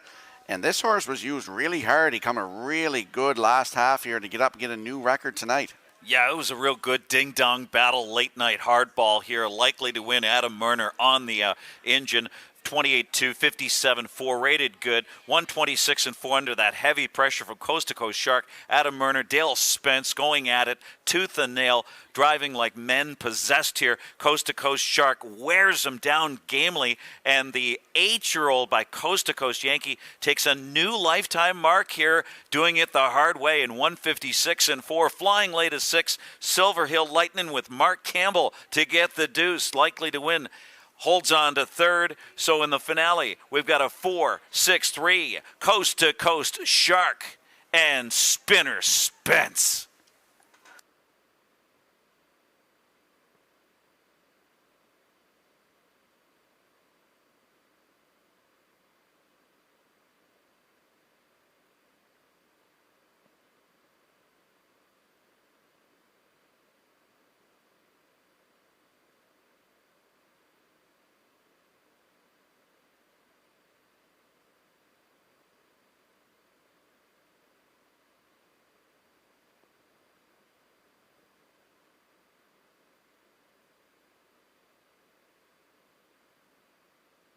Coast to Coast Shark arriving at the 12th race winner's circle. Bay Pacing Stallion 8 by Coast to Coast Yankee. From the Chems Card Shark Dam, Sassy Little Shark, a homebred of Shirley Wallace of Alberton. Jeff Wallace has the training double. Dale Spence has the driving double, and the horse has a new pacing record of 156-4. Coast to Coast Shark in the nightcap.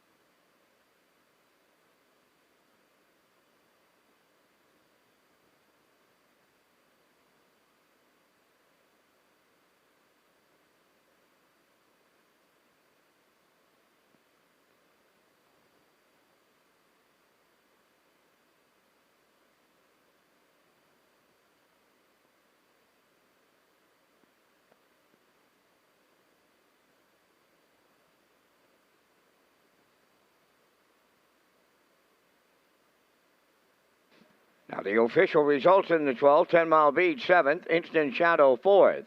Likely to win 3rd, Coast to Coast Shark, the race winner. Bankshot Hanover 5th. Silver Hill Lightning was 2nd. Chasin' Matty finished 6th. Positive Heart was 8th. Fractions of 28-2. 57-4. 126-4. And the mile 156-4. In review, 7-4-3. 152-68. Coast to Coast Shark at 520. The Exactor 40-50. Triactor 346-20. Superfecta 101-23. And the late Daily Double 22-80. And that completes our live presentation on this night at the Driving Park. Right back tomorrow night, 7 o'clock, opening post time. Tonight's par mutual handle, $99,462.